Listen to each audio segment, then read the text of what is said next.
Chapter 161. I hope that the human race will produce a strong man with 3 talents.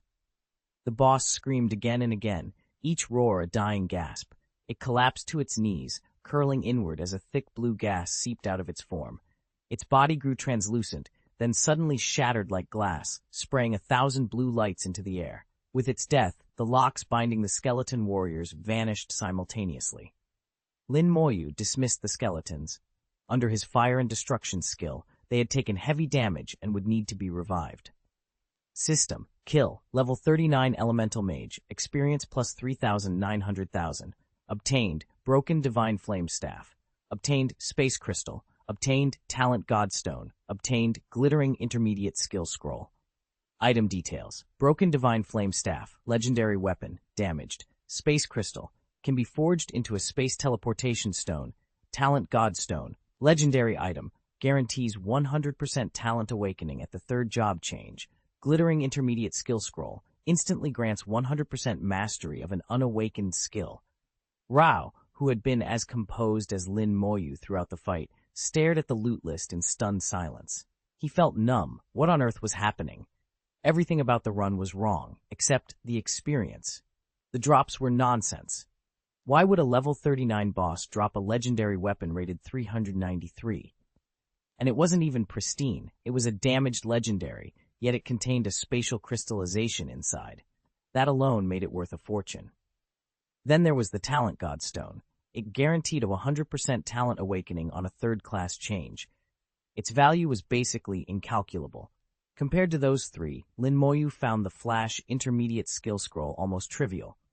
A normal Intermediate Skill Scroll went for about 10 million gold. A Flash Intermediate Scroll could fetch over 100 million. Rare, sure, but nothing like the other items. Ningyi dashed over, cheeks flushed. "What happened?" she panted, eyes wide. Then she blurted, "The Divine Flame Staff! It's the Divine Flame Staff! Why would the Divine Flame Staff be here?" Her small face was a mixture of excitement and disbelief. She only had eyes for the staff. In her mind, that was the real prize. Lin Moyu asked, puzzled, "Is there anything special about that staff?" Ningyi held the wand up. It was scarred and battered. The place on the head where the magic core should have been inlaid was cracked and empty. The inlay itself was gone.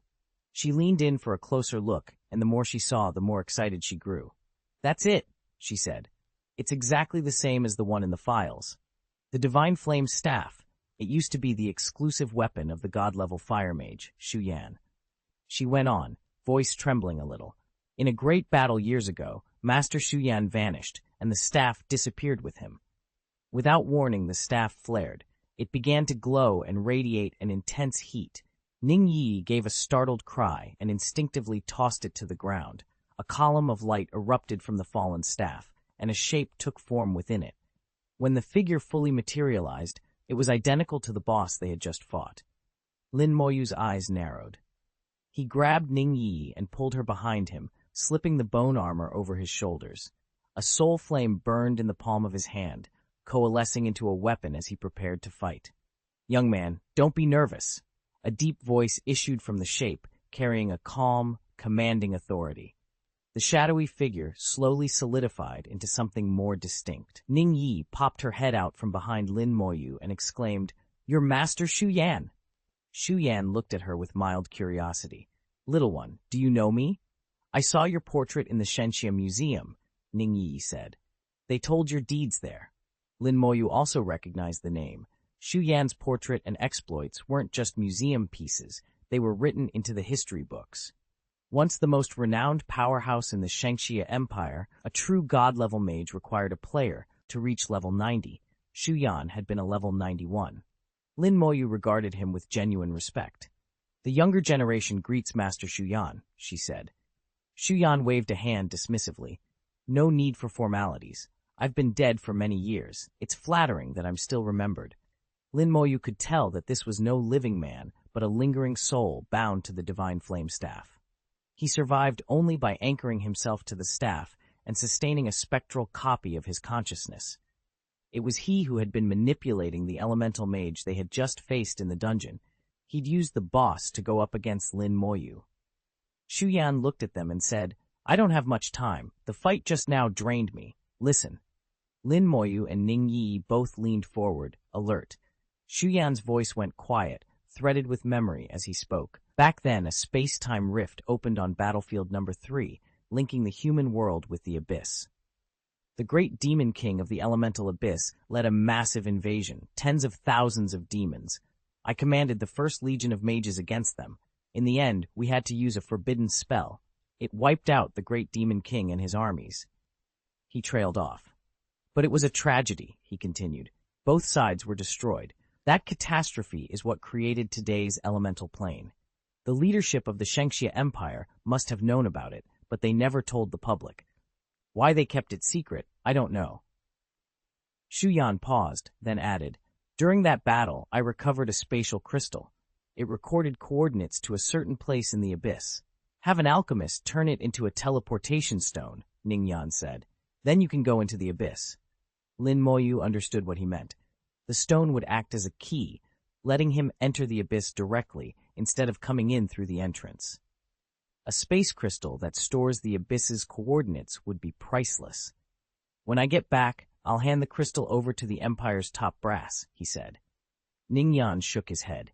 If you can't give it up, it won't matter. The space crystal is soul-bound to you now, so only you can use it.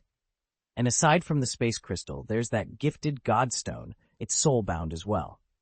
So you're talented? Ning Yan asked. Lin Moyu nodded. He admitted he did have talent. God tier, a broad enhancement. It hadn't awakened on its own. The system had helped trigger it, but it was real nonetheless. Ning Yan grinned. Good. Once you reach rank 2, you'll have to awaken another talent. It won't be easy, Shu Yan said. You'll have to work hard for it. Lin Moyu listened as Shu Yan explained carefully. When you reach level 70, you can use the talent godstone to awaken a third talent. With 3 talents, your power will soar to astonishing heights. In the history of our people, only one player has ever reached that level with 3 talents. You could be the second. Hope shone in Shu Yan's eyes, not just for Lin Moyu, but for the future of their race. Lin Moyu could feel how deeply Shu Yan cared about humanity's strength. He was moved. I'll do my best, Lin Moyu said. Shu Yan nodded, clearly pleased. Good. After a moment, Lin Moyu asked, Why did you choose me? Shu Yan shrugged with the casual arrogance of a god-level mage. I don't like giving treasures to rubbish. I'd rather they rot here than be wasted on someone unworthy. He paused, then added more quietly. There was a little girl some time ago who was almost good enough. I was close to being moved then. It's a pity she was playing in a team match. She still seemed a little inexperienced, Shu Yan said. Come to think of it, that little girl reminded me of you, he added, looking at Lin Moyu. You two really do look alike, Shu Yan continued. Lin Moyu felt a tug at his heart. Are you talking about her? He asked. Lin Moyu took out a photo, a picture of himself with his sister, Lin Mohan. Shu Yan nodded at it. That's her. She's very talented, but still a bit rough around the edges. So you two know each other? That's my sister, Lin Moyu said quietly. It's a relief to hear some news about her. Maybe you'll get to see her at the pro tournament. When you saw her, what level was she? Lin Moyu asked. She was already level 35, Shu Yan replied. That was a few months ago, so she could be higher now. Levels climb fast. Lin Moyu was stunned. His sister had progressed so quickly. Shu Yan waved the concern away. But levels aren't everything, he said. You're only level 27, and yet you can already clear a level 30 hell dungeon. Looking at humans, you're unique, especially in what you can do. And your profession is very unusual. A necromancer. That should count as a new class. I never even heard of one back when I was at level 5.5. Your class and your talent suit each other well. You seem to have an augmentation talent, and your skeleton's combat strength is higher than their level would suggest. But they have a weakness. They're easy to control. If you could awaken a related talent or learn some form of anti-control technique. Shu Yan kept talking. He hadn't spoken much in years, and he seized this rare chance to say things he'd kept to himself all that time. Lin Moyu and Ning Yi listened closely, without impatience. They both understood that once they left, Shu Yan would cease to exist. Without the dungeon, he couldn't survive. Lin Moyu wanted to keep the Divine Flame Staff, but Shu Yan refused. The staff was damaged, but it could be repaired. Good or bad, it was a legendary weapon. and among humans there aren't many of those. Owning one even raised a person's combat power by a point. Don't squander it. When my soul is woven into the staff during its repair, it will only grow stronger. Find a new owner worthy of it. That was Shuyan's final request, and Lin Moyu agreed. Chapter 162. Close the door to kill dogs. Kill everyone who comes more. The two of them left the dungeon carrying Shuyan's final wish. Ning Yi let out a soft sigh. Senior Shu gave his whole life for humanity. Lin Moyu nodded. It's because of veterans like him, those who spilled their blood, that our kind can survive under the abyss's shadow. And I believe we'll only grow stronger. Someday soon, we'll strike back at the abyss. He spoke that last line silently to himself, and he believed it with every fiber of his being. When Lin Moyu and Ning Yi stepped out of the dungeon, they immediately drew a crowd. They're out. Looks like the instance cleared. Incredible. I remember, he soloed the hell-level outpost dungeon all by himself. He lit up the battlefield. He was even attacked by the Flame Demon King and survived. And now, he's just finished Battlefield Dungeon number 3, also at hell-level difficulty. How did he pull that off? He's got a good job and real talent. I can't begrudge him that. Some people are just more popular than others. Is the gap between classes really that big? That's what the veterans keep saying. They all looked at Lin Moyu with unmistakable admiration. A lot of the people gathered at Battlefield number 3 had been at Battlefield number 1 and already knew who he was. Word of what he'd done had spread. A few members of Shi Xing'an's team were standing where they'd left off, waiting for him. When they saw Lin Moyu, they waved. As he passed, Lin handed Shi Xing'an a skewer of barbecue. Come on, they urged. Tell us, how hard is hell difficulty?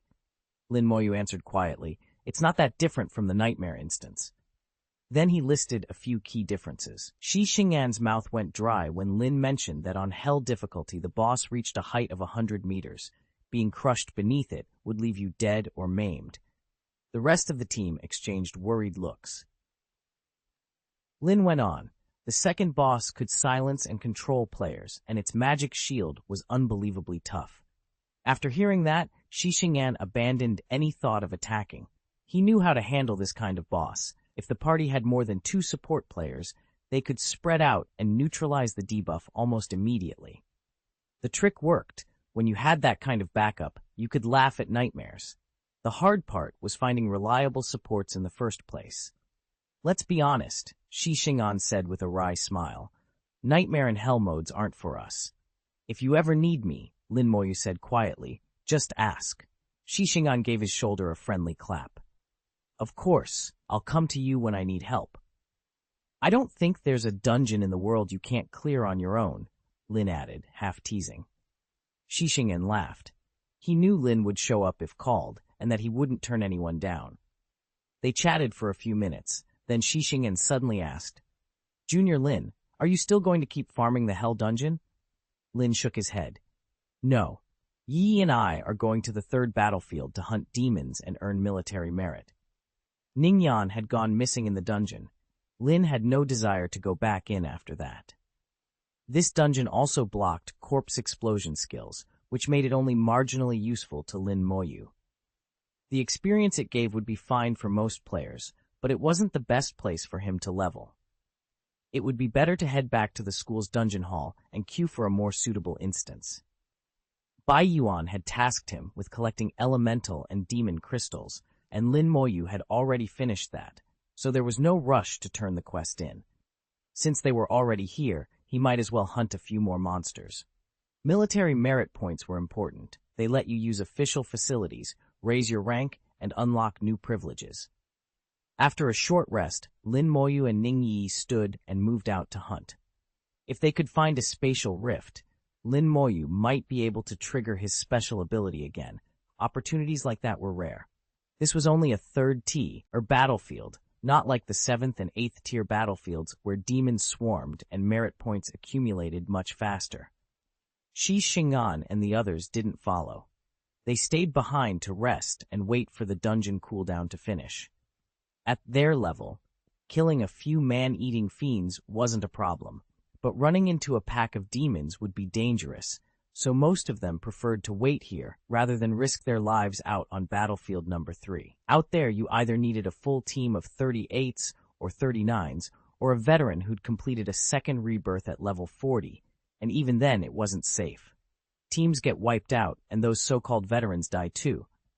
This was the place where humans came to slaughter abyssal demons, and also where the demons came to take extra meals.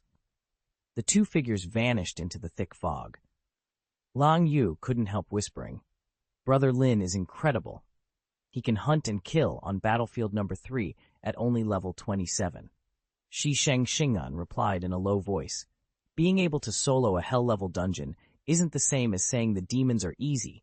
His skeletons are numerous and powerful. He's got both frontline fighters and battle mages. He's practically an army of one." Liang Yue already knew that, but she sighed anyway. It's a shame. Those skeletons of his can't be buffed. Otherwise, they'd be even more terrifying. They'd all watched the earlier battles. Neither the Prophet nor the Legion Overlord could add stats to the skeletons. Shi Xing'an smiled. "They're strong enough as they are. If you could buff them, you'd be unstoppable." "I'm really sorry for whoever ends up in Junior Lin's bracket," Liang Yue said with a smile. Lin Moyu was entered in the 20 to 29 level bracket. In that group, he had no real rivals. "Thinking about those guys makes me laugh," Liang Yue continued. "Don't miss Lin Juede's matches. They're going to be a spectacle." She grinned, savoring the thought of the looks on the losers' faces after running into Lin Moyu. The more she imagined it, the more amused she became. She was determined not to miss a single match. After they had eaten and rested to recover their cooldowns, they closed their eyes and waited. A short time later, a sudden light split the sky. An alarm began to buzz. Everyone was jolted awake and turned toward the light and noise coming from the nearby human base. Several senior personnel burst out of the compound shouting over the siren, "A demon is coming! Prepare to fight!" The warning echoed across the camp. Some people sprang to their feet, alarmed. Others barely blinked, as if this were nothing new. One of the veterans called over to the newcomers, "Don't panic. A large space-time channel probably opened nearby." The base picked it up and raised the alarm. "Relax. The base guards are on it," another voice added.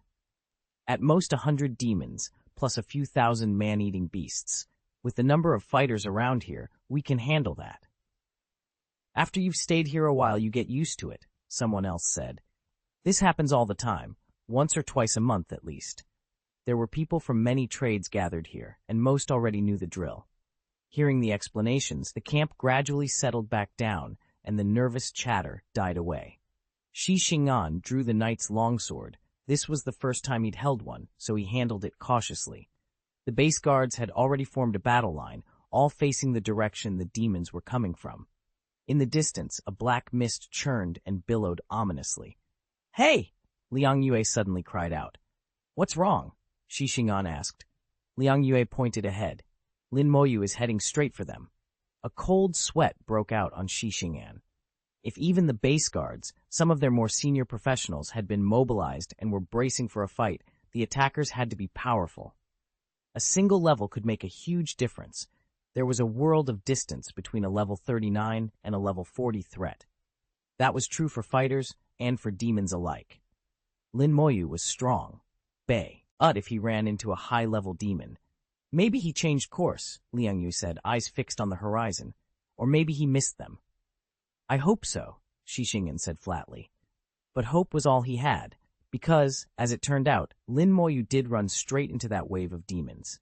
A massive spatial rift ripped open in front of him, easily twice the size of the last one.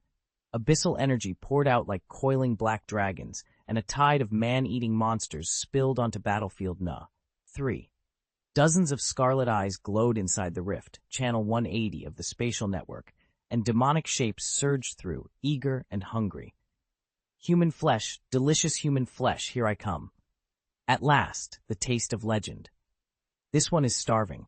The demons thundered down, roaring, but before any of them could take in the sight of the human world, blades of red light cleaved the air and came down on them. The broadswords struck like hammers, pain leaping from the blades straight into their minds.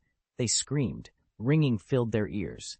For a heartbeat, the world seemed to lurch. Skeleton warriors moved with lightning speed, their blades flashing in deadly arcs. Elemental projectiles streaked even faster than that, tearing through the crowd of demons with cold, unerring precision. Bodies were cut apart before the creatures could react. Why are they so fast? How can they move like that? Where are we? Confusion and terror ran through the invaders as more of their number fell. The assault that had promised easy slaughter had been met by an even swifter, more brutal defense. "Isn't this the Yuan battlefield?" someone muttered.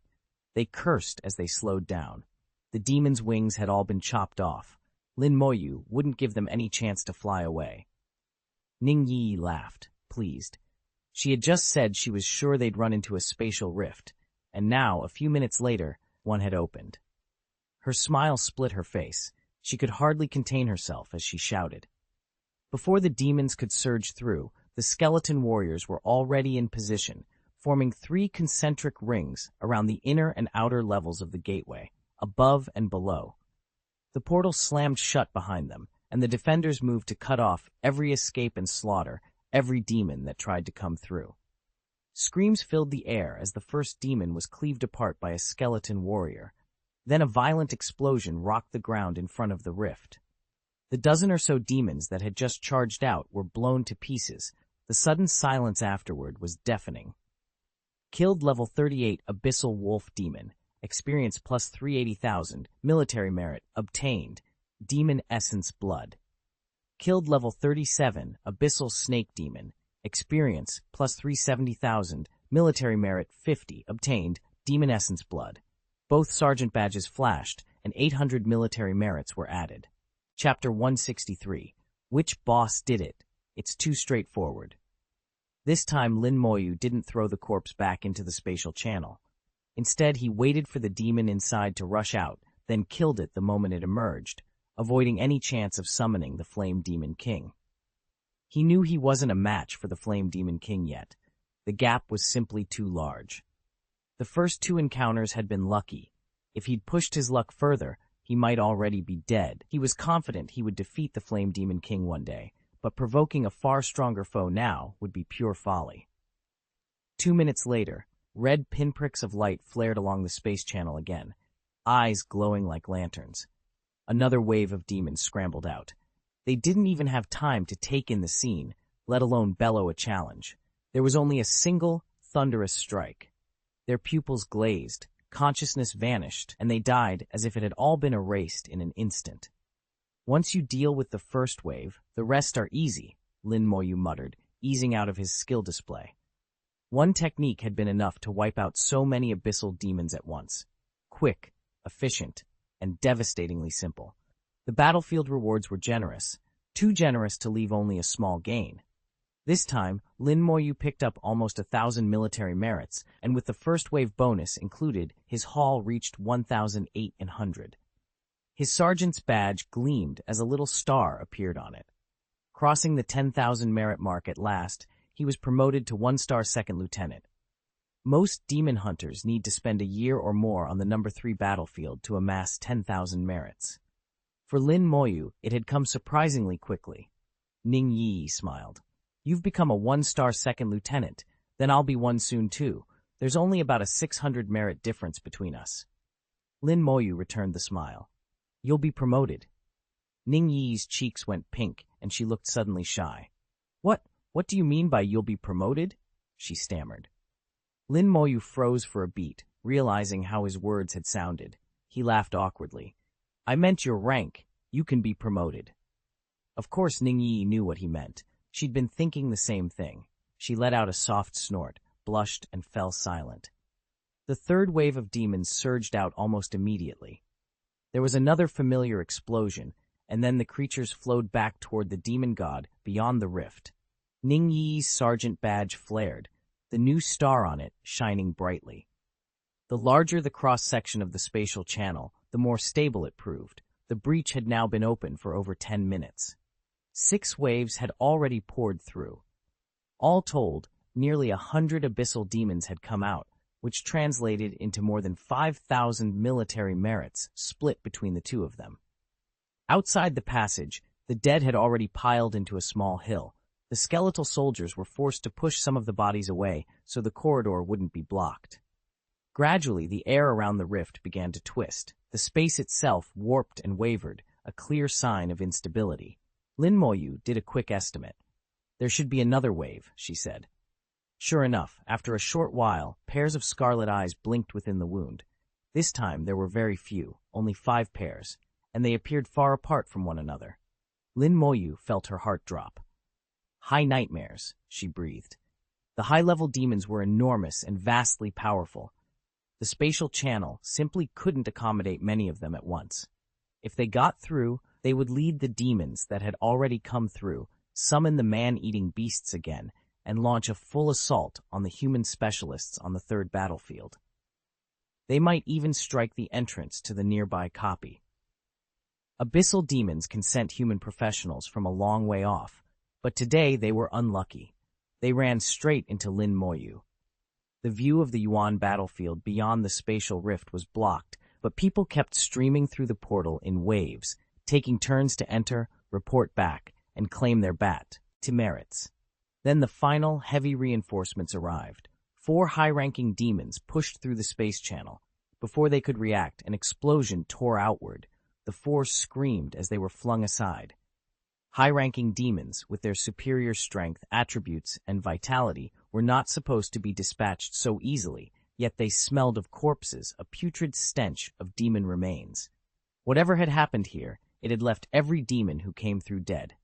A second, more violent blast struck them. The 4 were thrown again, battered and helpless. Lin Moyu didn't give them a moment to struggle. 2 more bodies collapsed in quick succession, dead before they had a chance to react. The 4 Abyss Sword demons fell with bitter finality. 4 identical notifications popped up one after another. Killed, level 40 Abyss Sword Demon, EXP 80,000, military merit plus 500. Lin Moyu's military merit jumped by 2,000 all at once. Abyss Sword demons, each with 8 arms, every limb a razor-like blade, were terrifying even to imagine in motion. It was a pity they died before they even managed to swing a single knife. The spatial channel writhed and contorted, its surface rippling like water. Scarlet eyes glinted from beyond the rift, but the channel's instability kept them from coming through. They wouldn't dare cross, it seemed. A faint smile tugged at the corner of Lin Moyu's mouth. With a slight movement, the 2 skeletons hurled the remaining Abyss Sword demons into the spatial tier. One to the left, one to the right. The instant each demon entered the channel, a skill triggered. A faint, agonized scream echoed from beyond the rift, and another prompt appeared. Kill, level 40 Abyss Sword Demon, EXP 80,000, military merit 500. Kill, level 40 Abyssal Shadow Demon, EXP plus 80,000, military merit 500. 12 notifications in a row flashed on the HUD. Military merit leapt by 7,000 at once, 7,000 for him and 7,000 for Ning Yi. The sergeant's badge on his chest began to shimmer. A new star appeared on the silver emblem. His military merit hit 22,000, and the rank updated Saturn's 2nd Lieutenant. Ning Yi squealed and jumped up. I'm promoted. Lin Moyu grinned and teased. So I'm going to be a father already, boy or girl. The excitement drained from Ning Yi's face in an instant. Her cheeks flamed, and she sniffed, turning away as if to hide. She always looked a little dazed. He didn't understand why she reacted so quickly this time. It was just a joke, wasn't it? Before she could say anything, her small hands were captured by warm, steady ones. Lin Moyu smiled. Gentle now. Yes, he said. Ning Yi buried her face in her hands for a moment, still blushing, but she didn't pull away. He took her arm and guided her toward the shimmering portal. The space channel popped like a soap bubble and vanished, leaving only the bodies of the slain demons scattered on the ground. The outpost's alert had been right. A huge spatial rift had opened nearby, and then vanished. For a long time, hundreds of professionals and guards had been on edge, expecting demons to pour through. But when the channel closed, no enemies were spilling out. Where had they gone? The base guards moved toward the place the passage had been. The professionals fell in behind. After a short walk, they stopped dead. Bodies lay everywhere. Demon corpses littered the ground, some piled into unnatural mounds, clearly stacked by intelligent hands. The scene was gruesome and confusing. What's going on? Someone whispered. Who did this? Who could kill so many demons? Not just fodder either. There are high-level ones, level 40s. It's an abyss sword demon. Those are nasty. How did it fall so easily? Maybe some big shot wandered past and massacred them. No, the slaughter was too quick. These demons didn't even have time to fight back. They were cut down in an instant. I glanced at Xingyan. He met my eyes. We both felt the same chill of recognition. The scene was too familiar. The speed, the neat piles of corpses, the sense of struggle. It matched an image we had both seen before, and neither of us could say whether that comforted us or terrified us more. Liang Yong hesitated. I'm not sure. Junior Lin couldn't have done that. Could he? Xingyan's voice was low and sure. It's very possible.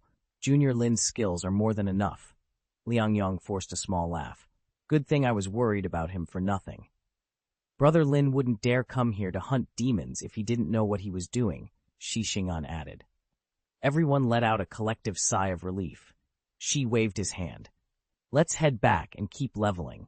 When we hit 35, we can qualify as demon hunters, get paid for it, and take on real contracts. Sounds good. They moved off, preparing to re-enter the dungeon after a quick meeting.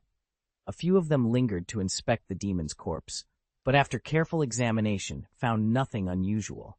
In the end, there was nothing to do but leave. At least the immediate threat was gone. Killing demons was everyone's duty and responsibility.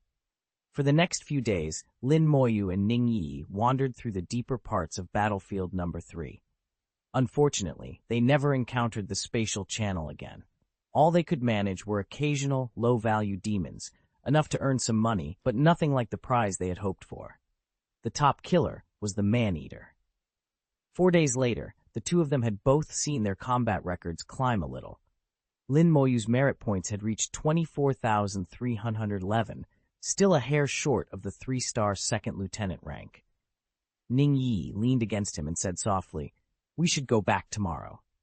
There were 3 days left before the professional exam. If they returned to Shajing Academy tomorrow, took a day to rest, they could meet up with Zhang Taotao and the others, and head to Nanhong City together for the assessment. Lin Moyu ran the timing in his head. It had been 7 days since they left. The missions they'd been assigned were finished, and it was about time to return and file their reports. Ning Yi glanced up at the sky. Too bad, we can't see the stars or the sunrise here. Lin Moyu stroked her hair. Nanhong City is on the coast. We can go to the beach to watch the sunrise. Her eyes brightened. There's a small island not far from Nanhong City, she said. There's even a dungeon on it. They said that in the deepest part of the dungeon, there was a high mountain from which you could watch the most beautiful sunrise. Lin Moyu smiled. Okay, let's go there. Such a small request was easy to grant. The teleportation stones vibrated. The two glanced at each other, and at the same time, took out the fixed-point teleportation stones Mo Yun had given them. Ning Yi murmured the destination, Battlefield Ghost King. Let's go, she added, and they activated the stones. Chapter 164, Wang Zihao, It's All Because of You. The Battlefield Ghost King, a level 39 world-class boss, spawned again. It appeared unpredictably somewhere between the first and third battlefields, each appearance lasting only 30 minutes before it vanished without warning. Because of that erratic timing, it was one of the rarest bosses in the world to ever be killed. This time, it had shown up on the No. 2 battlefield, and Mo Yun happened to find it. He wasn't alone. Another team had tracked the boss as well. Below them, a dozen professionals swarmed, arrows thudding from bows like a sudden storm, while mages sent dazzling spells into the sky, erupting into clusters of fireworks. Mo Yun rode a unicorn, cutting through the air to dodge the onslaught. The mount was wreathed in light, like a mage's protective barrier, and every time it blocked a strike, it answered with blasts of holy energy. Unfortunately for Mo Yun, the opposing party had 2 knights who took turns stepping in front of those retaliatory bursts, intercepting his attacks and keeping the contest fiercely contested. They weren't individually stronger than Mo Yun, neither in raw power nor in class rank. What made them dangerous was their numbers, well organized, fully staffed with every role filled. Mo Yun, on the other hand, was alone. The fight had become a stalemate. She was pinned down by their formations and couldn't break free, while another 8-player team had already rushed to confront the Ghost King out on the battlefield. If the Ghost King was brought down by an 8-man team now, next time he appeared, he'd surely be escorted by at least an ancestor-level ally. Mo Yun frowned, anxiety flickering across her features. "Why haven't you come?" she snapped. She had already sent for Lin Moyu and Ning Yi. With Lin Moyu's strength, the tide might still be turned. Before she could finish the thought, the air around her rippled, space folding, and Lin Moyu and Ning Yi materialized at her side. Spells cascaded in rapid succession, and archers unleashed a thunder of arrows. Mo Yun urged her unicorn forward to shield them, but it was impossible to block everything. Stray strikes broke through and hit Lin Moyu and Ning Yi. Their bone armor flashed as it absorbed the blows. 177. "We're under attack. Have you started fighting the boss?" Mo Yun activated her skill. A cluster of pale light sprang up from the unicorn and quickly expanded, wrapping Lin Moyu and Ning Yi in a shimmering cocoon. The luminous barrier soaked up the onslaught and suspended the two of them in midair. Sight restored, Lin Moyu scanned the battlefield. "Sister Yun'er, what happened?" Ning Yi asked. "I found the battlefield Ghost King," Mo Yun said, watching the ground below. "And there are people from the Dynasty Guild nearby, in Tian District. They're here to snag the boss." She shrugged. "This happens all the time in the open world. A world boss that drops Nirvana soul crystals is going to attract every big guild." The name Dynasty Guild made Lin Moyu's expression go cold. He focused on the attackers on the ground. Their outfits were the same he'd seen before. "It's them," he said. Ning Yi's eyes widened. "You saw the Dynasty Guild here?" Lin Moyu nodded and briefly recounted what had happened back in the Shihai Mine dungeon. They'd run into a group from the Dynasty Guild there, aggressive, opportunistic players who tried to muscle in on their progress and snatch the rewards. It had been a tense clash, and the memory of that encounter tightened the line of his mouth now. Mo Yun's grip on the reins tightened. "If they're the same ones, they'll try the same trick, push others out, claim the kill, and take the drops. We can't let them get away with a world boss, not if it means Nirvana crystals." Ning Yi swallowed, looking between the three of them and the battlefield below. "What do we do?" Lin Moyu's gaze hardened as he watched the Dynasty Guild forces jockey for position around the boss. "We either fight them for it, or we find a way to take the boss so that I can't steal it," he said. "Either way, we need to move, and fast." He was determined to get into Xiajing Agricultural College and desperately needed to level up, but one thing stood in his way, the Dynasty Guild. Ruthless and arrogant, the guild was notorious among veterans. It suddenly occurred to him that they might be the ones who'd sealed off the dungeon entrance, all because of the Goblin King's ring. Ning Yi smiled. "They locked the dungeon entrance over that ring," she said. "What a pity."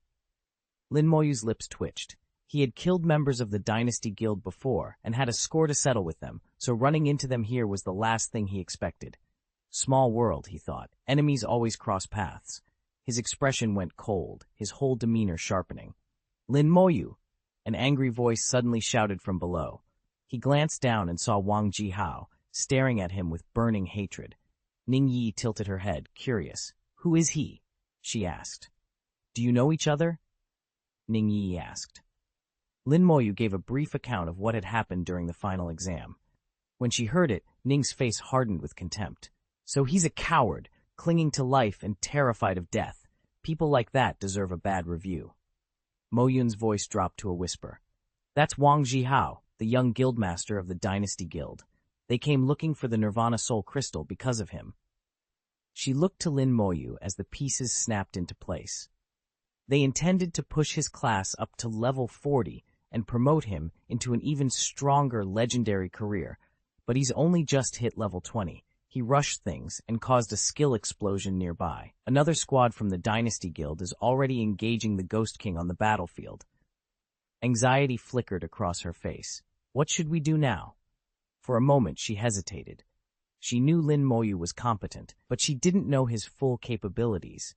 And facing the Dynasty Guild wasn't the same as facing ordinary players. An entire detachment of their professionals was here, their levels ranging from 35 to 38. She wasn't sure whether Lin could handle that many seasoned opponents. Lin Moyu hesitated for a moment, then signaled, "Go over and distract the boss. Don't let them take it down so easily. I'll handle the people here and join you later." Mo Yun hummed in agreement. "All right. Even if I can't beat the boss, they won't get it without a fight." She touched down lightly and leaned close.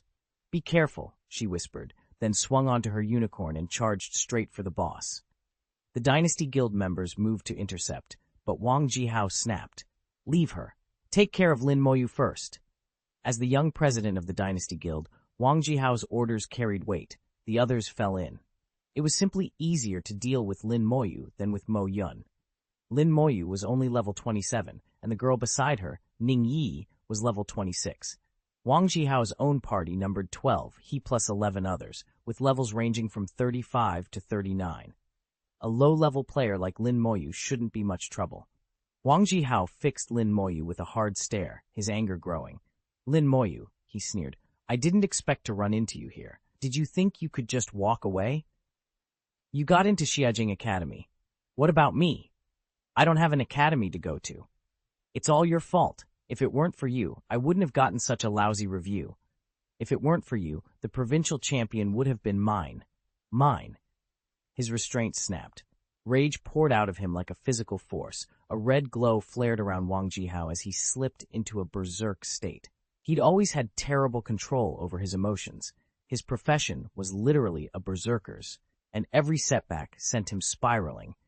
After failing the entrance exam, he found a convenient scapegoat and dumped all the blame on Lin Moyu. Ning Yi watched him with a frown. "This guy's not right. He failed the Xiajing entrance exam because of his own shortcomings. Why does he have to pin it on someone else?" Lin Moyu only shook his head. "We unhinged."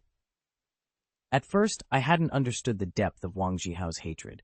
Now it was clear. It wasn't a principled grievance at all, just raw jealousy, petty and small-minded. Wang Jihao snapped to attention and barked, "What are you waiting for? Kill him!" At his command, one of the team's knights surged forward, activating his charge ability and barreling straight at Lin Moyu. He was a level 38 knight in full gold gear. At peak condition, his combat power was terrifying. A knight's strengths lay in raw power and endurance. A typical level 38 knight had a base strength stat over 4,000, and with equipment and bonuses, his total attributes easily surpassed 10,000. Those numbers put him light years ahead of Lin Moyu. To Wang, this was overkill. No matter how strong Lin Moyu might be, he was still a rookie who had only just completed his job change. Wang imagined the knight cutting him down and couldn't hide the cruel smile at the corner of his mouth. In that moment, he looked almost like a demon from the abyss. As the knight closed in, a skeleton warrior materialized in front of Lin Moyu. Skills flared, light and energy crackled, and the knight's broadsword blazed with a sudden, murderous red glow. The knight's face went pale. A suffocating sense of imminent death washed over him. His instincts screamed that if he failed now, he would die. Without thinking, he raised his shield to block. The enemy was a level 27 skeleton warrior with 22,500 attribute points. Its skills were boosted another 200%. The attack shattered every limit of the knight's defense. With a thunderous impact, the knight was flipped through the air and slammed to the ground. One hit, catastrophic injury. Everyone on the team froze at the sight. Wang Zihao's smile vanished. He couldn't believe it. The team's healers immediately began casting to stabilize the fallen knight. Wang Zihao snapped to attention and barked, "Archers, mages, finish him off!" Arrows and spells cascaded in an instant. On their side were 2 knights, 3 support healers, and 7 damage dealers. Excluding Wang himself, that meant 3 archers and 3 mages among their DPS, a formidable volley. Lin Moyu snorted. In response, a vast number of skeleton warriors materialized in an instant. With a clatter, they surged forward like lightning. The skeleton mage fell in right behind them, unleashing spells in a rapid, deadly sequence. Fire element, exploding flames. Water, ice storm, wind, tornado storm, lightning, 5 thunders strike. In seconds, a storm of magic crashed down, hundreds of spells hammering the area, and Wang Shuihao and the others watched in stunned disbelief. Any magical shields the group could muster shredded almost immediately. The archers popped dodge skills and twisted through the barrage with uncanny agility, but the area of effect attacks left nowhere to fully hide. The knight braced his shield and put his body between the blast and the assistant at his back, while the healer was forced to chain restorative spells to keep everyone standing. Screams echoed as the skeleton mage funneled its assault into a single devastating volley. One teammate was struck hard and badly wounded. The healer managed to patch them up in time, but Wang Zihao fared the worst. Even when he triggered his madness skill, which should greatly boost his defenses, his level was painfully low, only 20, and it wasn't enough to prevent him from taking heavy damage. One strike had almost killed him. If the knight hadn't yanked him behind his shield at the last second, he would have been dead on the spot. "How is that possible? How can he be that strong?" someone gasped. "Why does he still have summons left in the mage system?" another voice added, incredulous. Wang Zihao muttered to himself, stunned as if he'd lost his mind. He paced, whispering questions that had no answers. Then, as if in answer, a skeletal warrior materialized before them all. Its bony arms jerked up and down in a hollow, menacing rhythm. Chapter 165. Murder, Corpse Explosion, Boss Grab. Skeleton warriors always drag fights out when they take on a boss. That's because a boss's vitality is on a completely different scale. A boss's HP can be tens or even hundreds of times greater than that of a same-level knight. Even if attack and defense stats match and the damage per second is equal, it still takes many times longer to bring a boss down. Put a lone knight against a boss of comparable equipment, and, without a dedicated healer backing them up, the knight will be cut down every time. It isn't that the knight hits too weakly, it's that the boss simply soaks up damage. For that reason, skeleton warriors are far more deadly when they're matched against player characters than when they're thrown at a boss. The Undead's tactics and numbers punish professions that rely on single-target survival. And that's exactly what's happening now. A rain of skills slams into the knight, and he staggers. Several hard-hitting abilities land in quick succession, and he's barely able to keep standing. "Ultimate defense," he shouts, activating his last-ditch, life-saving skill. The healer responds instantly, pouring group heals into him, patching flesh and mending armor where they can. The spells buy time, but only a little. Skeletons close in from all sides. Escape is impossible. Then the second wave of magic hits. Corpses around them, shattered remains of earlier victims, detonate in a grotesque chain. Necromantic explosions that pepper the battlefield with bone shards and dark energy, ripping through shields and tearing at unhealed wounds. As the knight reels from the blast, the boss seizes the moment. With brutal timing, it lashes out, snares him, and hauls him into its reach. Surrounded, wounded, and caught in the boss's grip, their situation just turned from desperate to dire. A scream cut through the chaos. The healer's spell was interrupted halfway, and a mage crumpled to the ground. Wang Zihao could see Lin Moyu through the gap in the fray. His hand raised. He remembered the terrifying skill Lin Moyu had used in the battle arena. No, the shout was swallowed by an explosion. When the dust cleared, only 2 knights were left standing. Their ultimate defense skills had kept them alive, but only barely. It was a temporary reprieve. Both men stared at Lin Moyu with faces drained of color. They couldn't understand how a level 27 specialist could unleash such power. Then they noticed the insignia on Lin Moyu's shoulder. The sergeant's badge, 2 stars, left no doubt. A 2-star lieutenant meant at least 20,000 military merits. How many demons and man-eating monsters had to be slain to earn that rank? It was the unmistakable mark of a veteran, proof of real battlefield experience. Somewhere nearby, a body hit an iron plate, the surface bristling with poisonous barbs, and the sound made everyone tense. At the same time, another squad, an 8-man team from the Dynasty Guild, was already engaged with the battlefield Ghost King. They were clearly a cut above Zihao's group. Their lead knight was a senior second-rank professional at level 42, and his presence made it obvious the fight had shifted into far deadlier hands. The team's core was solid, a top-tier mage and an elder healer, both veteran professionals. Several other members were level 39, more than enough to take on the level 39 boss, the battlefield Ghost King. Mo Yun tried to harass them from the air, but his attacks had little effect. a level 40 archmage, ranked second, turned to deal with him. The archmage's skills were devastating. Moyun's protective light barrier held only twice before failing, and the archmage's multiple area attacks pinned him down so he couldn't do what he wanted. The fight slowed to a grind, but as long as the knight and the team could hold the boss's attention, they could chip the boss down. Moyun grew increasingly anxious. Then, out of nowhere, he got a team invitation from Lin Moyu. He accepted without hesitating. "It's done already?" he muttered, surprised at how quickly things were moving. He glanced down and saw Lin Moyu and Ning Yi rushing forward, several skeletons following them. One skeleton clutched, horrifyingly, the corpse of the knight from the earlier team. Moyun's stomach dropped. He snapped his head toward the horizon, searching for the others, trying to understand where everyone else had gone. Only bodies were left, piled on the ground. "I actually killed them all." Moyun's voice shook. She always put on an arrogant, indifferent front, and had only ever fought monsters before. She had never truly killed another person. She still hadn't quite believed Lin Moyu's claim until now. Seeing it with her own eyes made it real. Before she could steady herself, a massive fireball exploded at her side. The unicorn gave a miserable snort and was hurled through the air with her. It wasn't hurt, but it landed dazed and humiliated. The archmage sneered at the spot where he'd struck, as if to mock her audacity. Then something else came flying at him. At first he thought it was a piece of wreckage. Then he realized it was a corpse, dark with blood and trailing a smear of gore. It thudded to the ground at his feet, and the smell of blood hit him like a wave. "Dynasty Guild uniforms. One of ours," he barked, narrowing his eyes as a cold dread crept up his spine. It was too late. The corpse detonated with a violent bang. The archmage's magic shield shattered, and the blast sent him tumbling into the air. The explosion didn't just hit a few of them, it wiped the whole squad.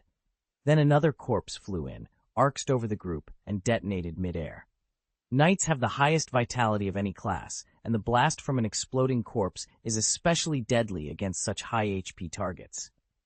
2 consecutive detonations were enough.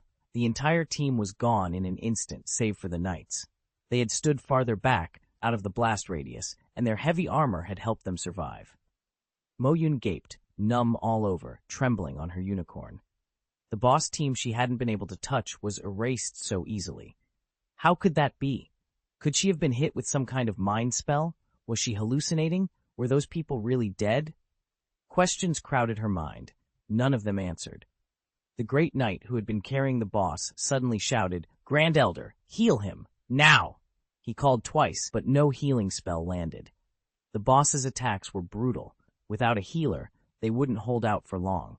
There was no time to heal. With no other option, he triggered his ultimate life-saving defense.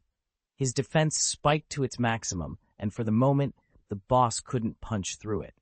He turned to see what the Great Elder was doing. Something about the situation didn't feel right. When he looked back, a chill ran down his spine. His team had vanished. In their place, a tide of skeletons surged toward them. "What the?" he breathed. Where did the team go? Instinct screamed at him to run. A soft sound cut through the noise, and a sickly red glow blossomed above his head. Almost immediately, he noticed movement had slowed. Not just the boss, but himself as well. Faint red shackles hung above both of them. A curse, he realized. He fell into slow motion as the skeleton warriors closed in and surrounded them. The skeletons launched their skills, and because the curse impaired his reactions, he couldn't dodge. His extreme defense state held. The strikes didn't hurt him.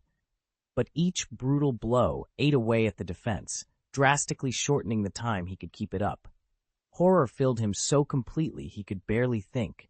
He wanted to run, but skeleton warriors ringed him on all sides. There was nowhere to go. They pressed in, relentless, and his limit defense was draining away faster and faster. Realizing his temporary shield was about to fail, he barked, "Group protection." A cluster of light sprang up around him, like a magician's barrier. Group protection.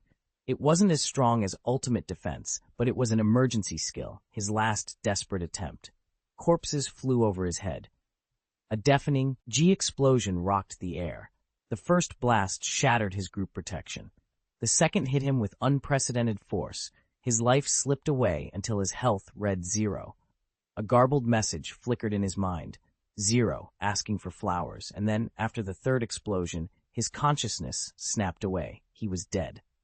The battlefield Ghost King, which had already been battered by the 3 corpse explosions, turned its attention immediately. It gave a piercing cry and suddenly fixed its gaze on Lin Moyu, making him its primary target. The Ghost King on the battlefield dissolved into smoke and dust, slipped through the ring of skeleton warriors, and reappeared right in front of Lin Moyu. While it was insubstantial, the curse that clung to it vanished. When it reformed into a physical body, the curse still hadn't returned, as if it had been swallowed whole.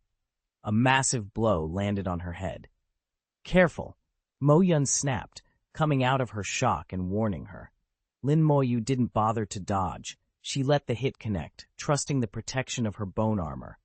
Battlefield Ghost King, level 39, 25,000, agility, spirit 2,000, physique 25,000, skills, nothingness, bewitching, life absorption. Traits, physical damage taken reduced by 50%, sacred damage taken increased by 50%. On the way here, Lin Moyu had used a detection technique to scan the Ghost King's stats, so she already had a general sense of its capabilities. Its attributes were formidable, clearly superior to the skeleton warriors in both strength and endurance. The Ghost King's trait, having physical damage taken, combined with its monstrous vitality, meant the skeleton warriors were going to have to grind him down.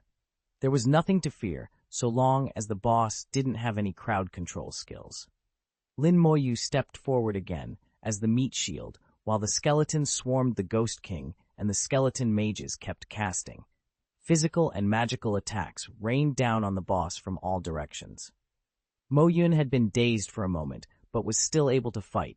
She fell back into formation, and the unicorns kept pressing the assault. Their strikes carried a holy attribute that boosted damage against the Ghost King by 50%, which helped a great deal, but even so, the damage they did in 30 seconds couldn't compare to what the team had accomplished 10 minutes earlier. The Ghost King let out a soul-chilling scream and activated a skill, Bewitch. Mid-air, Mo Yun's vision clouded and went blank, but the unicorn neighed sharply, snapping her back to her senses. Mo Yun broke out in a cold sweat. He'd almost been caught off guard. He glanced at Lin Moyu. She looked fine. Yi was fine too. Their bone armor was glowing, blocking the Ghost King's bewitching power. Life absorption, the battlefield Ghost King intoned, and invisible chains snaked out, wrapping around several people and the skeletons as it tried to siphon their vitality. The glow from the bone armor stopped the draining in its tracks. Mo Yun's unicorn flared with a protective light that held him firmly shielded. The skeleton warriors had no life force to steal, so there was nothing for the Ghost King to take. The Ghost King roared, but it was useless. Its own vitality was bleeding away. It staggered several times and could only hold on for a little while longer. Desperately, it shifted into an ether state, rendering itself physically immune and letting it try to swallow curse energy. Even so, the clumsy attacks of the skeleton warriors did little. The skeleton mages, however, still managed to land damaging spells. Even in its ethereal form, the Ghost King felt their blows. As soon as the blur wore off, Lin Moyu would finish casting the slow curse. The lifeless skeletons, their bone armor immune to any negative effects, had the battlefield Ghost King completely restrained, and it was visibly weakening. Mo Yun's face lit up, and she clenched her small fists. Finally, Chuan is finished, she cried. Chapter 166. You stabbed the devil's hometown? Mo Yun had been waiting for this moment for a long time. If things had gone any faster, she would already have hit level 40 and gone through her second job change. Everything else was in place. All that remained was the Nirvana crystal. To say she wasn't nervous or excited would have been a lie. If she could obtain this Nirvana soul tie, she would have a 60% chance of advancing from a holy summoner into a holy spirit summoner. It would be a spectacular transformation, and her attributes would improve dramatically. Everyone in the world talked about job ranks in 5 simple tiers: low, middle, high, rare, and legendary. But the truth was more complicated. Legendary professions had sub-levels: low, middle, and high. Her current Holy Summoner title was only a low-level legendary. The middle and high legendary awakenings couldn't be triggered at the first job change ceremony. They required professional sublimation during later job changes. That was true for everyone. Second job change, Holy Spirit Summoner. I have to do this, she told herself, feeling determination tighten in her chest. The family's honor would pass to her. Mo Yun clenched her fists until her knuckles ached and fixed her gaze on the battlefield Ghost King without blinking. The Ghost King was on its last legs. The Nirvana Soul Crystal would be dropping any second now. Her palms were slick with sweat and her heart pounded so loudly she could hear it. Bang, bang, bang inside her ears. Then, with a sharp shout from 707, the final blow landed. The battlefield Ghost King fell, collapsing in a shower of ethereal mist. System: kill the battlefield Ghost King, plus 2,600,000 EXP. Obtained, Ghost King Dagger. Obtained, Ghost King Long Sword. Obtained, Ghost King Crystal. Obtained, Nirvana Soul Crystal 5. Item details: Ghost King Dagger, Assassin Class Exclusive, Platinum Tier Weapon. All attributes plus 800. Assassin skills plus 60%. Additional skill: Nothingness. Transform into nothingness for up to 30 seconds. Immune to physical attacks. Cooldown: 5 minutes. Ghost King Long Sword. Swordsman Class Exclusive. Platinum Tier Weapon. All attributes plus 800. Swordsman skills plus 60%. Additional skill: Bloodthirsty Strike. Attack scaled to your strength that siphons vitality to heal you. Cooldown: 5 minutes. Items found: Ghost King Heart, the main material used to craft Ghost King jewelry. Crystal of Nirvana Soul raises the chance of a successful professional sublimation when secondary stats are transferred. The battlefield Ghost King is a world-class boss. Even though it's only level 39, it can drop platinum tier weapons. Platinum weapons differ from gold ones in more than just stat bonuses. They can also enhance skills, and many even come with a special skill attached. Those attached skills are random, so two identical platinum weapons can behave completely differently. Some skills are extremely powerful, making a weapon top tier even if its raw attributes are weak. Others are useless, turning the platinum drop into trash. There are plenty of platinum weapons with average stats and worthless skills that are outclassed by the best gold gear, like the Hell Outpost set. But when a platinum weapon rolls a rare, powerful skill, it can become unrivaled. The Ghost King Dagger we got this time has the Nothingness skill attached, a very valuable affix.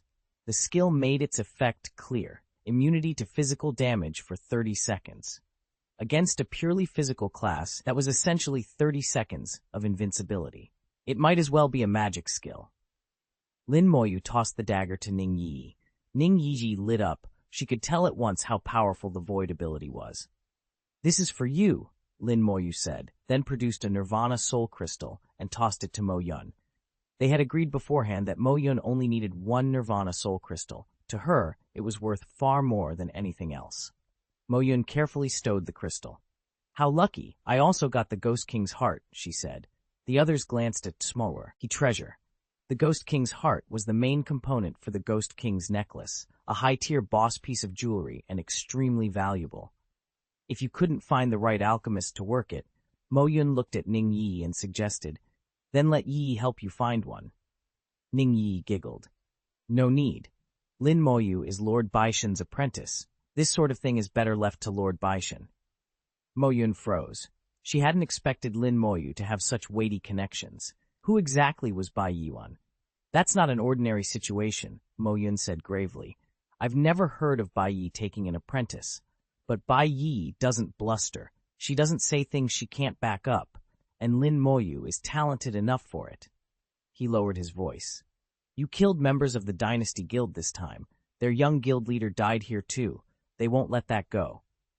Don't let anything about the Ghost King weapons leak," he warned. "That would be a whole other kind of trouble." Lin Moyu had been on guard from the start. He'd killed cleanly and covered his tracks, everything except the Ghost King weapons in his possession.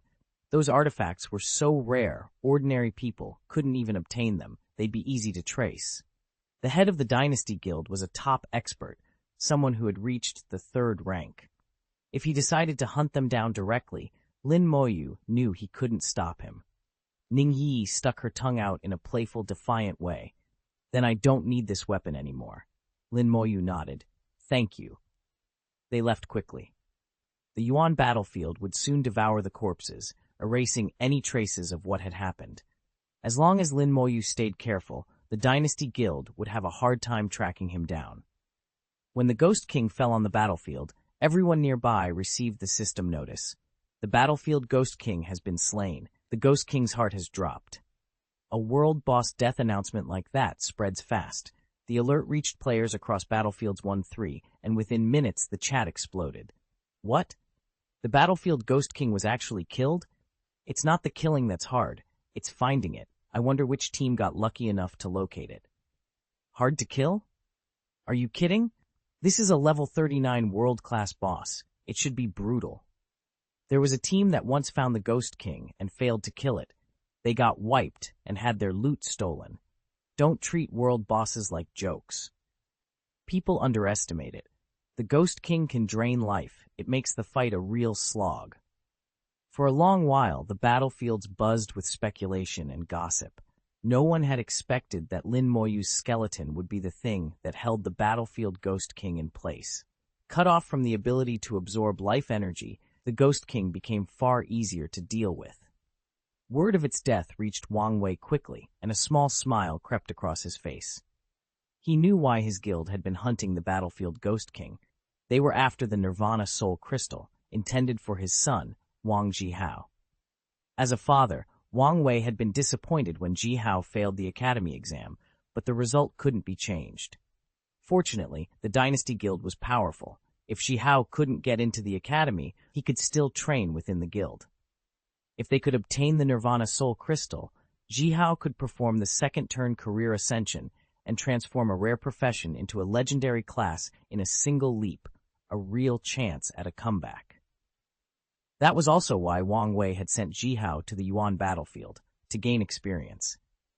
With a team to guide him, there would be little real danger, and he'd finally see what a true battle was like. Wang Wei assumed the battlefield Ghost King had already been slain by their guild. After all, very few people were hunting that creature. He was still surprised to find he'd come away with the Ghost King's heart. That meant one thing. He'd have to track down a good alchemist to turn it into boss-grade jewelry for his son. Meanwhile, Lin Moyu and Ning Yi teleported back to Fort No 1. They hecked the exchange counter. Every item they'd consigned had sold. Even the pricey Hell's Post shield found a buyer. Hell's Post gear turned out to be unexpectedly popular. After claiming the proceeds, Lin Moyu counted more than 200 million gold coins in his hands. This expedition had been unusually profitable. His military rank had been promoted, and he'd recovered a Nirvana Soul Crystal, the heart of the Ghost King, an innate Godstone, and a space spar containing abyss coordinates. He had even encountered the remnant soul of Master Shu Yan. Each of those gains left a mark on Lin Moyu's path of growth. Before leaving the exchange, he used his military merits to purchase several primary healing medicine recipes, stocking up on basic recovery formulas for future battles. Recovery potions were incredibly easy to use, far more convenient than either life elixirs or spirit potions. It was a shame they could only be bought with military merit points. At 100 merits a bottle, they were expensive. The two of them returned to Xijing Academy through the teleportation array. Ning Yi curled up against Lin Moyu, closed her eyes tight, and rode out the queasy, disorienting sensation that always accompanied the teleport. Nestled in his arms, she felt much better. In Baishan's small courtyard, Meng Anwen sat in the same meditative posture as before. Eyes closed, he rested his mind. His eyelids twitched now and then, and the corner of his mouth would sometimes lift into a smile, as if he were watching some private amusement. Bai Yuan sipped his tea and glanced across the courtyard. "The professional contest is the day after tomorrow," he said. "Lin should be back by then. I wonder if the mission they gave him has been completed." "Old Meng," Bai Yuan prompted, "can't you have a look for me?" Meng Anwen's voice was soft. "It's boring to watch. Leave a little mystery." Bai Yuan didn't buy it. "You've already seen it secretly, haven't you?" Meng Anwen only chuckled, giving nothing away. Bai Yuan snorted. He knew what Meng Anwen was reluctant to say and wasn't going to squeeze it out of him. From Meng Anwen's expression, he was already convinced that Lin Moyu and Ning Yi were all right. If they were safe, that was good enough. A ripple of energy suddenly pulsed outside the small courtyard. Bai Yuan raised an eyebrow. "The kid's back," he said. "This is his turf. He'll know who's come." Lin Moyu stepped in and bowed. "Silence reporting, Lord Baishan, Lord Meng."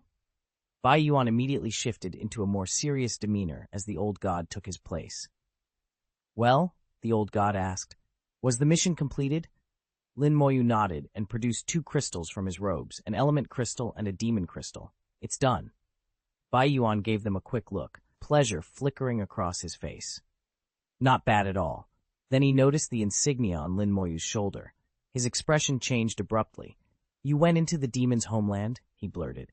Chapter 167, 3 T's and 3 Respects, Disciple Meets Teacher. Even Bai Yuan was taken aback. A 2-star second lieutenant with more than 20,000 military merits. That was astonishing.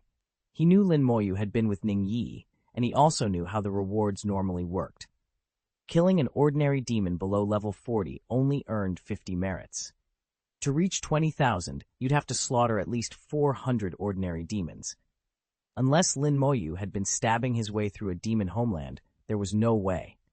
Lin Moyu simply grinned and admitted, "I killed some high-ranking demons." "High-ranking?" Bai Yuan practically jumped out of his chair. "You mean you actually killed them? That's not easy. Those aren't the kind you stumble across every day." Meng Anwen leaned forward, interest lighting his face. "Boy, Lin, tell me everything. How did it happen?" Lin told them exactly how it went, how he'd sealed the doorway and detonated the place, blowing the demon nest apart. When Bai Yuan heard the whole story, he slapped his thigh and laughed.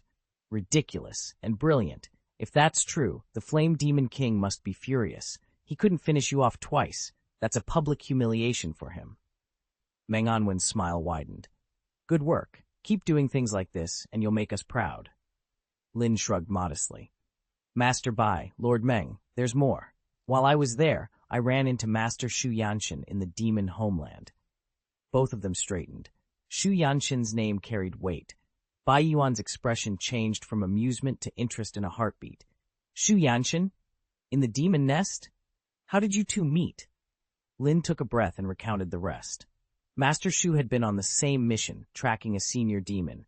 They spotted each other in the wreckage, Shu calm, like he'd expected to meet someone. Lin said he'd bowed and offered 3 cups of tea and 3 respects, the old, formal way to acknowledge a teacher, and Shu had paused long enough to read him, then accepted the gesture. "He asked a few questions, tested me a little," Lin said. "Nothing like a formal disciple ceremony, but his tone, it wasn't just casual. He told me to keep my head down and learn, and then he left a small talisman with me. He said, 'You fought well. Don't let your temper cost you next time.'" Bai Yuan and Meng Anwen exchanged looks, both impressed. "So you met Su Yanshen and he gave you a token?" Bai asked, smiling. "That's not something that happens to just anyone," Lin nodded. "He didn't call me his disciple in name, but his words felt like recognition. I treated him as my teacher then, 3 T's, 3 respects, and he acknowledged it without drama." Meng Anwen laughed softly. "Good. Earn the favor of a master, and you'll travel farther than by brute force alone." Bai Yuan clapped Lin on the shoulder. "Don't let this go to your head, kid. You did well, but there's a difference between a lucky strike and steady progress. Keep learning. If Shu Yanshin has taken even a small interest in you, that could change a lot." Lin bowed his head once, a faint smile on his lips. "I'll remember that." They all fell into a comfortable silence for a moment, the mood shifting from incredulous astonishment to warm approval. The tales of destruction and daring were impressive on their own, but the unexpected meeting with Shu Yanshen, the quiet acknowledgement after the 3 cups of tea and 3 bows, was what truly mattered. It suggested a future where Lin Moyu might not just collect merits, but also guidance and wisdom. Outside, the world still crackled with distant battles, but in that quiet room, the 3 of them shared a rare, steady confidence. They knew Lin had crossed a threshold tonight, one more step on a dangerous, promising path. When Lin Moyu finished his account of the dungeon, Bai Yuan nearly jumped out of his seat. "Wait, what did you say? You met Mage Shenyan?" he blurted, eyes bright with excitement. Even Meng Anwen, who had been half asleep, opened his eyes and turned toward Lin Moyu, expectant. Lin repeated the details of his run through the number 3 battlefield world dungeon. When Meng Anwen had heard the whole story, he looked over at Bai Yuan, trying, unsuccessfully, to suppress a smile. Bai Yuan shot him an irritated glare. "Go on and laugh if you want, Meng Anwen. Just try not to hurt yourself." Meng Anwen finally let out a laugh that had been kept in for too long. Lin Moyu, puzzled, couldn't understand why the usually impassive Meng was suddenly so smug. After a long moment, Meng said, "So in Senior Shu Yan's eyes, you were nothing but a joke." Bai Yuan snorted. "Well, back then my career hadn't taken off. It's no surprise he looked down on me." Shu Yan had been someone from years ago, someone neither Bai Yuan nor Meng Anwen had lived through. Bai Yuan, for his part, had also been to the number 3 Battlefield World Dungeon when he was younger. He'd run it on Hell difficulty, and he'd finished it. At that time he hadn't been alone, he'd run the dungeon as part of a team. Master Shu Yan hadn't been there then. Maybe Bai Yuan had just seemed like dead weight to him. Shu Yan had said he'd rather let good things rot in his own hands than give them to trash. Bai Yuan snorted. "So you were in that dungeon too?" Meng Anwen shook his head. "I've never run Hell difficulty." Bai Yuan was too furious to say more. His own rise had been nothing short of miraculous, leaving his peers behind, and Shu Yan's lack of interest only proved how exacting the man was. Meng Anwen held out his hand. "Give it here." Lin Moyu blinked, unsure what to hand over. "Take out the space crystal," Bai Yuan said. "Don't you want to turn it into an abyssal teleportation stone? No need to go hunt someone down outside. There's a perfect candidate right here." Lin Moyu snorted, understood at once, and produced the space crystal. Meng Anwen took it, and a tiny tower suddenly formed in his palm. Lin Moyu's eyes widened. Meng Anwen was holding the Xia God Tower. The divine relic Shada turned slowly in Meng Anwen's palm, delicate and exquisite. Seeing such a renowned artifact in Meng Anwen's hands took Lin Moyu by surprise. He'd long suspected Meng Anwen was powerful, on a level comparable to Baishan, but Meng Anwen kept a low profile. Few people even knew his true calling. Lin Moyu didn't dare to probe him with any detection techniques. A beam of light shot out from the Shenxia Tower and struck the spatial crystal in Meng Anwen's hand. Mysterious runes bloomed across the crystal's surface and then sank inward. The gem-like clarity dimmed as if it were being sealed. When the transformation finished, it looked like an ordinary teleportation stone, but one keyed to the Abyss world. Meng Anwen tossed the finished stone back to Lin Moyu. "Done," he said. "I've added the coordinates for the human world. You can use this to travel between the human realm and the Abyss. However, the spatial energy is limited. Each use requires an interval of 1 hour, Mr. Meng said. Wherever the Abyss teleports you from, it returns to after use. The stone is a two-way teleportation device linking this place and the Abyss, and only Lin Moyu can activate it, which makes it extremely precious." Lin Moyu bowed. "Thank you, Mr. Meng," she said sincerely. Bai Yuan nodded. "Keep that innate divine stone safe. It'll be very useful in the 3rd turn. Now hand over the divine flame staff. I'll find someone to see if it can be repaired." Lin Moyu immediately passed the staff to him. The divine flame staff was a legendary weapon. If it could be restored, it would be a tremendous asset. Legendary arms were rare among humans, and gaining one more was no small thing. Then Lin Moyu took out another item. "Master Baishan, I have one more thing to trouble you with," she said, producing a gem. The Ghost King's heart sparkled like the finest diamond, perfectly pure and flawless. Lin Moyu herself had been surprised when it dropped. She hadn't expected the spectral lord to yield such a beautiful jewel. Bai Yuan wasn't surprised. "The heart of the Ghost King," he said. "If you kill the Ghost King of the Thak-E battlefield, it drops a Nirvana soul crystal." Lin Moyu nodded. "There were 5 in total. 1 went to Mo Yun, 1 to Ning Yi, and 3 to me." Bai Yuan already knew about Mo Yun. The Mo family's girl is stubborn. She's been stuck at level 39 for over a year, all for the chance to crystallize a Nirvana soul. "Class advancement isn't easy," Lin said, "but with the Mo family's resources, she still has at least a 60% chance."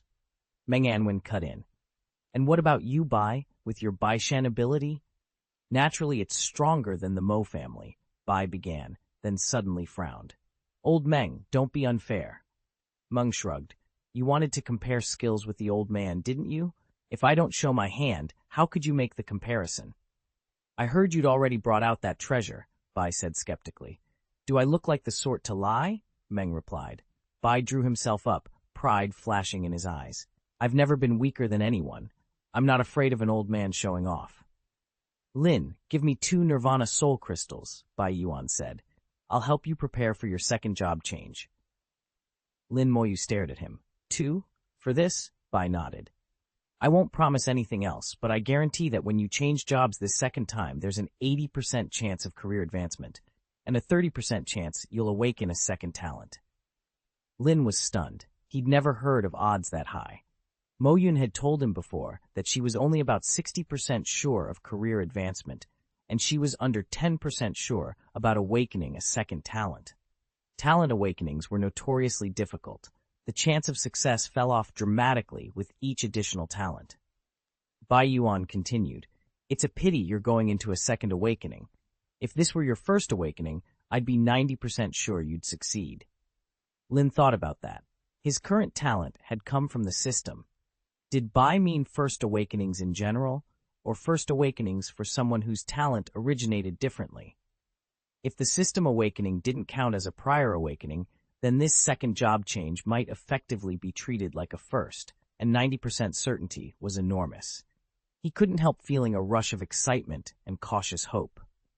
If Bai's prediction came true, and he really did awaken a second talent, he might finally become the 3-talented professional master Su Yan had once hinted at. In all of human history, there had only ever been one person with the threefold talent. Lin Moyu felt, with a strange certainty, that he might be the second. He watched Bai Yuan's pained expression and understood how much the man was paying to take him on, how much Bai Yuan had already done for him. The realization moved Lin Moyu deeply. He bowed respectfully. Thank you, Master Baishan. Meng Anwen shook his head in disbelief. You truly are Baishan Tianren? He asked, glancing at the teacup on the table, as if to imply something about the ceremony about to take place. Bai Yuan, unusually, sat up straight, a rare sight. Lin Moyu immediately understood. He picked up the cup and offered it to Bai Yuan. Disciple Lin Moyu pays respects to the teacher. Bai Yuan took the cup with a faint look of satisfaction and drained it in one swallow. Lin Moyu refilled it, bowed again, and repeated the words. They went through the 3 bows and 3 cups, the traditional rites, and with that, Bai Yuan accepted him as a true disciple. Warmth spread through Lin Moyu's chest. Besides his grandmother, his sister, and Ning Yi, there was now one more person in the world he could call family. A teacher isn't just a teacher. To a student, he's like a father, like family. You've worked hard these past few days. Go home and get some rest. We leave for Nanhong City tomorrow, Lin Moyu said. The school has already arranged lodging there. We'll do our best at the professional competition and come back champions. He nodded at his teacher. Don't worry, teacher. Don't be careless, Bai Yuan warned. No matter how strong you are, there are plenty of professionals out there. Some of them might give you real trouble. A lion never fights a rabbit half-heartedly, Lin replied. I've got it, teacher. Bai Yuan liked that attitude, exactly what he wanted, serious, not taking anything for granted. When Lin left, Bai's satisfied smile showed how pleased he was with his pupil. Meng Anwen smiled too. I'm happy, she said. Bai snorted. Happy, huh? I'm the one who has to spend all my savings for this. He grumbled, but his expression betrayed him. Meng Anwen knew Bai well enough to read him. Despite his complaints, the look on his face made it clear he was delighted. I don't care. You're helping me this time, Bai Yuan snapped. And don't make me look bad. Meng Anwen didn't refuse. He sounded almost pleased when he spoke of Lin Moyu. There's something Lin Shaozi didn't tell you, he said casually. He and Mo Yun robbed the battlefield Ghost King together. They've offended the Dynasty Guild. Bai frowned. He didn't tell me? The Dynasty Guild? I'll teach them a lesson, he barked. I'd beat them to death for that. Meng Anwen shook his head. Maybe he wants to handle it himself, or he doesn't want to burden you. He has a little ambition. That's a good thing. Just don't get involved. Pretend you don't know anything. Meng's tone grew firm. I'm telling you this so there's no fuss in public. Don't let any trouble spill over onto your disciples. Do I look that clueless? Bai shot back. Meng snorted without opening his eyes. Almost. What do you mean, almost? Bai demanded. Meng Anwen said nothing more. He closed his eyes and fell silent. Chapter 168, Military Family, Going to Nanhong City.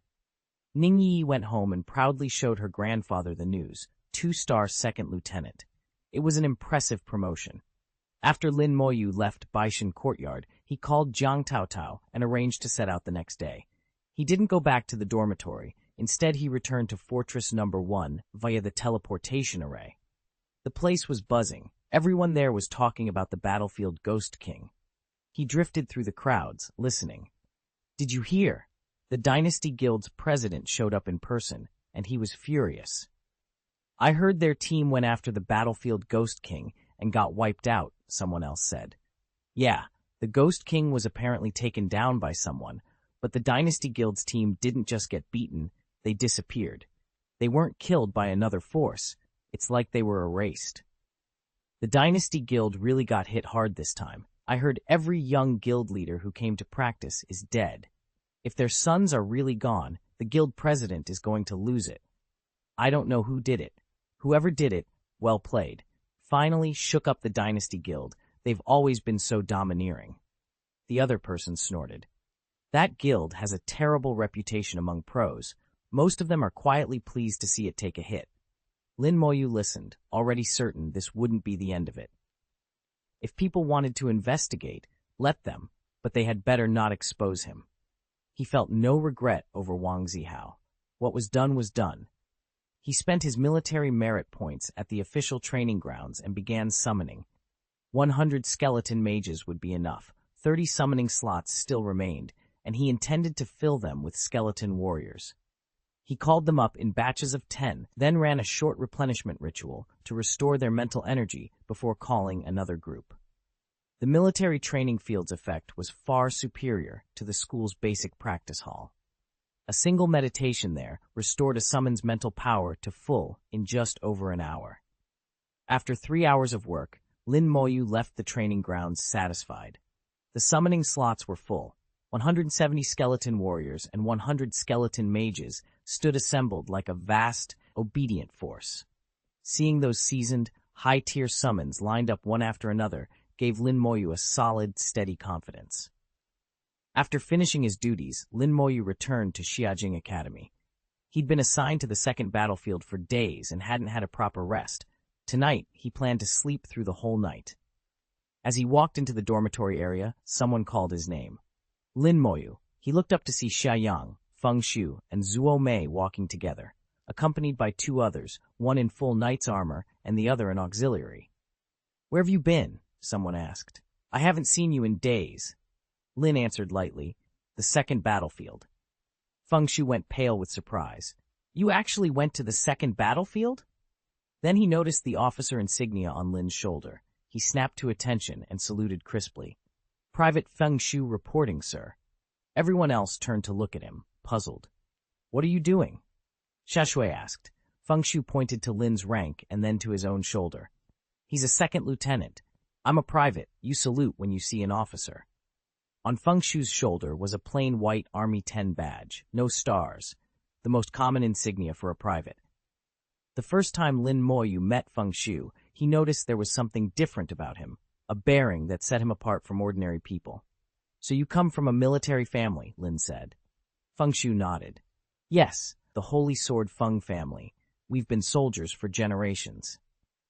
"What are you planning to do now?" Lin asked. "We leave for Nanhong City tomorrow," Feng Shu replied. "We're going to drill tactics again and try to get some good results." "Who got you promoted so quickly?"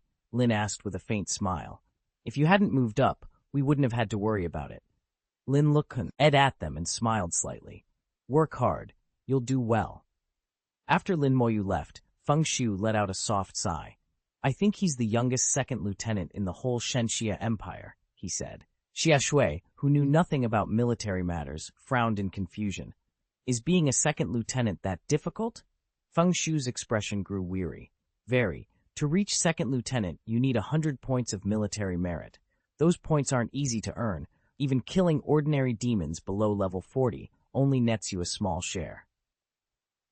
"A second lieutenant needs at least 10,000 military merits," someone explained. "A 2-star second lieutenant requires 20,000. "That's brutal," another voice muttered.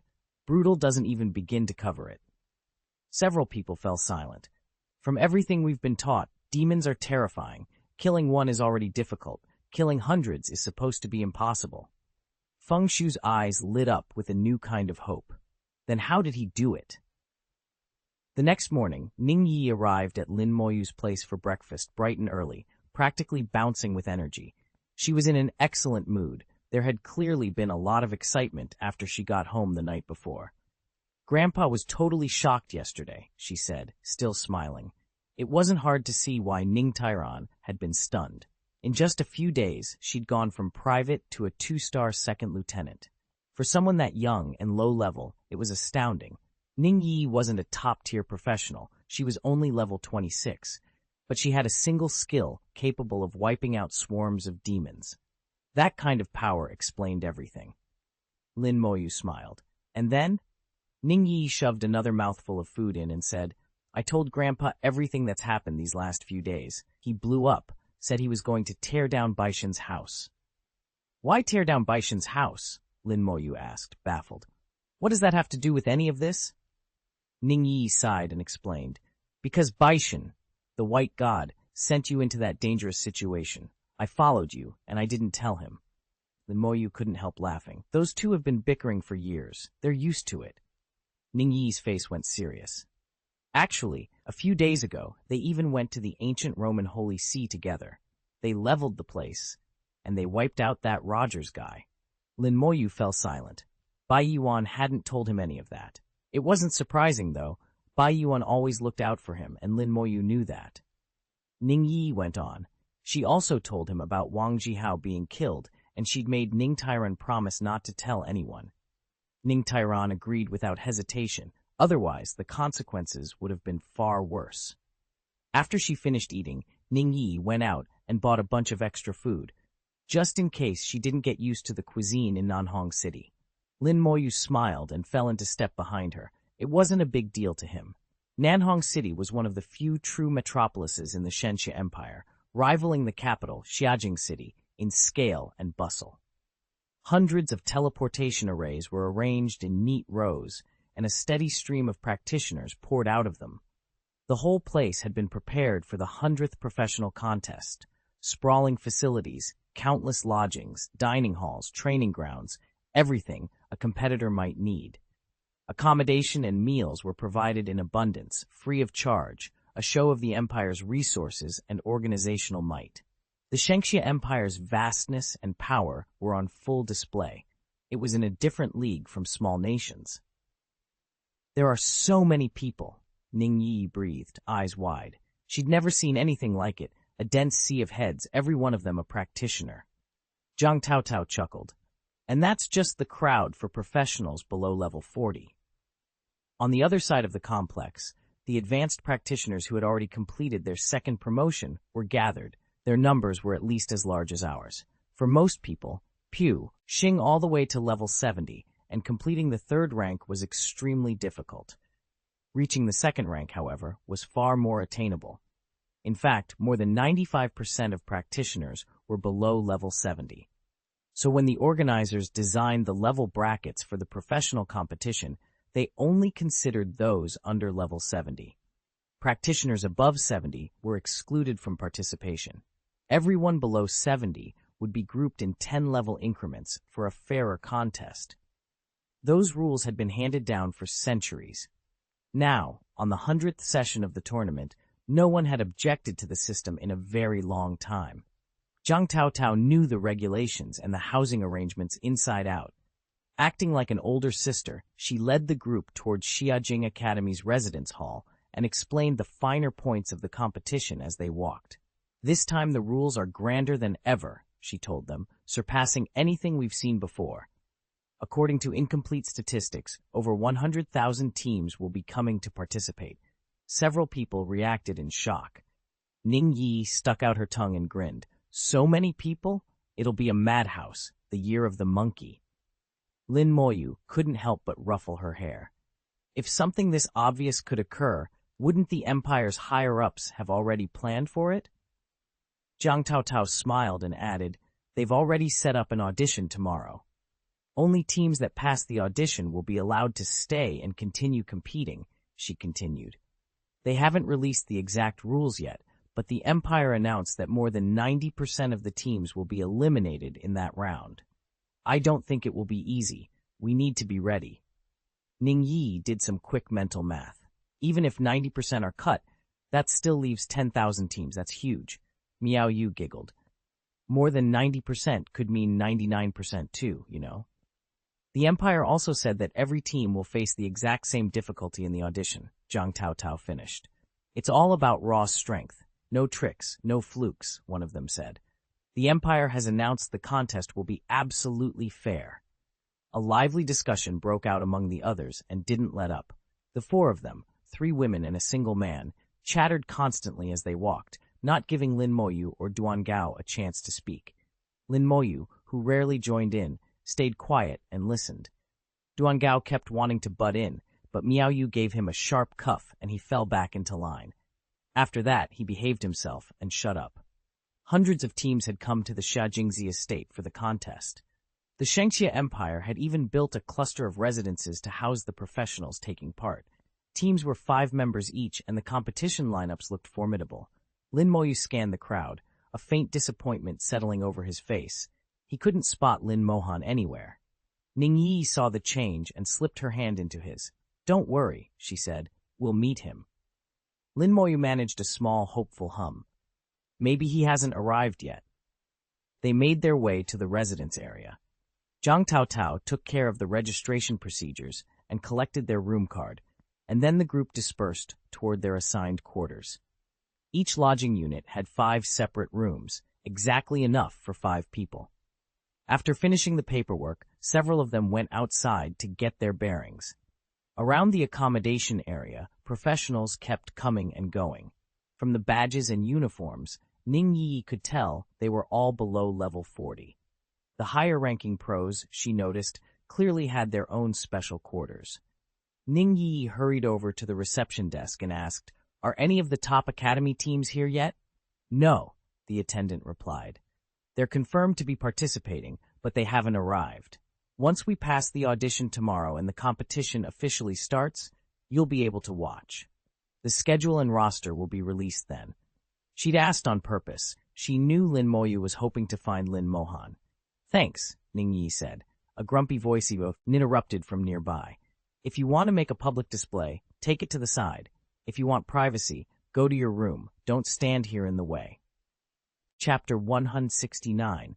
Super High Elimination Rate, Not Just Talk. The voice belonged to a huge man who carried a heavy saber and stood at least 2 meters tall, the sort who looked like a professional fighter. He scowled at Lin Moyu and Ning Yi. There were too many people here, and they were blocking part of the passage. He was broad-shouldered and impatient. If they wouldn't move, he might have to force his way through. If you can't get past, you could at least say so, he thought. Lin Moyu turned to him with a cold, merciless look. The glare alone made the big man flinch, his breath hitched. There was something lethal in Lin Moyu's expression, icy and composed, as if any quarrel would end in blood. The man hesitated, unnerved. "Hey, no fighting here," he blurted, trying to regain his swagger. "You'll get disqualified." Ning Yi flushed and tugged on Lin Moyu's sleeve. "Forget it," she murmured. Lin Moyu nodded and stepped aside. As the big man hurried past, he muttered, "Who is that?" His eyes are terrifying. Then he quickened his pace and disappeared into the crowd. Zhang Taotao and the others came back together. "I found out," she said. "Tomorrow's audition is going to be held by the sea, where the Empire has reclaimed land from the water. They've filled it in and created a huge plaza." Miao Yu added, "Not just the audition. Later rounds of the competition will be held there too." Ning Yi immediately perked up. "Then let's go take a look." Zhang Taotao shook her head. "We can't. It's closed off. Nobody's allowed in until tomorrow." "That's to stop anyone from sabotaging the site," Miao Yu explained. "Everyone's being careful." Ning Yi rolled her eyes. "Fine, then let's go eat. I want to try the food in Nanhong City." Food was always a sure way to get Ning Yi's attention. Miao Yu laughed. "Good idea. I heard the Empire has prepared tons of dishes, specialties from all over the country, and the lodging and meals are free." "What?" Ning Yi blurted out, loud enough that several people nearby turned to stare. She quickly hushed herself. Sister Miao Yu, are you serious? Free? Yes, Miao Yu said. I just found out. Room and board are covered by the Empire. When Ning Yi heard the news, she made a sour face. I knew I shouldn't have passed it up. Lin Moyu laughed and ruffled her hair. Don't worry, you can eat slowly. For this competition, the Empire sent a whole team of lifestyle experts. The delicacies here were prepared by top gourmets from across the country. It's a once-in-a-lifetime spread. Ning Yi's eyes went wide. There were so many options she didn't know where to start. Lin Moyu's smile faded a little. Unfortunately, we're only allowed to sample for 2 days. Today and tomorrow, he meant. After that, the eliminated professionals would leave the station, and the place would fall silent. The organizers weren't exaggerating when they said the elimination rate would top 90%. Waves hissed ashore in the distance, and the ocean was a deep, steady blue. A shimmering light curtain had descended over the grounds like a vast bowl, cutting off any passage forward. The barrier was opaque. Whatever lay inside was hidden from view. The square was jammed with people, a sea of heads as far as anyone could see. The Shengxia Empire announced that over 100,000 teams would take part in the competition, an enormous turnout. The audition rules were blunt and unforgiving.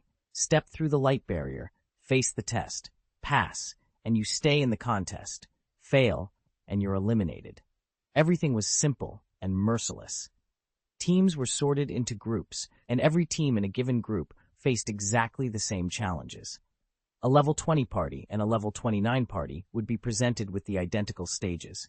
On paper, higher levels had an advantage, but many other factors mattered as well. Skill rotations, equipment quality, adaptability, class roles, and how logically a team was built.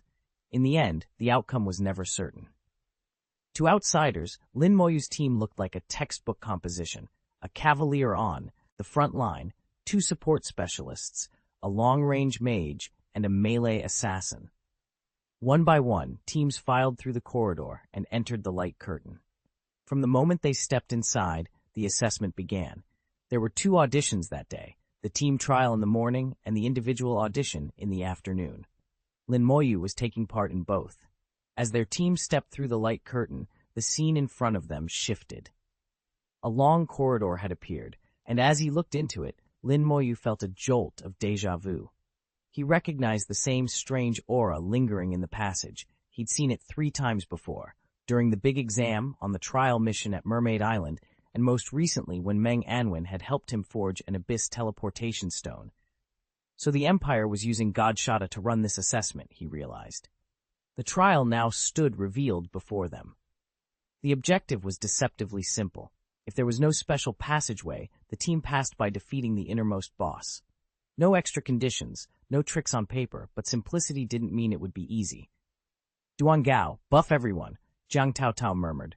Duan Gao answered at once, pouring status boosts into the team. Glowing halos formed above each member as their bars filled. Strength increased, agility enhanced, defense fortified, magic inspiration, speed inspiration, berserker soul. The group of status buffs hit them all at once, and the changes were obvious. Each of the 4 main attributes, strength, agility, constitution, and spirit, was increased by 30%. Crucially, that 30% was calculated after equipment bonuses, so the better the gear, the larger the absolute gain. In addition, mage skill power was boosted by 20%, though that particular bonus did not apply to Lin Moyu. The inspired by speed buff raised attack speed by 30%. The Berserker Soul state increased skill damage by 30%, reduced incoming damage by 20%, and cut pain sensitivity in half. For physical classes, those last 2 buffs were nothing short of godsend. All of the statuses lasted for 1 hour. With the blessings active, Zhang Taotao's and Ning Yi's combat power shot up, easily by 200% or more. Lin Moyu's situation was more complicated. The mage-specific boost didn't help him, so his gains weren't as dramatic. He stared down the long corridor in front of them. So, do you want me to? Let's try it ourselves first. Jiang Taotao cut him off. If we can't get through it, then you step in. Ning Yi nodded in agreement. This was a team game, and they couldn't always lean on Lin Moyu to carry every run. Eventually they'd need him, but this was just the audition stage. Everyone deserved a shot. Good. Lin Moyu didn't hesitate and fell in at the rear of the group. If anything went wrong, she'd still have time to act. The corridor ahead was long and roughly 5 meters across. As they stepped into it, a creature materialized before them. Lin Moyu's pupils tightened at the sight. It looked exactly like the Abyss Demon Dog, only its presence was less oppressive. It felt like a fabricated version, something modeled on the Abyss Demon Dog by the god Xiata. Could the final boss of this level be some kind of dog demon? Jiang Taotao assumed a fighting stance and activated a detection skill. Abyss Demon Dog, false, level 27, power, 2800, agility, 3500, spirit, 1000, physical, 2000, skill, bite. That put it 4 levels below a true Abyss Demon Dog. The genuine ones were level 31, and its stats were noticeably reduced. It shouldn't be hard to handle. Even though Jiang Taotao himself was only level 24, when he was at full power, his attributes already exceeded those of this level 27 faux Abyss Demon Dog. Jiang Taotao shouted and slammed into the Abyss Dog with his charge skill. Shield Bash. The shield swung hard, striking the creature on the head. The blow hurt the Abyss Dog and left it dazed. A faint light flickered along its back at the same time. Ning Yi's hand moved almost without thinking, touching the spot. Skill Fatal Strike. Her dagger shot out, plunge, get into the magic dog's body, and with a sickening crack, the beast collapsed, lifeless. Instantaneous burst damage like that. Assassins were second to none. A mage's most devastating spells had to be prepared and brewed, sometimes taking 10 seconds or more. An assassin's strike erupted in an instant. Watching the 2 kills, several of the onlookers visibly relaxed. Lin Moyu smiled inwardly. It wasn't that simple. Having gone through the big exam, he knew the truth all too well. This assessment was only just beginning. Outside the light curtain, the arena had already emptied. All the teams had filed in, and the old core auditions were underway. Lines of text crowded the giant light screen, each entry the name of a team captain. Lin Moyu's name was among them. Where there had been a 0 after her team's name, a 1 now glowed. The display read, Lin Moyu Team, Worker. That single digit represented their current score. 1 kill, a magic dog. As teams were sorted, the rankings on the screen updated in real time. In the bracket for levels 20 to 29, more than 30,000 teams had entered. Lin Moyu's squad hovered a little over the 10,000th position, neither impressive nor embarrassing. Millions watched. The Shengxia Empire had opened the live feed to the world. Every country could tune in.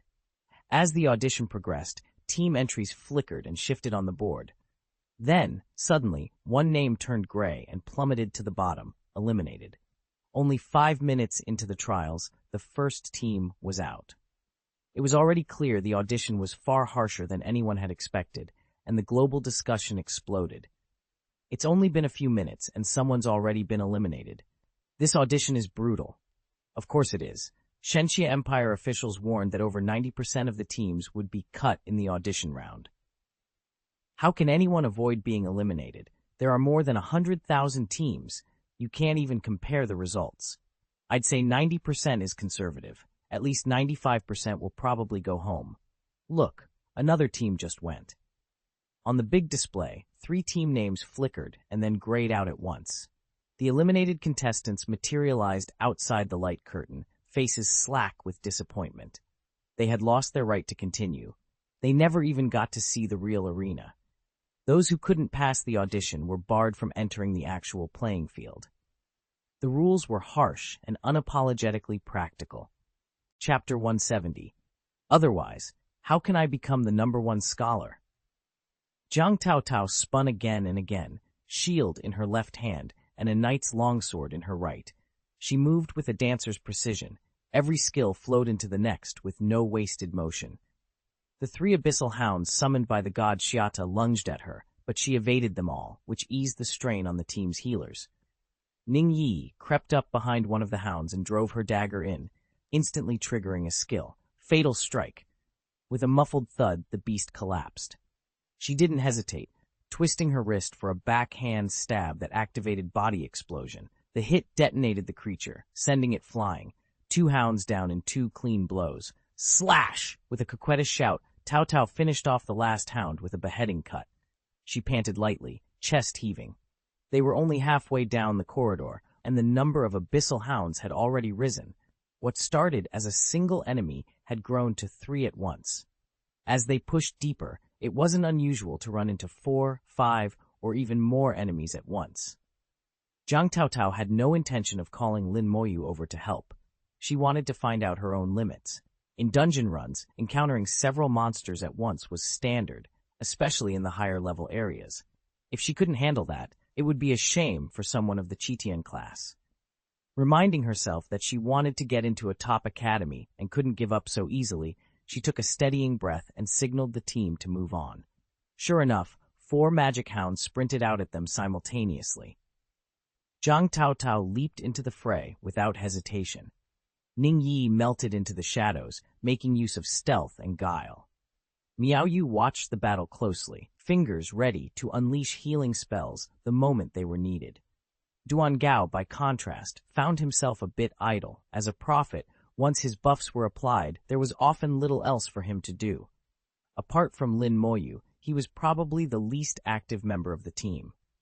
Meanwhile, the audition was culling teams by the dozen.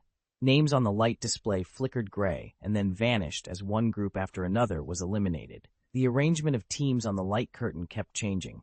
Lin Moyu's team wasn't moving quickly. They hovered in the middle, steady and unhurried. Bai Yuan watched the audition closely, frowning. "What's Lin doing?" someone muttered. "Why are his movements so clumsy? Everyone else is already scoring 40 points. Why does Lin's team have only 23? What happened?" "Old Meng, can't you tell us?" another voice pressed. Meng Anwen shook his head firmly. "No. It's not like the audition is running any faster for anyone else," someone added. "They can still get through at the end, can't they?" Bai Yuan laughed. "Don't tell me you still don't trust Kid Lin? Come on, Kid Lin's the champion. You won't catch him on a single audition. Relax." Meng Anwen, as leader of Shenxia Pagoda, knew everything that went on inside the pagoda. He also knew why Lin Moyu was holding back.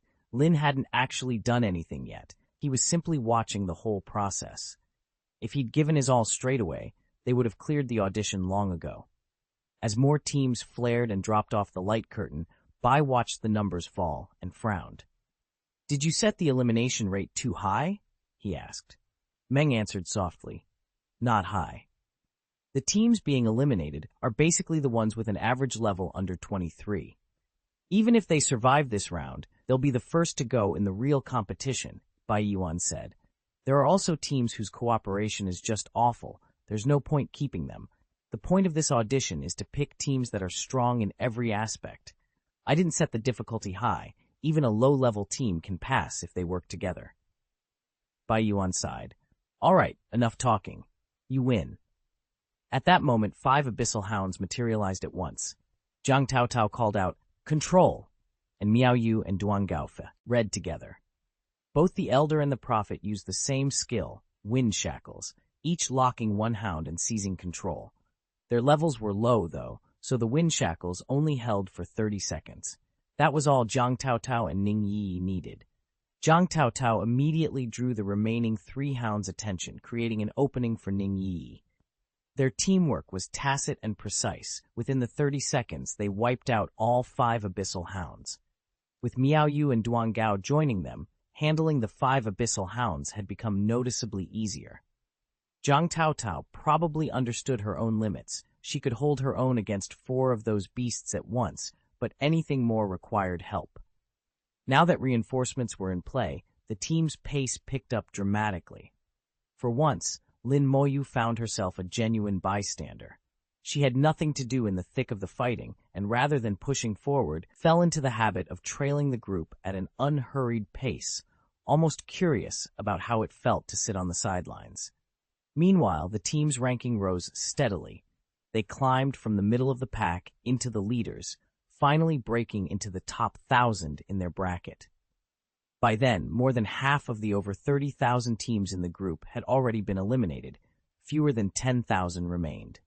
The pressure, however, only intensified. 6 abyssal hounds appeared at once, then 7, then 8, an overwhelming wave no one wanted to face. Because Zhang Taotao and the others were still relatively low level, each new surge pushed them harder, forcing them to fight with everything they had.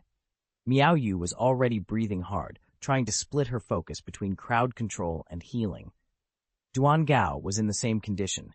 His stamina stretched thin as they met wave after wave of relentless attackers. An hour into the audition, everyone's status bars were starting to run empty and needed topping up. Duan Gao took out a spirit elixir and used it to restore the team's resources. Once the recovery finished, he sat down hard on the ground and sighed. "I'm totally drained." Miaoyu murmured, "I only have 300 mana left. Without mana, you can't use skills." Ning Yi added quietly, "I'm almost out too." Assassin skills don't cost much mana per use, but constant sneaking and stealth eats through reserves fast. Ning Yi's mana attribute isn't nearly as high as a mage's, so staying alive this long had already been difficult.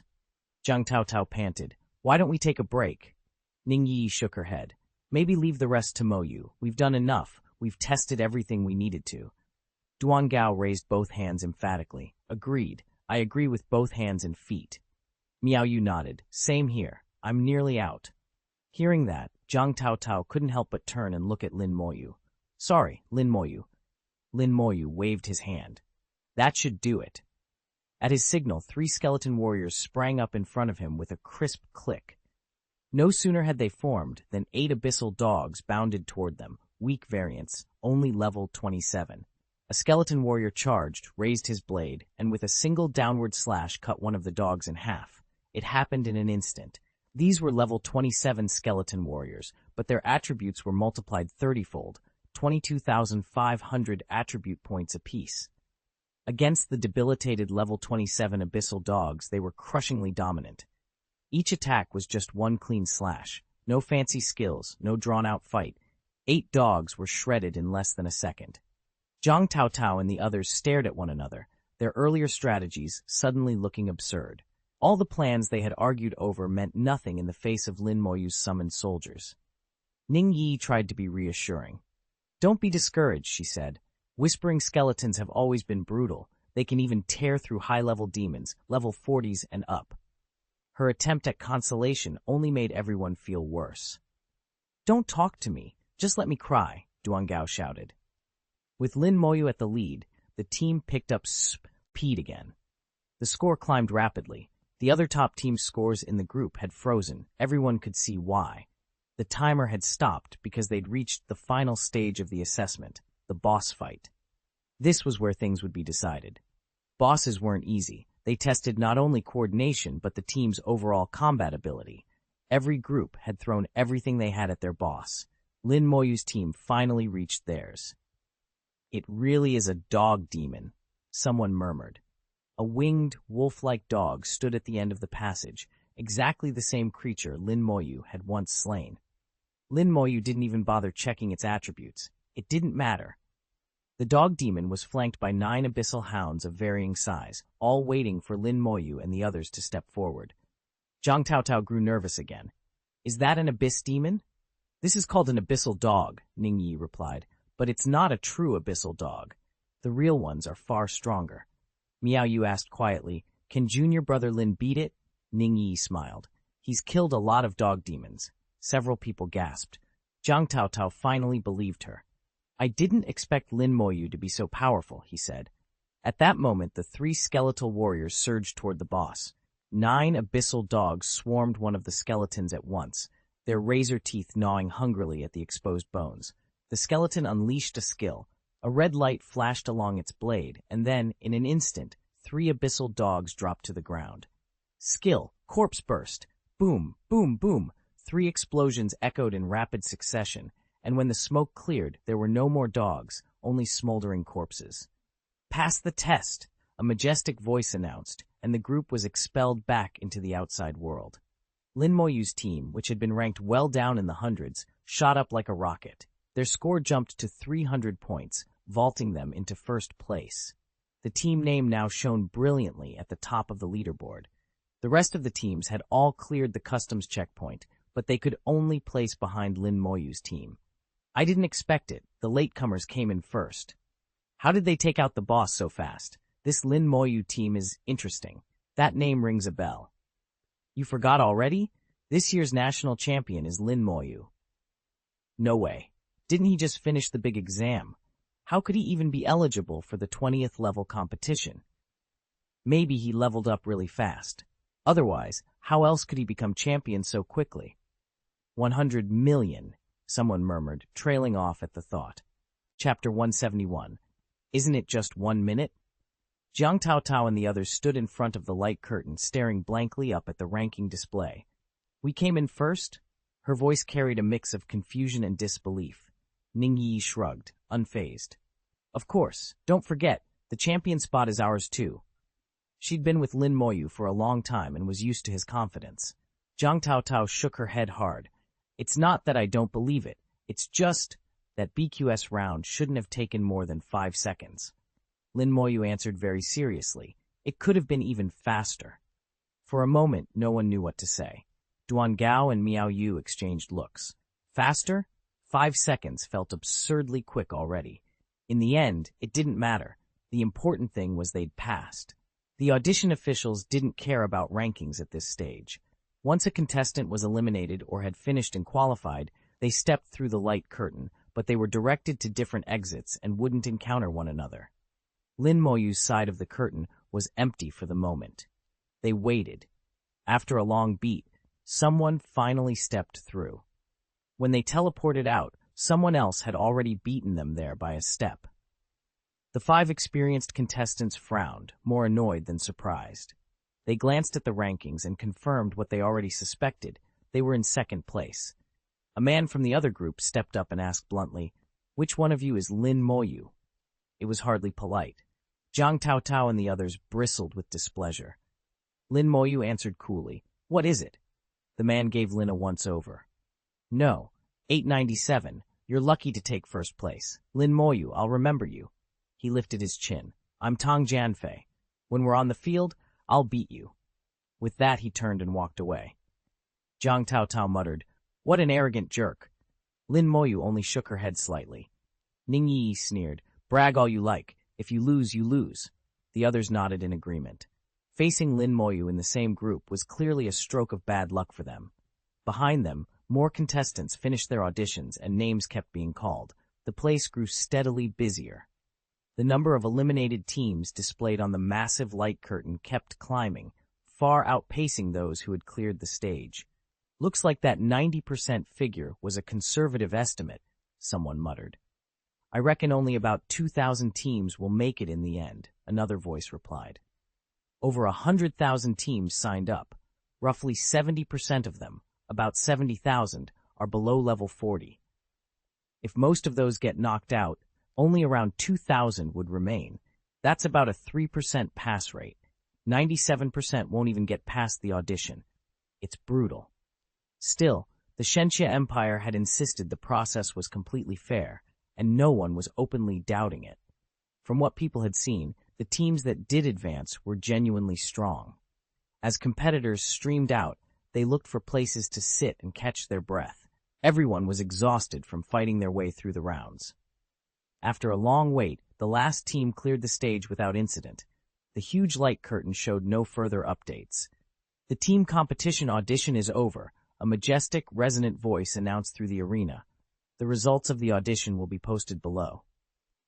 In the grade 10-19 groups, 18,352 teams competed and 552 advanced.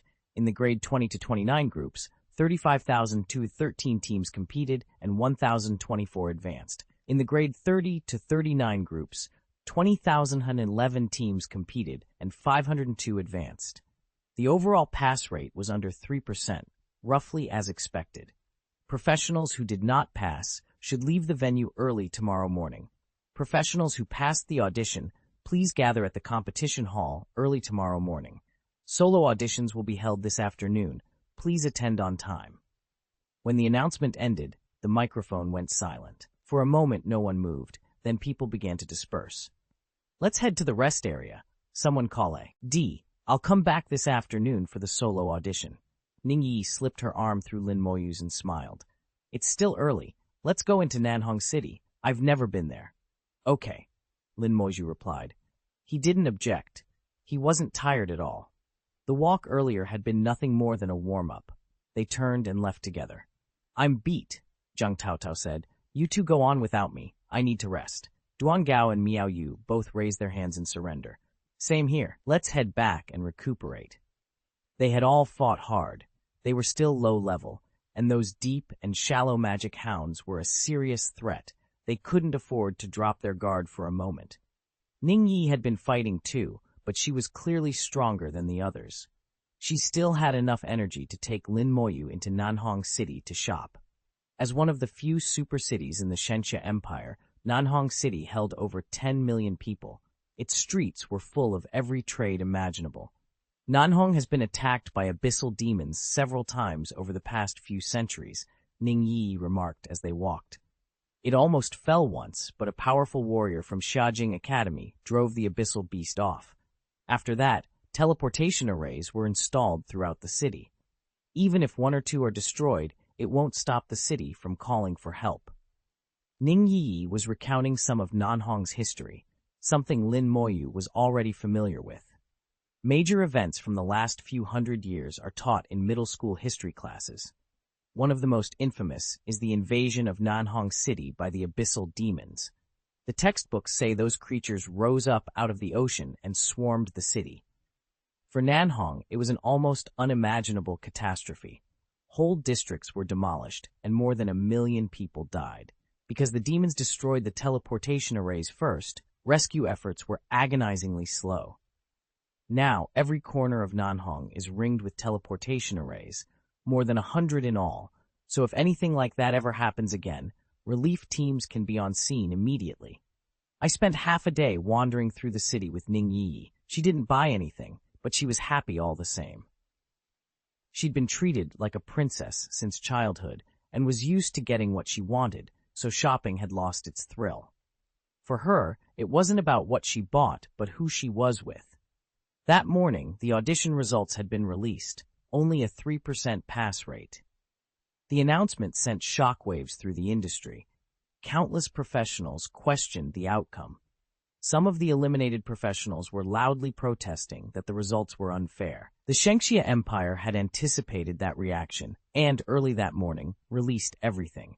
The preset monsters, their strengths and numbers, the final boss, and a full explanation of the design and purpose behind the challenge.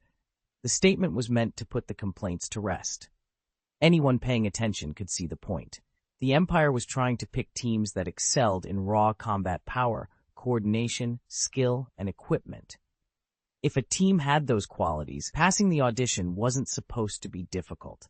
The official noted that although the overall pass rate looked low, only 3%, the teams that did make it through were the strongest and most capable seen to date. That afternoon, the solo auditions began. Far more people had signed up for the individual contest, a staggering 200,000 entrants. The solo rounds used the same grouping method as the team event, sorted into level brackets that covered 10 levels each. Compared with the team competition, the solo contest drew even more attention. When there were no teammates to hide behind, a contestant's own strength stood out all the more.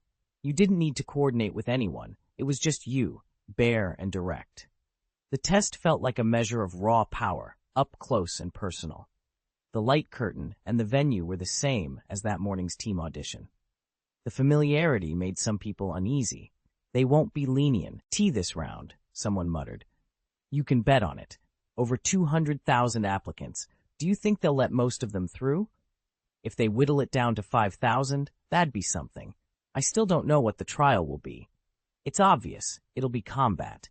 Maybe they'll test how soldiers fare without healers. As people traded guesses, the light curtain brightened.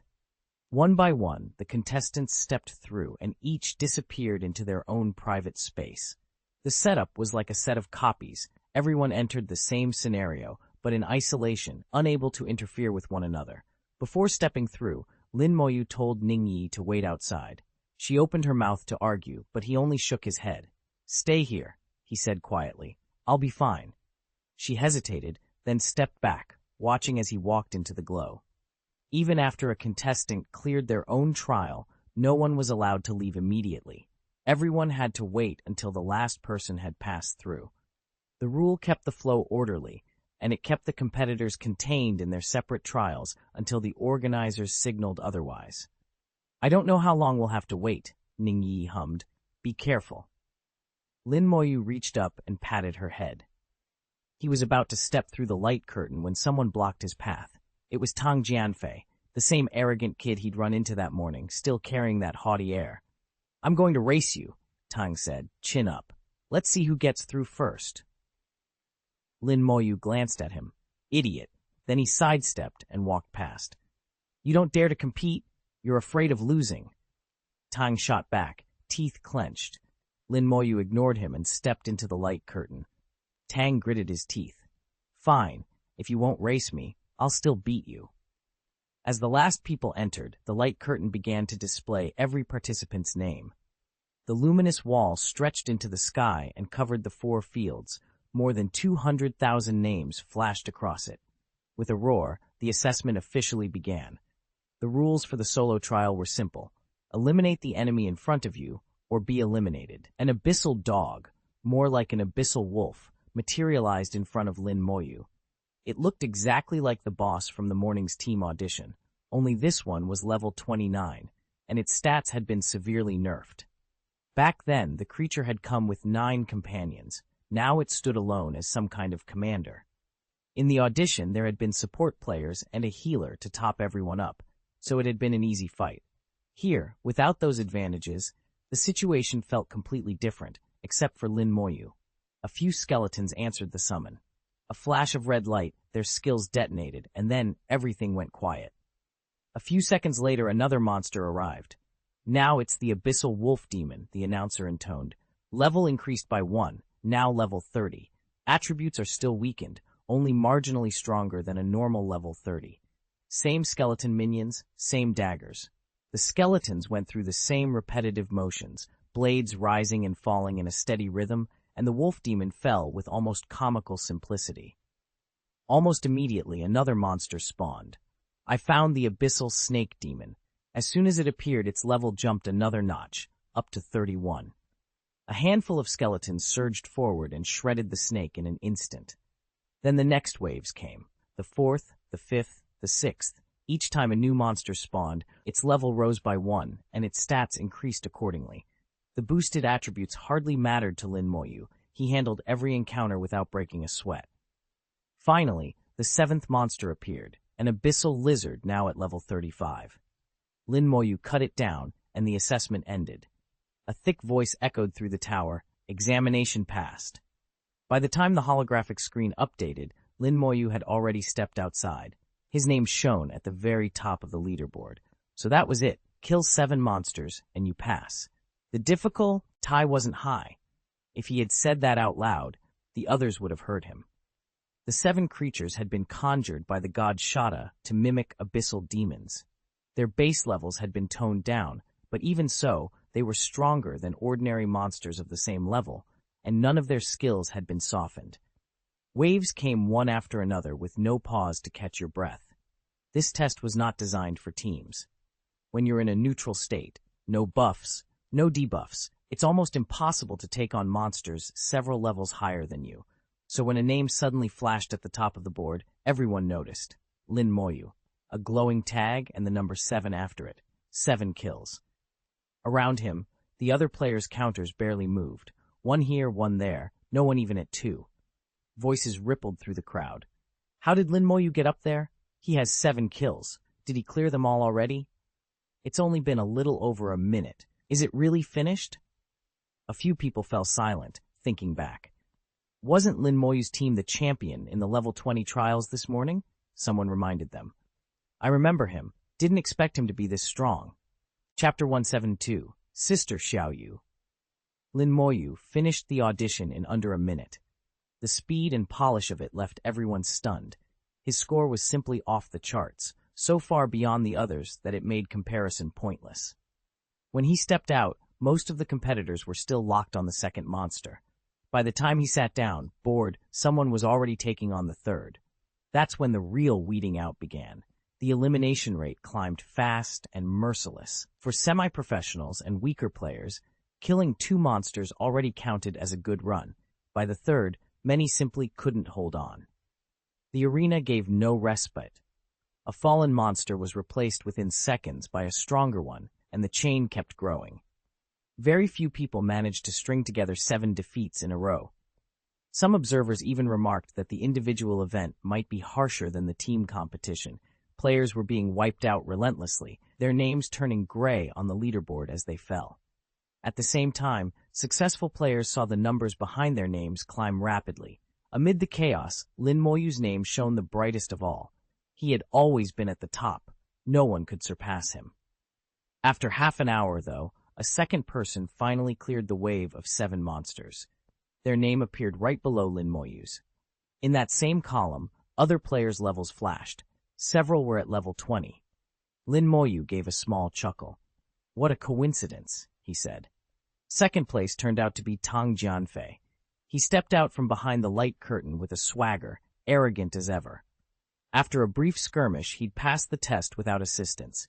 He lifted his head, full of confidence, and glanced at the scoreboard, but his expression froze. He'd been beaten to first place again. Lin Moyu's name still sat above his. Tang Jianfei spun around and saw Lin Moyu sitting beside Buthro 2, looking as if he weren't paying much attention. Shen Sheng nudged him. "When did you come out?" Lin Moyu rolled his eyes. "Before you," Tang Jianfei snorted. "You got lucky. I'll beat you for sure in the arena." Lin Moyu had no patience for that kind of bravado and ignored him. His attention drifted toward another audition area, the advanced professional arena, where the solo trials were taking place. He planned to go see if he could find Lin Mohan. He would have to wait until every audition in this hall was finished before he could go there. Lin Moyu closed his eyes and sat still. One by one, contestants were knocked out. Very few made it through. As the rounds dragged on, many contestants began to slow, and a surprising number were eliminated at the 5th or 6th checkpoint. It was a pity to watch. An hour later, the last person finally stepped out. The light curtain at the stage snapped into place and held steady. The screens displayed the group headers, identical headings, the same phrasing for each category. But even so, everyone who had been watching felt that Lin Moyu outshone them all. A deep, resonant voice boomed through the hall. "The auditions for the solo competition are over. The audition results will now be announced.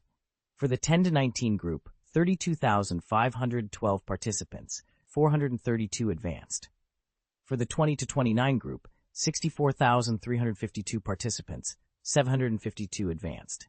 For the 30 to 39 group, 43,454 participants, 499 advanced. The auditions are finished. The professional competition will begin tomorrow." A stunned silence fell over the crowd as people absorbed the numbers.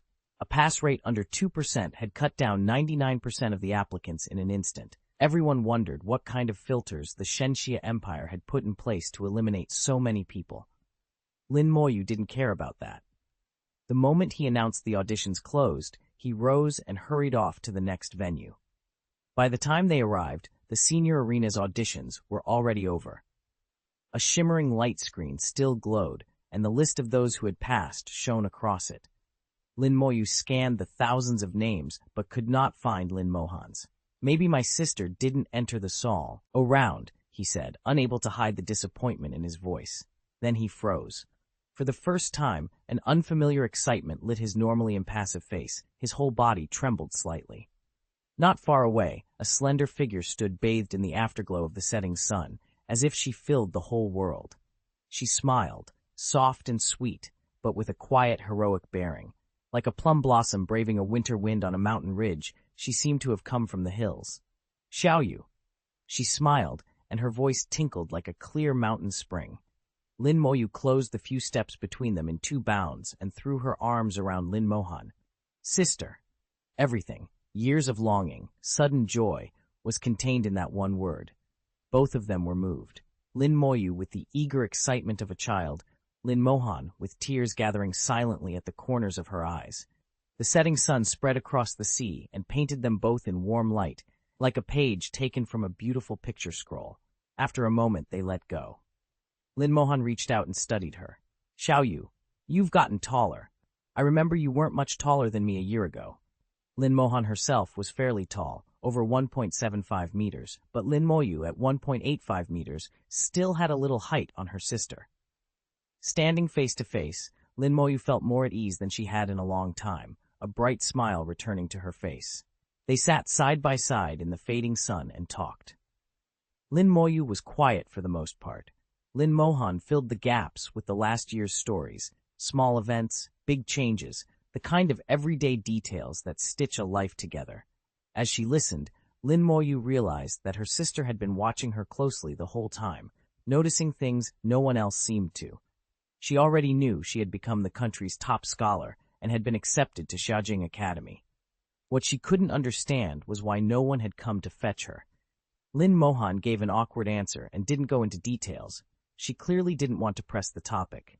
She merely smiled. "You still talk so little. How do you expect to get a girlfriend that way?"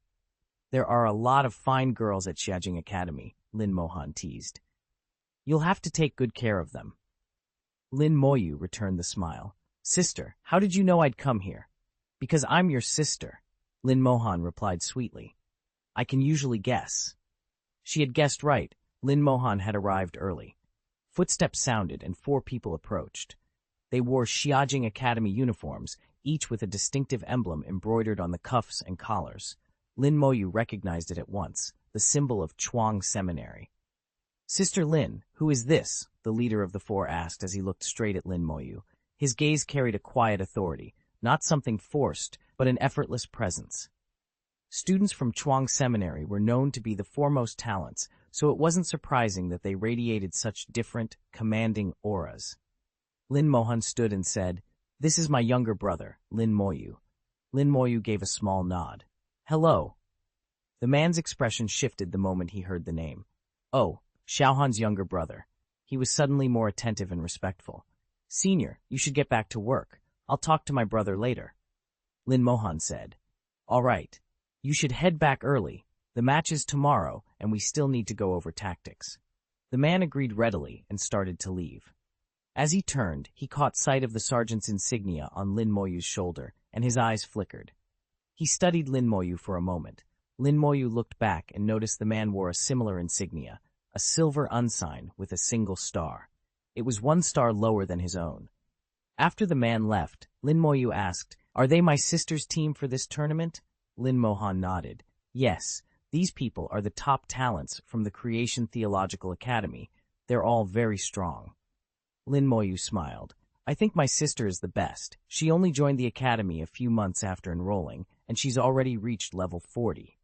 Lin Mohan's voice dropped. "I'm different from them." Lin Moyu understood. He felt different too. They looked like top-tier talents, incredibly powerful, but to Lin Moyu, they still fell short of her sister. Curiosity nagged at her. "Sis, what's your profession? How do you level up so fast?" she asked. Lin Mohan had kept some things to herself before. She hadn't mentioned that she never switched classes. Now, as they sat watching the sun sink toward the sea, she answered softly. "When I first awakened, my class was Blade Dancer, a legendary profession," she said. "Since then, I've been lucky enough to complete a class ascension. My job is now a Holy Sword Dancer." Warm surprise flushed through Lin Moyu. Her sister had actually completed a class ascension. This was no coincidence. People always judge ascensions by the result, not the process. How it happened mattered far less than what it produced. "I level up quickly because of my talent," Lin Mohan continued. "My growth rate is over 10 times that of other professions." Lin Moyu finally understood why her sister had been leveling up so fast. She'd suspected something before, but now it was clear. It was the influence of talent. Talents are difficult to awaken, and there are thousands of different ones, some powerful, many useless. People who awaken a strong talent are truly 1 in a million. Her sister's leveling speed was more than 10 times that of other practitioners. That kind of talent was undeniably powerful. As long as she kept gaining levels, she could use her level advantage to overwhelm opponents even if her class was slightly weaker. At high tiers, a single level difference can mean a huge gap in attributes. And a legendary class isn't weak by default. After undergoing class ascension, her sister's profession had become a mid-tier legendary class, which would only make her stronger. "My teacher is very strict with me," Lin Mohan said. "I've been training non-stop. I haven't even had time to come see you," Xiao Yu said. "My teacher already told me," Lin Mohan replied. I never expected you to become the top scholar in the whole country, Xiaoyu. That's amazing. There are so many little fans at school who adore you, but you're so quiet about it, she added with a teasing smile. Hurry up and find someone to settle down with. Give me a big, healthy grandchild. My sister was like that. Serious one moment, utterly shameless when she joked. They talked until dusk. Finally, Lin Mohan stood slowly. Xiaoyu, I'm heading back. After the competition, the teacher has arranged for me to go elsewhere to train. I might not be able to see you for a long time. Xiaoyu furrowed her brow. I'll come visit when I join the Creation Theological Academy. Lin Mohan smiled. All right, your eldest sister will be waiting. Then, suddenly earnest again, she said, Xiaoyu, remember, find someone soon and give me a chubby baby. Your big sister is like a mother, after all. The sun sank below the horizon, and dusk fell. Lin Moyu returned to the station and found Ning Yi sitting outside the house, staring up at the sky and muttering to herself. At first it looked like she was counting the stars, but as he came closer, he realized she wasn't. Dead whisper, smelly whisper, why haven't you come back yet? If you come back, I'll bite you to death, she was saying. Bite the hands first, then the neck, and finally, Ning Yi struck a humorous, ferocious pose that was more adorable than scary. Lin Moyu padded up beside her without a sound and smiled. What were you going to bite last? He asked. Ning Yi gasped and a flush crept over her cheeks. She hadn't expected him to hear. She hurried to change the subject, twisting her head and brightening her eyes. Lin Moyu looked different today. There was something a little sharper about him, she thought, though she couldn't quite say what. Then she guessed. Moyu, have you found your sister?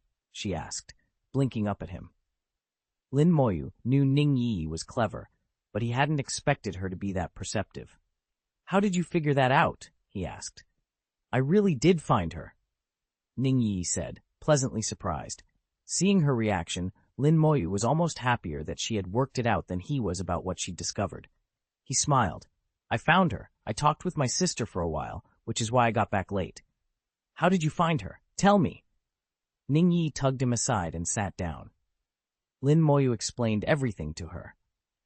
That night, the Shenxia Empire released the criteria for the solo auditions. After reading them, everyone fell silent. The standards were brutally high. Ordinary professionals stood no chance. Those who could meet them had to be exceptional. After all, these were the people who had risen above more than 200,000 applicants. There was another hot topic besides the rules, Lin Moyu. Everyone wanted to know how he had completed his audition in just 1 minute, far faster than the second-place contestant in his group. The Shenxia Empire offered no explanation. All anyone could do was wait and look forward to seeing Lin Moyu's performance in the next round. Early the next morning, the 100th professional contest officially began. The shimmering light curtain that had enclosed the arena vanished, revealing enormous battle stadiums to everyone inside.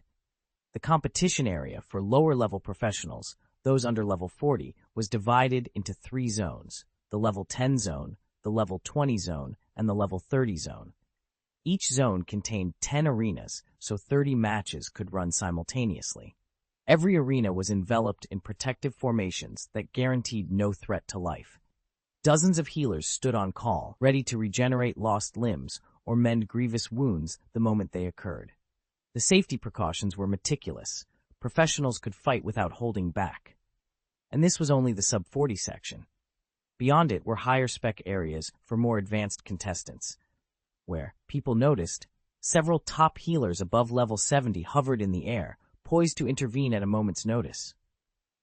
It's really impressive, someone murmured. The Shenxia Empire really knows how to put on a show, another replied. The scale is beyond what most small nations can even dream of, someone said, awed. Those arenas are all built on the sea, another added. It's like they moved mountains and filled in the ocean to make them. Look at our glorious Shenxia, a proud voice declared. Any small fry, any pretender, step aside. Yeah, and that third brother who always likes to show off, he'll be sent packing too, another replied with a sneer.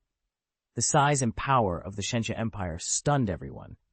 Apart from Shenxia itself, there didn't seem to be any nation capable of matching this level of engineering or spectacle. The rules of the tournament were simple. 2 versus 2. Winners advanced, losers were eliminated. There were no points to tally, only victory or defeat. Each team had one chance. The Empire's message was clear. Once you entered the battlefield dungeon and faced demons and monsters, you had only one life. After the rules were announced, each team sent a representative to draw lots. Zhang Taotao drew for their squad. "We're number 512, he said, "right in the middle." In the 20th level bracket, 1,024 teams had passed the auditions. With the draw, Zhang Taotao's team landed the exact central seed. According to the pairing rules, their first opponent would be team number 51. The officials moved quickly. The draw was over in 10 minutes, the arena gates opened, and the crowd erupted. Teams streamed into the ring in order of their numbers. Zhang Taotao tapped her tablet and said, "We're paying special attention to teams 18, 322, 599, 733, and 924. Team 18 is from the Eagle Kingdom," she went on. 322 is from the Saint Fighting God Realm, 599 from the Cherry Blossom Country, 733 represents the Vatican Sanctuary, and 924 is from the Christian Church. All of those teams are fielding level 29 professionals, she added. They're decked out in top-tier silver gear, seriously dangerous opponents. Since she'd returned yesterday, Zhang Taotao hadn't stopped working. She'd already gathered intel on the noteworthy teams and summoned a few people to discuss tactics. Lin Moyu, however, was deliberately left out of the planning. The others preferred to let the matches play out. If their picks got into trouble, Lin Moyu could always intervene later. Otherwise, it would be more interesting to watch them go at it. When the match began, a few summoned skeletons surged forward, clashed a few times with the enemy, and the fight was over in an instant. Lin Moyu watched but didn't intervene. He let them do as they pleased. Professional matches moved fast. Sometimes a single game was over in minutes. The Shangxia Empire had deployed a large security detail and stationed referees at every arena to guarantee absolute fairness. No outside props were allowed inside the competition, although players could use their own equipment. Duan Gao came racing back, out of breath. Got it, he panted. Team number 513 is from Southwest University, he reported. Their captain is Luo Miao. Like Sister Taozi, she's a female knight, level 27. Zhang Taotao's eyes narrowed. What else? There's a double support setup, plus an archer and a mage, Duan Gao continued. Ranks? Exact subclasses? Zhang Taotao asked. He knew those details mattered. Duan Gao hesitated for a beat, then explained. Support is tricky. There are prophets, elders, bishops. They're all classed as support, but that covers a lot. Even among elders, you can have elf elders, elemental elders, Selene elders, different specialties under the same name. Knights are the same. Sword and shield knights, swamp knights, shadow knights, elf knights. Small differences that change how they fight. Zhang Taotao nodded. A misidentification could lead to the wrong strategy, so the specifics were crucial. He listened as Duan Gao fished for the remaining details, mentally sorting the possibilities. Knowing your class, what kind of archer, what kind of mage, along with level and gear information was everything in a fight. Know yourself and know your enemy, and you need never fear 100 battles, Zhang Taotao reminded them. Without Lin Moyu, there were only 4 of them left, and their average level wasn't high. They were outnumbered. One tactical mistake, and they would be finished. Zhang Taotao fixed Duan Gao with a hard look. What did you find out? He demanded. Duan Gao's face went sheepish. I didn't get anything, he admitted. Miao Yu tilted her head. That female knight, Luo Miao, wasn't she very pretty? She asked. Duan Gao barely managed. Not bad, before Miao Yu yanked his ear so hard he howled. No wonder I couldn't see any info, he protested through the pain. I was distracted. It hurts, he kept squealing as Miao Yu pinched harder. You're saying she's not as pretty as me? Miao Yu teased. Not as pretty as you. Definitely not, Duan Gao blurted, squealing again. Zhang Taotao's voice, cut in, low and serious. Xiao Yu, let him go. That's useful information. He turned his attention back to the group. Anyone competing has to wear a shielding badge. We're about even, someone muttered. That detection technique won't work on them. It's a good thing Xiao Gao managed to get that intel, Miao Yu said. Let's plan our counters around it. She shot Duan Gao a look, and with a huff added, All right, this time I'll let you off, for Sister Taozi's sake. Ning Yi giggled. Let's just watch the match and give it our best. If we really can't beat them, there are always consolation rounds. She shrugged. Honestly, if Lin Moyu's team can't win this, they'll be in trouble, but for now they can play however they need to. Above the arena, vast light screens bloomed into life, hanging in midair so that information could be read from every angle with no blind spots. Each player's stats and match data were displayed on the panels. Anyone watching could learn a lot simply by studying the numbers and observing other teams' tactics. Matches ran back-to-back, promotion or elimination decided in rapid succession. Some contests were over in under a minute, the result of a huge disparity in skill. By noon, it was finally Lin Moyu's turn. Her teammates stepped into the ring, and at the same time their designated player, number 513, took his place as well. One knight, 2 supports, an archer, and a mage, a pretty standard 5-man lineup. The same breakdown showed up on the arena's giant screen as the teams stepped onto the stage, and spectators with sharp eyes immediately spotted Lin Moyu's name. Lin Moyu, level 27, Necromancer? Someone murmured. I've never heard of that class. Is it new? It sounds like a mage subclass, and by the look of it, pretty powerful. Of course it is. Just remember how he did in the solo matches. Lin Moyu's reputation made his entry especially interesting.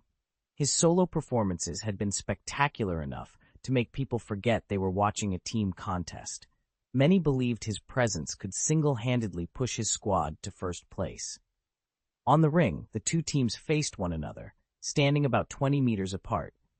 Zhang Taotao and the opposing knight, Luo Miao, squared off, each assuming a fighting stance. They locked eyes for a beat, then surged forward and collided with brutal intensity. Luo Miao was level 27, 3 levels higher than Zhang Taotao, and the difference showed in the force of his strikes. Because both combatants were under level 30, a 3-level gap wasn't enough to decide the fight outright.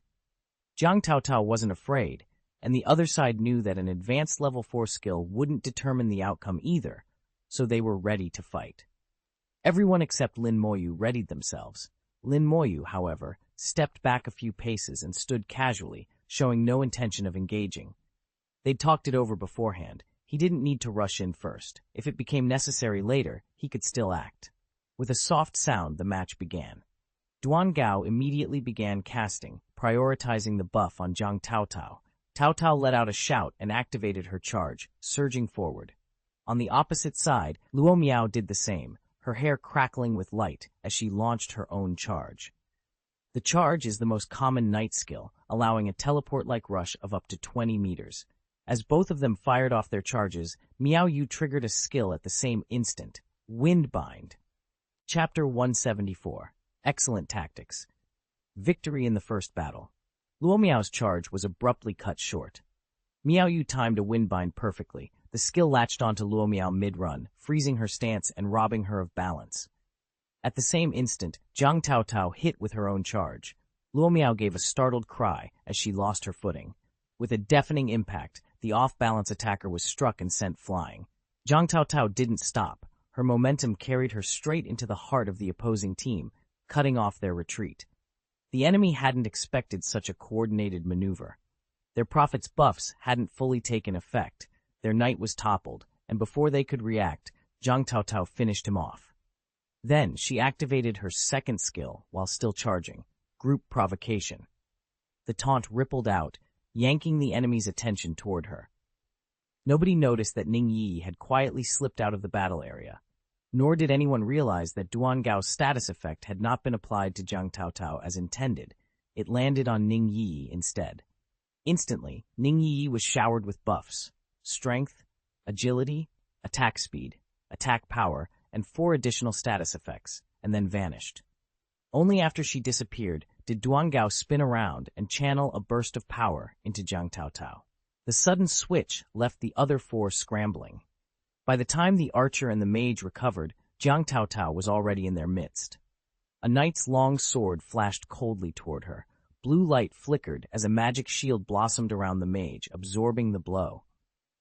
The archer took a step back to open distance and loosed an arrow that split into 3 luminous bolts, a triple shot streaking straight for Zhang Taotao.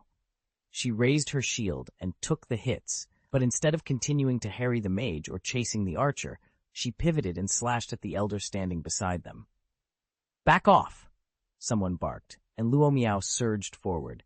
She shook off Miao Yu's restraining effect and shouted, "Skill, provocation!" Luo Miao slammed the taunt into the battlefield, trying to draw the enemy's focus onto herself. For a heartbeat, the battlefield's attention wavered, but the mage was already casting. A fireball materialized and streaked toward Zhang Taotao. It slammed into its target and erupted in a thunderous blast. Zhang Taotao raised her shield, but the blow still drove the air from her lungs with a muffled grunt. A healing spell landed on her, Miao Yu reacting instantly to stitch those wounds closed. Even so, Zhang found herself surrounded. Knights were locked in close combat, while archers and mages peppered from range. The middle of the ring had become a deadly pinch point. As a knight, Zhang's burst wasn't high, and the enemy had a senior healer keeping them alive. She couldn't finish anyone off. From every angle, it looked like Zhang Taotao was in real trouble. No one, however, was watching for Ning Yi. Her whereabouts had already been ignored. Jiang and Luo Miao continued their duel. Despite a 4-level difference, Jiang showed no fear. She fought with such drive that she even managed to wrest momentum away from Luo Miao. Behind her, though, Miao Yu was being hammered. An archer and a mage were focusing on the healer, and she kept spamming cures from cover. Her mana was melting away under the pressure. The enemy's senior healer was also working, but in a far calmer manner. Miao Yu had the heavier burden. Then, without warning, Miao Yu's body convulsed. A stab of pain ripped through her. In the space of a heartbeat, she vanished from the surface of the ring and reappeared underneath it. She was struck down in seconds. The arena's protective array meant a fatal blow wouldn't actually kill her. Instead, the moment the attack would have finished her, the array teleported her back into the ring. 2 huge wounds still gaped across her body, and pain seared through her. Then, in the next second, several brutal healing spells landed on her. Flesh knit back together, the wounds closed, and the pain vanished, as if it had never been. While she recovered, Ning Yi, who had been out of sight, slipped up behind the enemy healer. 2 quiet bursts of skill, and the healer was flung clean out of the ring. "Watch out for their assassins!" the opposing archer shouted, activating Eagle Eye. Through the sight, he spotted Ning Yi in stealth. Whiz! A sharp arrow screamed toward her. Movement while invisible was sluggish. She couldn't dodge fully, and the arrow's approach forced her stealth to break. She didn't fall back, though. Instead, she charged straight at Luo Miao. Without an elder or a healer left, the other team had no way to patch up injuries. Once hurt, they couldn't be healed, and their ability to keep fighting dropped drastically. Meanwhile, Zhang Taotao, who had just been rescued by those healing spells, continued to receive treatment and stayed at full fighting strength. Luo Miao's voice snapped with urgency. "Kill their healer!" The archers and mages opened fire on Miao Yu all at once. Duan Gao looked ready, then suddenly planted a massive shield between them. The barrier rose from the ground, taller than 15 feet. Regardless of stats or mobility, it was an impenetrable wall in that moment. Duan Gao braced the shield and put his body behind it to protect Miao Yu. Every blow thundered against the shield. He howled with each impact, almost theatrically, but the barrier could not absorb everything. With Duan Gao only level 21 and poorly armored, the hits still took a heavy toll. After Miao Yu finished healing Zhang Taotao, she turned and patched Duan Gao up as well. "Hold on," she said low. Duan Gao gritted his teeth. "Don't worry, I can take it." As long as the healer lived, the team's safety was secure, which was exactly why Zhang Taotao and the others had decided their priority was to take out the enemy healer first. Ning Yi, the team's assassin, was expertly suited to that role. Her low presence meant she could slip in unseen and kill an exposed healer in seconds with a surprise strike. It worked exactly as planned. Zhang Taotao and the others had already seized the initiative, and Lin Moyu could tell at a glance that the match was 9 times out of 10 in their favor. Their opponent was obviously inexperienced against real players, good at dungeon runs, but weak in actual PvP. Besieged by Zhang Taotao and Ning Yi, the mage Luo Miao couldn't hold out and activated his ultimate defense. The moment the shield went up, Zhang Taotao switched targets and charged, closing the distance in an instant. Shield bash! Night cross slash! Night combo! Her attacks came in a relentless burst, driving her damage to the max. In less than a second, the mage's magic barrier shattered like glass. Ningyi materialized behind him at the perfect instant. Her skill cooldown had just ended. Fatal strike! Body explosion! She unleashed both abilities together, detonating devastating damage. With a scream, the mage was flung out of the arena and crashed to the ground at the foot of the ring. The outcome was decided almost before anyone had time to blink. The brief exchange lasted only 2 minutes. Then it was over. Lin Moyu's team advanced without a hitch. Ningyi leapt up, grinning. We won! Jiang Taotao clenched her fists in delight. Yes! Their tactics had been flawless. Victory had felt inevitable. The viewers, however, were disappointed. He didn't even move, someone muttered. We didn't get to see Lin Moyu play at all. Healer went down right at the start, another said. That's all it took. Once you lose your healer, it's hopeless. Probably just inexperience, came a measured comment. The other side was used to dungeon-style play, not competing against pros. They were too strong today. Too bad, someone else added. No chance to see how powerful Lin Moyu really is. Don't worry, another voice reassured the group. There's another match tomorrow. He'll have to show himself eventually. For Lin Moyu, though, today's match was finished. His next game wouldn't be until tomorrow, and opponents would be assigned randomly. He told the others, I'm heading to the high-level matches. Then Lin Moyu went to find Lin Mohan. I'll go too. Ningyi waved her hand. Jiang Taotao and the others were just as eager. They wanted to watch other people's matches, compare themselves, and learn. The high-level arena was far more intense. The techniques used by veteran players were flashier and more spectacular than the low-level bouts, and it was a real treat to watch. From a distance, the two of them could already see the colorful spectacle, skills roaring to life, energy rippling and spreading outward. This arena had 3 rings for level 40, level 50, and level 60 professionals. Each ring was huge, about 50 meters across, giving the competitors plenty of room to maneuver. There! I found it! Channel 5! Ningyi cried, her sharp eyes picking out a name on the display. They hurried over. By the rules, they couldn't enter the fighting area and had to watch from the distant viewing platform. On stage 5, the match was in full swing. Lin Mohan stood off to the side, twin swords in hand, not engaging at the moment. Tall and graceful, she looked almost goddess-like as she watched the action. Even without a real fight, they drew every eye in the clearing. The 4 people flanking her were all students of the Creation Seminary, and one of them was a prodigy, someone whose combat strength was unmistakable. Even when Lin Mohan held back, when 4 or 5 opponents came at them at once, they simply couldn't land a meaningful blow. The gap in power was crushing. My sister's even prettier than in the photo, Ningyi murmured when she spotted Lin Mohan from across the field, clearly captivated. Lin Moyu only smiled and slipped an arm around Ningyi's shoulders, saying nothing. Then, without fanfare, Lin Mohan lifted both swords. With a slight twist of Hongmei's waist, the motion was almost casual, no flashy flourish, just a single graceful turn. But the movement looked less like a combat maneuver and more like a dancer's pirouette, and it immediately held everyone's attention. Lin Mohan's presence was more mesmerizing than any spectacular clash. It was in that instant that Lin Moyu understood what people meant by a holy sword dancer. Above Lin Mohan's head, a long sword crystallized, bathed in holy light that washed over the surrounding fields. Identical sword phantoms sprang into being above the heads of her teammates. The aura was contagious. Each of them felt a rush of energy and focus, their fighting power surging as if newly ignited. They started with an overwhelming advantage. Victory was only a matter of time. With the effect of Lin Mohan's skills, her combat power was significantly boosted. The opponents fell almost instantly, tumbling out of the arena one after another. Lin Mohan's team won. Throughout the match, Lin Mohan hardly did anything active. She only cast 2 skills and otherwise stayed out of the fighting. Lin Moyu watched thoughtfully. My sister's class seems to have support traits, he observed. Yi, do you know about the sword dancer class? Ningyi asked. She thought for a moment, then shook her head. I've heard of it. It's an extremely rare legendary class, a hybrid of support and fighter. Even among legendary classes, it's supposed to be very powerful.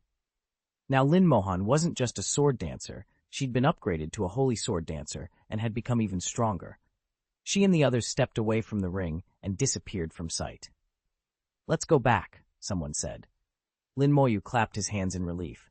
As long as Lin Mohan was safe, he didn't need to worry.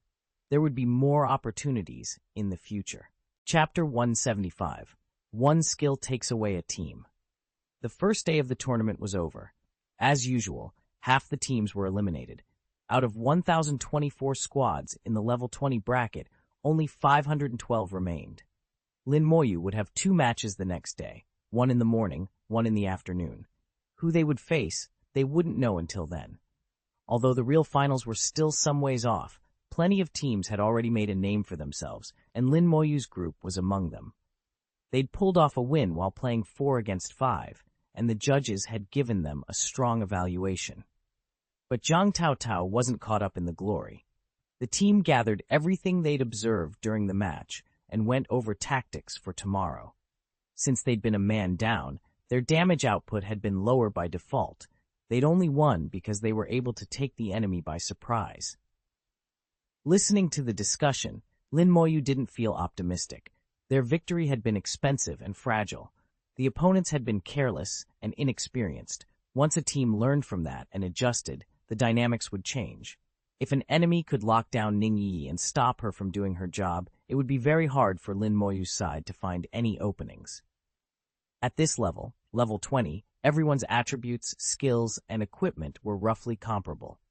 Experience, coordination, and smart tactics would decide who advanced. Being a player short was a hard deficit to make up. Lin Moyu went over his abilities again and again in his head. Each of them was devastating on its own, but none could completely compensate for a missing teammate. If the other side landed a single decisive blow, it could shatter the balance and end the fight before it really began. The next morning the sun was just right, and the competition resumed. Outside the arena, the crowd was enormous. The million-seat grandstand was packed. This was already the scene before the tournament had even reached its final stage. Once the official finals started, it would be even crazier. No country, except the Shangxia Empire, could pull off matches watched by millions. On stage, Zhang Taotao and the others looked composed and dignified. Their next opponents were team number 482. Every one of those 5 players was a veteran, mostly level 28 or 29, and their lineup was intimidating. Gladiator, Prophet, Elder Selene, Elemental Mage, and Summoner, all rare classes. Notably, there was no Knight. Swapping a Knight for a Gladiator made the team much more offensively oriented. Elder Selene can amplify a Mage's power, greatly strengthening their spells. With both the Prophet's and Elder Selene's blessings, an Elemental Mage's skills should be at least twice as potent. Beside the opposing Summoner, a creature wreathed in black mist hovered, sinking and rising. It would even blink out of sight for a couple of seconds at a time. It was clearly the Shadow Beast, the signature summon of a Shadow Summoner. Ning Yi felt a chill. The Shadow Beast was notorious, the assassin of the summoned creatures. It can see through invisibility and cloak itself at will. Its burst damage rivals assassins of the same rank, and it's extremely hard to deal with. If the enemy summoner used it to pin them down, shaking it off quickly would be next to impossible. Zhang Taotao's expression turned serious. This match won't be easy. Ning Yi frowned and leaned toward Lin Moyu. If we lose this one, I'll leave it to you. Lin Moyu merely nodded, calm. Right now he was relaxed to the point of nonchalance. Each match, to him, looked like child's play. The 5 opponents were still grinning, riding the momentum of their last crushing victory. They looked certain they'd win again. At the starting chime, Zhang Taotao lunged, then immediately stopped. The enemy didn't surge forward.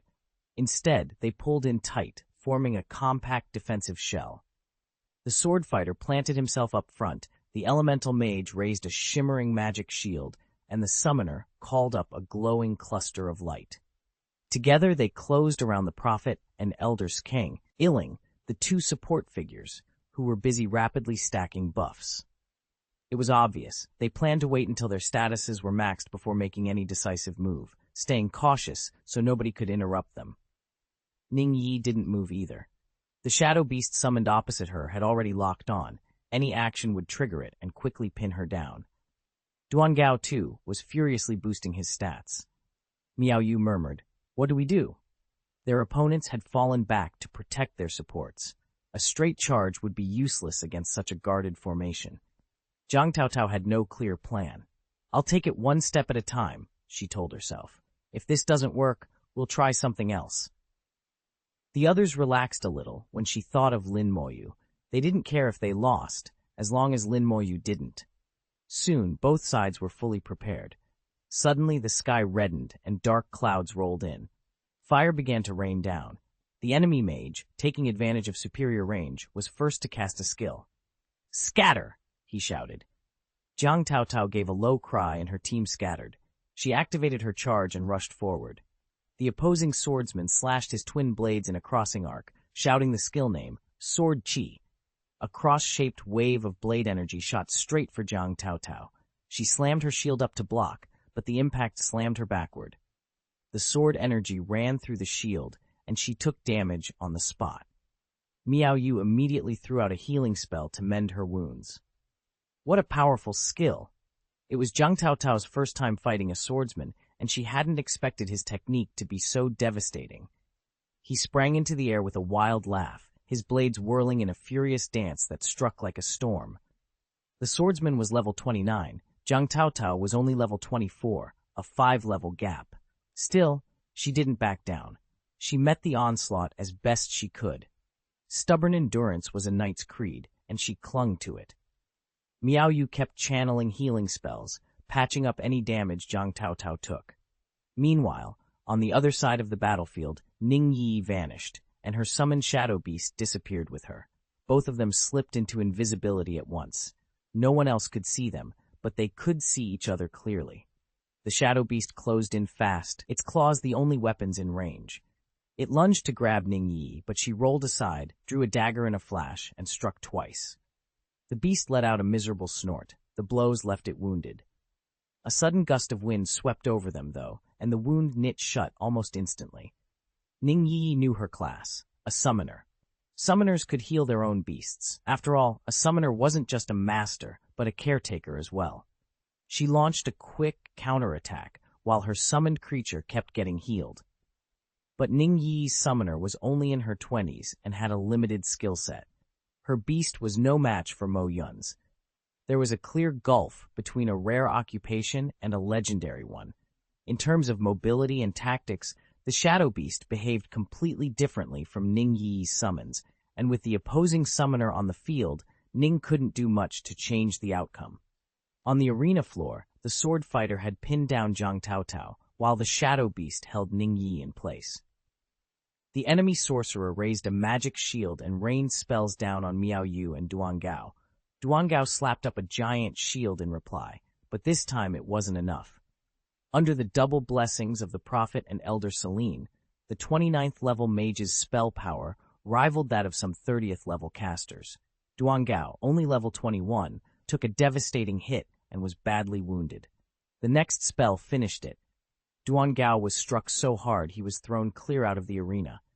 It was too late for Miao Yu to heal him. From the very beginning, Zhang Taotao's side had been under relentless pressure. Enemy skills never stopped coming. Duangao had already been knocked out, and the mage took aim again. Miao Yu couldn't cover both flanks. The level gap was too great. She was forced out of the ring before long. The swordsman laughed. "Your healer's down. Just admit defeat and save yourself the pain, little sister." Zhang Taotao knew it was over. She drew a steadying breath and whispered, "Limit defense." She activated her ultimate protection and made one final effort, charging straight for the enemy backline to try to take out their support, even as swordsman Do struck at her. Two assistants stood behind the mage. He only shook his head. "It's useless," he said. As Zhang Taotao reached them, a ring of fire exploded outward and sent her flying into the air. Skill, repelling ring of fire, one of the mage's signature spells that knocks enemies away regardless of their defenses. Zhang Taotao felt the fight slip from her grasp and stopped resisting. "I'll leave it to you." Ning Yi said it with a bright smile, then jumped off the ring. She tucked her dagger away with a quick motion and hopped down light as a feather. Lin Moyu nodded. "You all rest. You'll be fine soon," he told his teammates. Ning giggled and bounded away. When she landed, only Lin Moyu and 5 opponents remained in the arena. The crowd leaned forward, the noise rising like a wave. Here it comes. Lin Moyu is going to make his move. Finally, let's see what he's really capable of. Don't forget, he's a necromancer. That strength is worth studying. Still, even necromancers have limits. He's only level 27. 1 against 5, he shouldn't be able to win. You never know. I have faith in him. Didn't need to look at his teammates to be convinced. Whispers and bets circulated as people craned their necks to watch Lin Moyu's next move.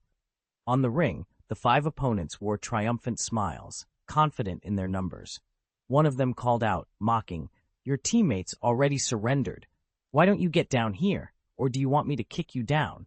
Lin Moyu only smiled and shook his head. He lifted a single finger, calm and unhurried, like a man who has already decided the outcome. An ice-boned skeleton mage materialized in front of him. "Undead summoner," the swordsman barked, laughing. "So you were a summoner all along. Why wait until now, until all your teammates were down, to show your hand? Isn't that a little late?" Lin Moyu said nothing, but his pulse quickened. The skeleton's hands flared with frost, and it unleashed its ability at once. Ice storm! The temperature in the arena plunged. A torrent of freezing hail began to fall. The swordsman's grin vanished in an instant. His face went white as the icy shards hammered him, and he screamed. The hail tore into him, leaving him grievously wounded. "Medic, quick, heal me!" he roared, lunging for Lin Moyu. Then, halfway to him, the swordsman stopped dead. The spell hadn't struck him the way he'd expected. He spun around, and horror hit him. His 4 teammates were gone from the fighting ring. They had fallen through to the level below, where jagged spikes waited. One single spell had wiped out the entire team in seconds. A cold dread ran from the soles of his feet up to the crown of his head. What kind of summoned creature was this, and why was its attack so devastating? The warrior lay gravely wounded. The frail mage rushed to aid the summoner, but was cut down instantly.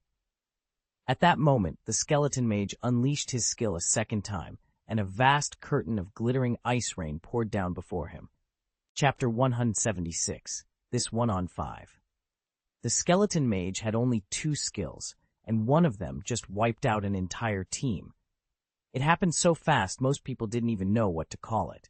By the time they registered that 5 enemies had fallen, it was already over. If it weren't for the gladiator's thick-skin passive, he would have died to that first skill too. Only the sword fighters, those with enough defense to weather the blow, were left standing. Everyone else was gone in an instant. The crowd outside the arena exploded. Spectators leaped to their feet, shouting and pointing, hardly able to believe what they'd just seen. Everyone had expected Lin Moyu to be strong, but not like this. A solid team, not obviously weak, was annihilated in seconds. Is that Lin Moyu's summon? That skeleton is insane. 1 skill, and the whole team is finished. Now I get why he held back yesterday. If he'd shown this then, no one would have stood a chance. Poor opponents. The champion of the 20th class has to be him. God, what about the solo competitors? Who's going to take him in a 1-on-1? The skeleton mage summoned by Lin Moyu sent shockwaves through the arena and beyond. Discussion of the match rippled out past the venue, spread across the country, and soon reached a global audience. Everyone was talking about the 1-on-5 that ended before it truly began. The necromancer profession had already become the talk of the tournament. Scholars who tracked new classes pointed out that a necromancer had never appeared in human history. This was an entirely new, unfamiliar profession. What made it even more astonishing was that it was classified as a legendary profession. That said, 907 itself wasn't automatically legendary. Its status depended on how it performed going forward. Some classes shine at first and then fall off after a couple rounds. This one didn't seem to be that kind. Ning Yi sighed. I suggest we have Moyu go first at the start of the next round. Duan Gao raised his hand in agreement. I think that's right. Beating someone yesterday was already pushing our limits. I was short 1 player, and my level is still low. Miao Yu added, the teams behind us are getting stronger and stronger. We might not have any chance if we don't play smart. Zhang Taotao hadn't realized how formidable the opposition had become. Thankfully, their victory in the first match had given them a clearer sense of their own capabilities. By the afternoon, After the next round of eliminations, only 256 teams remained, and none of them would be easy to handle. All right, then let Lin Moyu handle it. The rest of us can rest. The decision went through without objection. Ning Yi giggled and tugged at Lin Moyu's sleeve. Thanks for your hard work. It's nothing. Lin Moyu waved it off. He didn't mind taking the lead. He'd come for the championship rewards. The top prize included a glimmering primary skill scroll he wanted, plus a magical potion he could give to Ning Yi. The singles champion also received a potion he could use himself. As for the remaining gold coins, they had agreed those would be split among the team. At first, Zhang Taotao and the others had said they didn't want anything. Winning the tournament would earn them school points and contribution credits, and that was plenty. But Lin Moyu insisted the gold coins be shared, and in the end, everyone agreed. Afternoon came quickly, and it was their team's turn again. When they stepped into the arena, a few familiar faces caught their eyes. Lin Moyu recognized them as ordinary students from Xiajing Academy, the premier institution of the Shenxia Empire, and they were carrying a copy of Desert of Tyrant with them. Even though they were ordinary students at the academy, out in the world each of them was a top-tier genius, the kind who could be champions of a city or even a province. Everyone knew the Tyrant Desert Dungeon was cruel like that. Failing it wasn't always a matter of strength, sometimes it just came down to luck. So it wasn't at all surprising to Lin Moyu that the team they'd put together had passed the preliminaries and made it to the third round. The other competitors recognized Lin Moyu instantly. Their faces froze into strange, uneasy expressions. Fight Lin Moyu? It would be suicide. Easier to take a slab of tofu to the ring and try to beat that. Better to concede. When the match began, an eerie silence fell over the arena. No one activated buffs or skills. Nobody made the first move. Lin Moyu simply stood and watched, waiting to see what they would do. Half a minute later, the standoff ended in the most unexpected way. All at once, the rival team snapped to attention, saluted Lin Moyu, and shouted in unison, "Boss Lin, goodbye! Boss Lin, go win! Boss Lin, take the championship!" One after another, they jumped off the ring and surrendered. "I'll go. Why are they being so blunt?" Duan Gao asked in surprise. "Because if you know you can't beat me, you might as well admit it," Lin Moyu replied. Ning Yi smiled. "These people know what they're doing." "Everyone from the same school has a tacit understanding," Zhang Taotao said quietly. "If you know you can't win, there's no point wasting time fighting. Win without fighting." At first, no one understood what he meant. Later, someone pointed out that those players were from the same Jing Academy as Lin Moyu, and everything clicked. When classmates recognize a gap in skill, they often concede rather than drag out a pointless match. By the end of the next day's rounds, only an eighth of the teams were left. Of the 1,024 teams in the 20th level bracket, only 128 remained, still the largest surviving group. Other brackets had even fewer. The 30th level bracket, for example, had dwindled to just 62 teams. Schedules varied by bracket. Lin Moyu's 20th level group was slated for 4 matches the next day. After those matches, only 8 teams would remain, and the day after that, those 8 would face off in a final to decide the champion and runner-up. As the field thinned, the tournament started moving faster. With top healers on hand, injuries weren't a factor. Stamina and wounds were restored almost instantly, so the matches became purely about skill and strategy. Lin Moyu watched the advanced arena with growing concern. Lin Mohan's team was steamrolling through the brackets. At the moment, they seemed to have no real rivals. News of the Necromancer class had spread worldwide, and with each passing round, the name Lin Mohan, the Sacred Sword Dancer, grew louder. The legendary class was already proving powerful and could reach its peak form by the second job change. Lin Mohan's future looked limitless. In Baishan's courtyard, Meng Anwen closed his eyes and murmured, "Lin's getting awfully high profile, isn't he?" Bai Yuan shrugged. "So what? I want everyone to know he's not someone to be messed with." Meng Anwen wasn't convinced. Being that visible will only make him a target. "People from the Eagle Kingdom and Saint Du Shenyu can't be trusted," Bai Yuan said with a sneer. "I was afraid they wouldn't show their faces," he continued. "They covered things up before, and I could never find the proof. If they try that again, I'll make them understand what pain really is. A murderous light flickered in Meng Anwen's eyes. So this is why you used Lin as bait, and why you made him so conspicuous. Bai Yuan smiled coldly. I didn't spring this on him without warning. I discussed it with Lin Mohan himself. The geniuses who've been killed over the past few years won't have died in vain. They were talents of the Shengxia Empire. Lin agreed to play the part. Meng Anwen's voice dropped. The old man plans to use Lin Mohan as bait as well, to draw out the hidden serpent. A necromancer who overestimates herself, paired with a holy sword dancer who has reached consummate mastery, they're precisely the kind of prey that will flush whoever is hiding. I didn't expect them to be siblings, Meng Anwen added, almost admiringly. Their talent is enviable. The greater the talent, the more fish we can catch, Bai Yuan said. If we don't nail this now, we'll have to resort to killing. There's no other way. Meng Anwen sighed. I haven't moved in so long. It's almost time to make a move. A killing intent hung over the Baishan courtyard, and the air itself seemed to chill. This was the third day of the pro tournament, the last day of the team preliminaries. Tomorrow the team finals would begin, just one day to decide champion and runner-up. Once the team match is finished, the individual competition would follow, the real draw. Compared to team play, solo matches were far more exciting. No cooperation, no strategies built around teammates, only each pro's own skill on display. In our first match today, we'll face team number 114, an announcer reported. The pairings are out. No weak teams make it this far.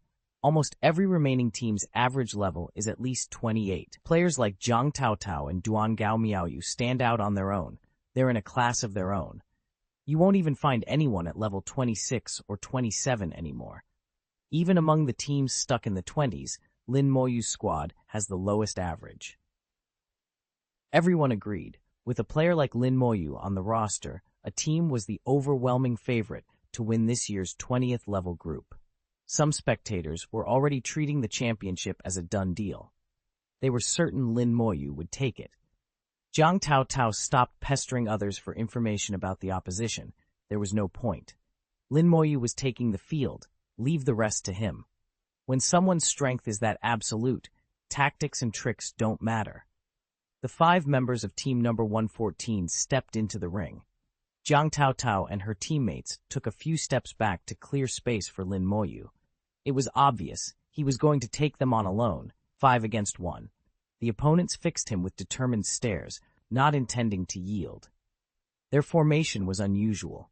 Instead of a conventional mix of classes, they brought 4 archers and a single support. That support wasn't a prophet at all, but a battle king, the so-called King of War, reputed to be the best support class in the instance. He could both apply buffs and provide healing, combining the strengths of a traditional support and a protective caretaker. Awakened players of this class were rare and hard to find. The prevailing meta still favored the prophet paired with a healer, 1 support and 4 marksmen. Their tactics were orthodox and predictable. Lin Moyu, we know you're strong, one of them called out. But don't think you can bully us. We're not easy marks, another snapped. We have a way to deal with you. You'll lose.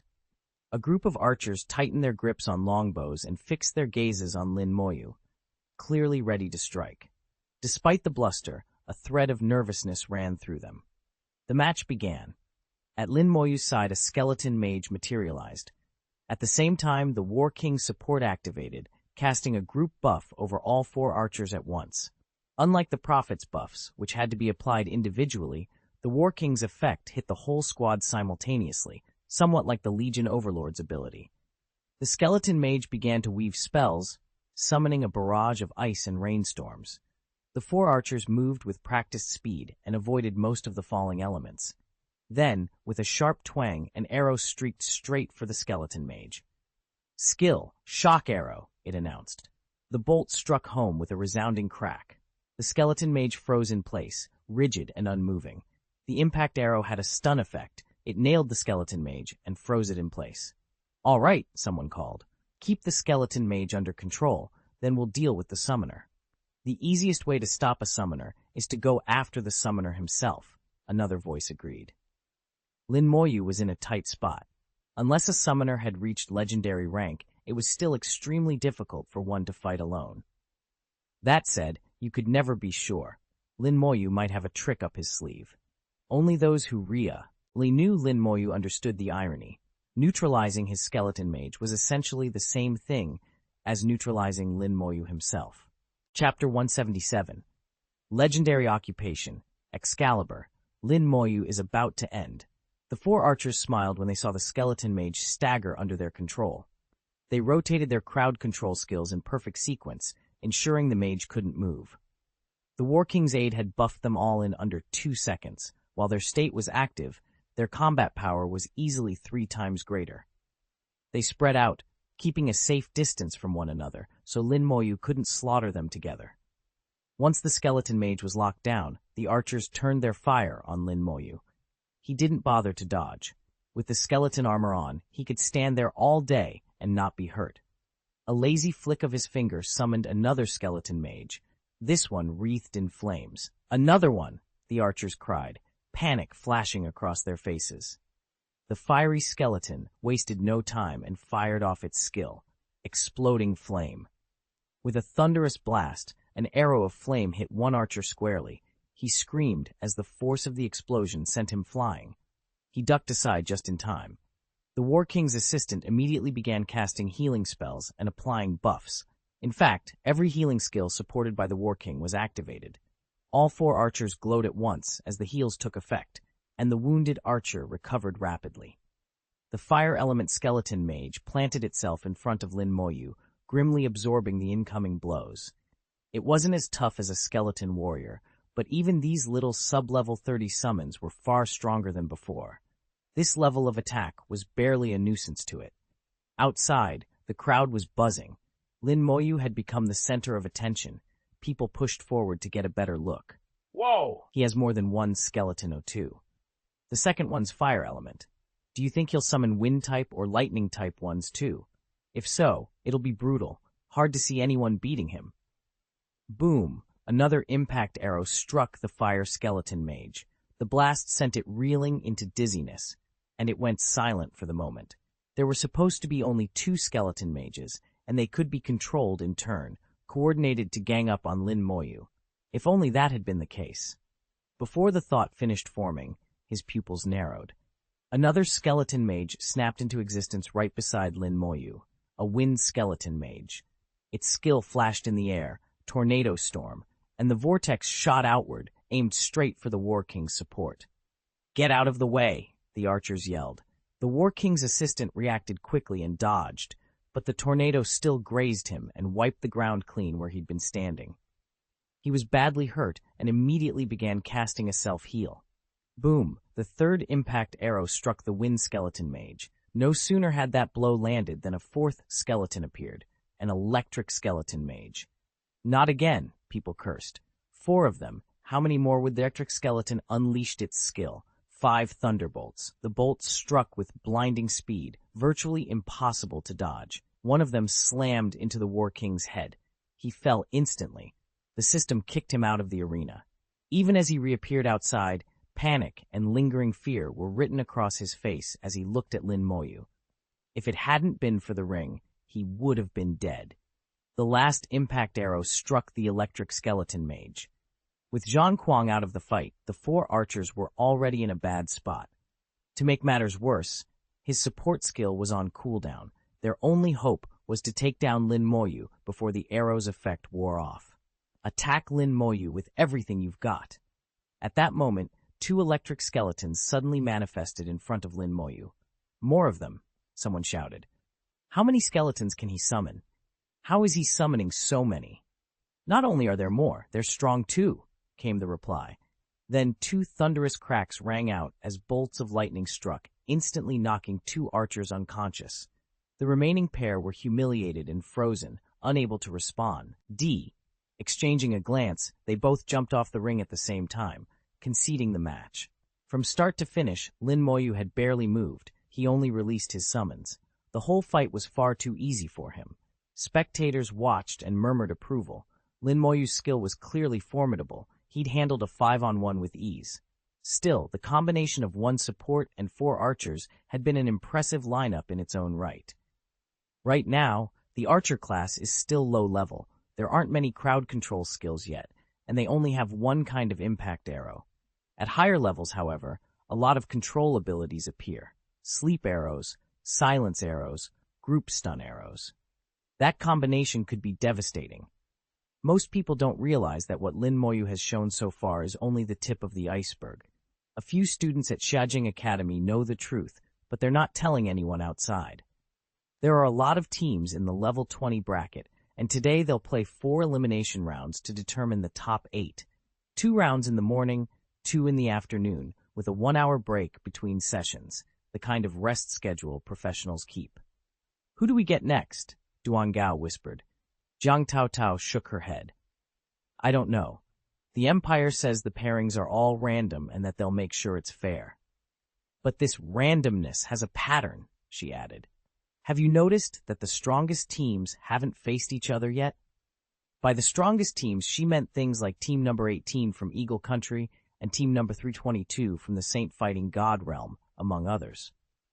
The 399th team from Sakura Country, the 733rd team from the Vatican Sanctuary, and the 924th team from Saint Christianity had steamrolled their opponents from the very start, winning every match with absolute dominance. Oddly enough, those powerhouses had never faced one another. The pairings were random, but everyone suspected there were hidden rules, so no one complained. The second round matchups were about to be announced. When Ning Yi saw who they were up against, she laughed aloud. Of course we get Shen, she said. It turned out to be the same team Tang Jianfei had been on during the audition. He'd left a lasting impression back then, the kind of arrogant, natural-born leader who looked like he owned the sky. Ning Yi shook her head. I don't know what kind of life produces someone like him, she muttered. Lin Moyu checked the opponent's profile. Tang Jianfei, level 29, Excalibur King. A legendary class, extremely rare and powerful. With credentials like that, his swagger made perfect sense. Since changing jobs, Lin Moyu had come across a string of legendary professionals. Tojo Taro, the Onmyoji from the Sakura Kingdom. Zhou Lesheng, the Holy Light Knight.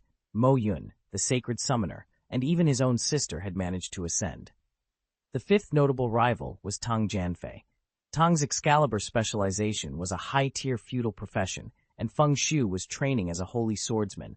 If he could successfully transcend his class, he'd become a true sacred swordsman. This should be a powerful build, Lin Moyu muttered to himself. If it can be transcended, it'll be even stronger. Ning Yi smiled at him. Class advancement is never easy. No matter how much you prepare, there's no guarantee you'll succeed. Lin Moyu knew she was right. His sister's successful advancement had been rare. Even Lin Mohan said he'd nearly failed his own transcendence and only made it by luck. When match time finally arrived, Lin Moyu stepped into the ring. Jiang Taotao and the others stayed back and watched from the stands. On the opposite side of the arena, Tang Jianfei led his team forward. The 5 of them wore identical outfits and moved with the same calm, practiced air. It was obvious they'd played together for a long time and read each other well. On Tang Jianfei's team, he himself was the swordsman. The others filled the usual roles, a mage, an archer, and 2 support assistants. There was no separate knight. Tang was both tank and primary D, a mage dealer. He frowned and looked at Lin Moyu. Just you? He asked. Lin Moyu nodded. Tang leaned in and murmured to his teammates, Step down too. Without hesitation, the others jumped off the ring. What had been a team match suddenly narrowed to a duel between Tang Jianfei and Lin Moyu. Lin couldn't help feeling a flash of admiration. Tang was arrogant, to be sure, but he carried a fierce sense of pride, the kind of steady spirit a seasoned pro has, the refusal to gang up on a lone opponent. Tang drew his long sword slowly, the tip tapping the ground. I wanted to face you in singles later, he said, but this will do. I watched your first 2 fights. Your backbone is impressive. He paused, glancing up at Lin, then added, but we'll see how it holds up in a real one-on-one. It's not working for me, someone snapped. If you face me, you're finished, Lin Moyu said with a faint smile. You're impressive. There was a smugness in his tone, the sort of self-satisfaction you'd expect from an elder bragging about his 740th generation. Tang Jianfei, breathing hard, shot back, You don't have to size me up. Lin Moyu merely shook his head. Just be honest. Tang Jianfei's arrival, he was a legendary pro, pulled every eye. Lin Moyu was undeniably powerful, but legendary pros weren't weak either. Everyone wanted to see what would happen when the two collided. They were waiting for a spectacular fight. Whispers ran through the crowd. He's from the Tang family in the northwest, a whole clan of swordsmen, just as famous as the Feng family. The Tang bloodline is strong. There are pros in almost every generation. I checked. Excalibur fighters are top tier even among legendary pros. Excalibur kings rank among the very best. Another voice added, low and excited, swordsmen aren't what scares me. It's the swordsman who's mastered every technique. Those skills, heh. The match began. Instantly, a skeleton mage materialized at Lin Moyu's side. On Tang Jianfei's long sword, 2 halos flared into existence. Light spun around the longsword, bathing it in a brilliant glow. 2 star rings. He's really mastered the Excalibur King's techniques, someone breathed. They say 1 star ring capped at level 10, 2 at level 20. Each star ring is a top-tier skill. Rumor has it, a swordsman with 9 star rings at level 90 is unbeatable. Voices rose, excited and tense. It's starting. Watch closely. Lin Moyu summoned an electric skeleton mage. 5 thunderbolts, the creature cried, and a jagged bolt of lightning hurled down. Tang Jianfei didn't dodge. A star ring flared across his blade, and the lightning slammed into him. He stood there, unmoved, like a great ox wading into the sea. He laughed, loud and confident. My first skill, elemental sword body. For 10 minutes, I am immune to all elemental attacks, he declared. So your skeleton mage's thunder is useless. I hope you can last 10 minutes. No sooner had he spoken than Tang Jianfei lunged at Lin Moyu. Wind seemed to lift his feet. He moved with fierce speed. Legendary tier combatants had attributes far above ordinary fighters. Even without any state buff, he was terrifyingly powerful. A ripple of surprise and admiration swept through the crowd. Many people believe Lin Moyu's end is imminent. Chapter 178. Is Lin Moyu about to fall again? Tang Jianfei had already sized up the situation. Lin Moyu's skeleton mage had been neutralized, and Tang himself was immune to elemental attacks. Under the match rules, if Lin could survive for 10 minutes, he would win. But Tang was sure of one thing. Lin couldn't possibly last that long under his blade. He launched himself at Lin like a gust of wind, each step a measured harbinger of death. The moment he prepared to draw his sword, a cold, uncanny feeling crawled over him. Something dangerous was coming. Trusting his reflexes, Tang pulled back on instinct. No sooner had he stepped away than a red-streaked saber flash cut through the air and slammed into the arena's edge with a thunderous clang. The entire ring shuddered from the impact. If that blade had struck him, Tang would likely have been sent flying out of the arena. Gasps and shouts rippled through the crowd. What was that? A skeleton with a saber. Physical attacks, not magic. And it actually triggers skills. That hit was powerful. A knife-wielding skeleton materialized at Lin Moyu's side. The fragile-looking skeleton mage Lin had relied on earlier had been withdrawn. Instead, a hulking skeletal warrior armed with a broad saber now stood ready. Tang took a steadying breath. The new skeleton wasn't cranking out elemental spells anymore. This one hit with raw physical force and skill effects. Tang's immunity to elements meant the old strategy wouldn't work. Lin had just changed tactics, and quickly. The air hummed with tension as both sides recalculated. What had seemed like a straightforward finish for Tang a moment ago now looked a lot more complicated. Tang Jianfei broke into a cold sweat, then threw his head back and laughed. So this is your trump card, he said. A skeleton with knives. Let's see what it's got. Still riding his arrogance, he surged forward. The skeleton warrior met him with twin blades. Its attributes were off the charts. Its speed was absurd. To Tang, it was nothing but a flash of motion that appeared at his side in an instant. The huge blades swung for his head and face. So fast! Tang blurted. Light raced along his long sword as he activated his skill. Royal Sword. Using his Yujian technique, Tang parried with absolute precision, deflecting the blows and sending the attacker reeling. Despite the skeleton's incredible speed, the strikes could be blocked. The collision ripped through the air, and the force slammed Tang backwards. He was thrown flying. The skeleton warrior flipped through the air as well and crashed to the ground. The power, Tang muttered.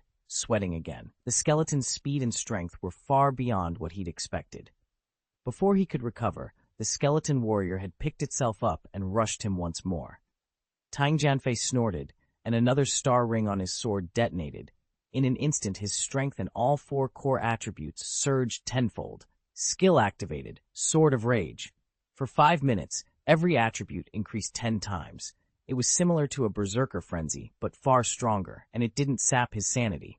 This was the kind of difference that separated legendary classes from rare ones. A skill like this simply couldn't exist on a rare class. Skill activated, Flying Dragon Sword. Tang Jianfei shot forward like a soaring dragon and struck the skeleton warrior squarely. The skeleton was sent flying, slammed back to the ground, and couldn't get to its feet. The strike carried a control effect as well, locking the skeleton into a stalemate for 30 seconds. With the skeleton neutralized, Tang launched a full-body charge at Lin Moyu. With his attributes multiplied tenfold, his speed had become blistering. The skeleton warrior is under control. The skeleton mage is useless, he thought, confident stealing his attack. This is the end for Lin Moyu, Tang Jianfei thought, watching the other man closely. You wield Excalibur? No wonder. Legendary class indeed, Lin Moyu muttered under his breath. He shouldn't have been recruitable. Unless 2 black shadows slid out before him. 2 more skeleton warriors materialized on the field, blocking Tang's path. Tang Jianfei lunged with a heavy blade, aiming straight for Lin, but the new arrivals closed in so quickly he had to pull back even faster than before. Tang stared at Lin as if he'd seen a ghost. You still have them? How many skeletons do you have? He demanded. Lin gave a short, amused laugh. You guessed it. Tang snorted, displeasure written across his face. Think 2 more skeletons will stop me? Don't get cocky. I still have a lot of tricks you haven't seen yet. Just wait. He shifted his stance and drew a long breath. A faint gleam appeared at the tip of his sword as energy began to coalesce, an attack that required chi gathering and would be strong when unleashed. Watching him, Lin couldn't help but think of Shishui and Gao in the same breath. Proud, a little theatrical, and oddly comical. A blend of both men in one. If 2 aren't enough, then I'll add a few more. With a casual sweep of his hand, 5 more skeletal warriors sprang into being. Now 7 skeletal fighters stood arrayed before Lin Moyu, their blades gleaming as they shifted in unison. A cold mist rolled through the arena. The temperature dropped so sharply, Tang Jianfei's cultivation condensed and faltered. He shuddered, coughed, and nearly lost his breath. You run a skeleton shop, kid. Where do you keep all these things? Tang Jianfei spat, hacking. Lin Moyu only chuckled. Do you want to keep going? Tang snorted. I'll beat you. I'll challenge you again when I reach the 40th level. Then, without another word, he sprinted to the edge of the ring and jumped down. He was throwing in the towel. 1 skeletal warrior had been difficult enough. 2 was already pushing his limits. 7 at once would have torn him apart. Tang Jianfei might be arrogant, but he wasn't foolish. Lin Moyu stood victorious. The spectators fell silent for a long moment. No one was saying Tang Jianfei was weak. His skills were undeniable. He had simply chosen to retreat rather than be slaughtered. Everyone agreed on one thing. Lin Moyu was absurdly strong. More precisely, his skeletons were. The only mystery was how many skeletons he actually commanded. At the moment, 14 had shown themselves, 8 skeleton warriors and 6 skeleton mages. Spectators speculated wildly. Some said he probably had 20 in total, 10 of each type. Others guessed there might be 8 of each. But no one knew for sure except Lin Moyu. Tang Jianfei's team was already out. With Tang's skill, he would have been a favorite to reach the finals, if he hadn't run into Lin Moyu and been eliminated early. The morning matches ended amid continuing chatter about Lin Moyu's roster, and the gossip kept going into the afternoon. In the 2 afternoon rounds, Lin Moyu didn't face the same opponent twice. In one match, a skeleton mage had been left to fight almost the entire time. An elder opponent tried to stop it, firing a shot meant to bind and restrain the skeleton mage, but before it could take effect, the 2nd and 3rd skeleton mages materialized and simply knocked the elder out of the ring. After the afternoon matches, the 8 finalists were announced. Among them were the 5 teams Jiang Taotao had mentioned earlier: the Eagle Kingdom, the Holy Fighting God Realm, the Sakura Kingdom, the Vatican Sanctuary, and St. Christian's team, along with Lin Moyu's team and 2 more, one each from Xiajing Academy and Zhendong Academy. The Shenxia Empire alone accounted for 3 of the 8 slots. Although many teams had entered each bracket at the start, only 8 remained to advance to the final showcase after today's rounds. A shimmering light curtain descended over the field, enveloping the arena and blocking everyone's view. Lin Moyu and Ning Yi sat on the grass outside the residence halls. The competition had been going on for days, and most of the crowd had already dispersed. 90% of the spectators were gone, and the venue had grown quiet. Ning Yi leaned against Lin Moyu's show, older. "Tomorrow the team finals end, and then it's the individual contest," she said. "As in past years, there'll be challenge matches," Lin Moyu replied. "Lower-ranked professionals can issue challenges to higher-ranked ones. Are you thinking of entering?" "If you win, the rewards will be generous," Lin Moyu said. "And the higher the difficulty of the challenge, the better the prize. They haven't announced the specifics yet, but it won't be nothing." "The teacher asked me to enter," he added. "He said the higher I go, the more I'll gain." A shadow of worry crossed Ning Yi's face. She lowered her voice. "You've been doing so well that you've started to attract attention," she murmured. "People were talking about you today, calling you gifted, saying you're a future leader among the young. Some even say you might become a god-level powerhouse one day, a pillar of the Shenxia Empire." Lin had heard the same rumors. Lately, people treated him more politely when they met him, sometimes even with a little reverence. But Ning's expression told him she wasn't worried about praise. "You're acting strange today," he said. "What's on your mind?" She bit her lip. "I'm worried," she admitted. "A few days ago, the Shenxia Empire produced several new top talents. If more strong competitors show up, the field will be much tougher." "They're not as strong as you, but they're still dangerous," Ning Yi said. "They were all assassinated during the trial," Lin Moyu replied. Ning hesitated. "I'm worried." Lin gave a small, rueful smile. "I know, it was on the news back then. I remember." Ning sighed. "Still, you have to be careful. You're only level 27. You're nowhere near second tier." "I understand." Lin's voice was calm, but when he looked up at the stars, something cold flashed through his eyes. He had killed many people, and even more demons, and that accumulation of killing intent sat heavy on him. When the slaughter started, the timid would scatter. "I just hope they take the bait," he said quietly. "If they don't move, then my whole plan will be ruined." He thought of what Baiyuan had asked him to do, act as the lure. When the offer came, he had accepted without hesitation. He knew his own capabilities and wanted the chance to kill Li Dejiao himself. Of course, that depended on Li Dejiao not being a top-tier professional. Someone level 70 or above. If he was, it would be a very different story.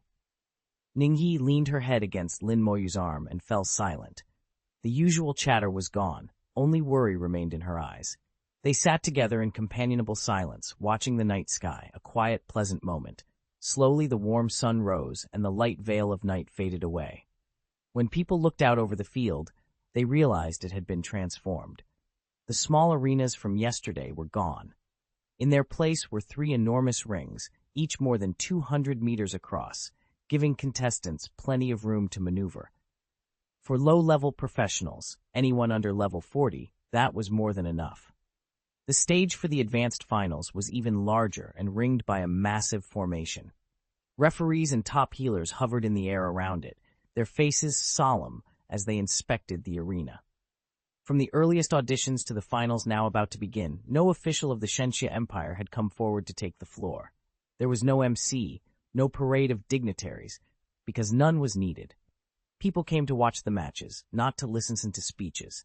Perhaps the officials would only appear later, when the awards ceremony required a few ceremonial remarks. For now, the field was silent but charged, and everyone waited for the first round to start. "Look, what's that?" Someone suddenly pointed up into the sky and shouted, 179th. Shrine Maiden, this time Lin Moyu is really going to end being. 3 clusters of light flared up across the arena. In each cluster hovered a golden chest. Beside each chest floated a lavender-colored potion bottle and a gilded skill scroll. Unsurprisingly, the chests were packed with coins. The low-level arena contained 3 identical prize sets, and the first-place reward for each was the same, 50 million gold, a primary magic potion, and 10 gleaming basic skill scrolls. To most people, 50 million gold was no small amount, especially for players under level 40. The potion and the shining scrolls were even more valuable. If sold, they would easily fetch hundreds of millions. A voice explained the potion's power. This is a primary magic potion. It can only be used by characters below level 40 and permanently increases all attributes by 200. You can't buy it on the exchange, and it rarely ever appears at auction. There are also flashing skill scrolls, someone announced. They're only basic level, but they're priceless. Primary skills aren't worthless. Many abilities can be developed and refined, and even top-tier professionals can't master every skill they encounter. It's easy to miss one or two. The rule with skill scrolls is simple. The more comprehensive your existing skill set, the higher your chance of successfully learning a new scroll. Even with hundreds of scrolls, the final missing skill can still refuse to register. That's where a flashing skill scroll can make all the difference. 3 orbs of light spun into the air, signaling the appearance of a prize. Everyone below the stage stared up at it, eyes bright with determination. Lin Moyu gave it a quick look and then turned away. If you want to examine it closely, he thought, you'll have your chance once you win it. With the prize revealed, the contest began in earnest. Lin Moyu's team was scheduled to perform 10th. He was the only member to take the stage. Ning Yi's team of 4 sat off stage, resting and watching the proceedings. If you ask me, it's better to watch from the sidelines than to be the one up there, Miao Yu murmured. We drew the team from Sakura country this time. They look pretty strong. Zhang Taotao hummed in agreement. The leader's name is Nanako. She's a shrine maiden, a profession you only find in Sakura country. Shrine maidens are mysterious, Miao Yu added. There isn't much on them in the records. They're not legendary level, but their abilities are strange and unpredictable. Every nation has its own bloodlines and specialties, which give rise to unique professions. Sakura country, for example, is known for 2 exclusive roles, the famed legendary Onmyoji and the more enigmatic goddess class, the Shrine Maidens. Shrine Maidens are classified as rare. They rarely appear outside their homeland, and there's very little documentation about them. They're treated as one of the most inscrutable occupations around. The Sakura team stepped into the ring. Nanako led the way in her country's traditional attire, wooden clogs creaking with each step. Behind her stood a knight, 2 archers, and 2 mages. Nanako gave a graceful nod and called out, "Hello, everyone." Lin Moyu of the Shengxia Kingdom. Nanako offered him a slight, formal salute, every inch the polite envoy of Sakura country. That kind of courtesy was their hallmark, flawless manners, smiles in place. What lay behind those smiles, whether honorable or deceitful, only they could say. Lin Moyu wasn't interested in flattery. There was already too much friction between Shengxia and Sakura, and he knew all too well that the Onmyoji Tojo Taro wanted him dead. If Lin ever got the chance, he wouldn't let Tojo go unpunished. When Lin remained silent, Nanako stepped forward 2 paces and lowered her voice. "His Majesty the Emperor is very interested in your accomplishments, Mr. Lin," she said. "Our Emperor sincerely invites you to enter Sakura service. Whatever you desire, name it, and I will see to it." The invitation was plain to read. Men saw the implication in her eyes. She was offering more than a position. Nanako was beautiful, utterly beguiling, and she carried herself with an intoxicating charm. But to Lin Moyu, beauty meant nothing. Ning Yi wagged a finger and sneered at Nanako. "What a bitch," Miao Yu chimed in. "Seriously, what a scumbag." Lin Moyu's eyes flickered with disgust. "Get out of the way." Nanako didn't bother to respond to the insults. She only said, "Mr. Lin, take your time to think it over," and stepped back toward the center of her team. The knights fell in around her. One of them, a towering rider on a large warhorse, moved to block the front, completely obscuring Nanako from view. Anyone who wanted to strike her would have to get through that knight first. The runes on the ring began to glow and shift, coalescing into a broad curtain of light that enclosed the arena. With a sharp boom, the match began. 2 skeleton mages popped up beside Lin Moyu and launched their spells at once. High above the ring, a weird apparition materialized, a long, sinuous form like a human fused with a snake, neither wholly human nor demon. For a moment, Lin Moyu thought it might be a shikigami, or some kind of divine manifestation. The phantom opened a colossal mouth and swallowed the mage's attacks whole. Nanako's soft laugh drifted from behind the knight as she peeked out. "Mr. Lin," she said, "that's the snake god of our Sakura kingdom. It devours any elemental attack. So your attack doesn't work on us." Lin Moyu didn't blink. To get to the finals, you'd expect more than one obstacle. This wouldn't be easy. When elemental attacks failed, they switched to physical. 5 skeletal warriors sprang up in front of them, their bones clicking as they advanced. Above the emblem of Sakura country, a phantom formed, a spiky creature with a boar's head and the bulk of a bull. "Skill, spirit possession," Nanako cried, her voice laced with a teasing note. The boar-like spirit dove into the knight's body. The knight's eyes flared blood red, his aura exploding outward like a gale. A bestial roar escaped him. "Skill, mass provocation." The 5 skeletons were enveloped by the effect, forced to change targets and surge toward the knight. Now possessed, the knight didn't fall back. He charged. He unleashed a rushing attack at the skeletons, and with a thunderous collision, he was knocked backward. The skeletons hesitated for a heartbeat in unison, then pressed the attack again. Nanako's face went blank with shock. Mr. Lin's skeletons are really strong. They even knocked back the knight who'd been possessed by the giant power god. As she spoke, the ring on her middle finger flared, a skill activated, possession enhancement. The knight's momentum surged as if new buffs had been layered onto him. He was strengthened across the board, and with a thunderous roar, he threw himself back into the fight, launching brutal attacks at the skeleton warriors. He even managed to hold off 5 skeletons at once. It was exhausting work. He kept being driven back, but he held the line. Skills like that were unprecedented.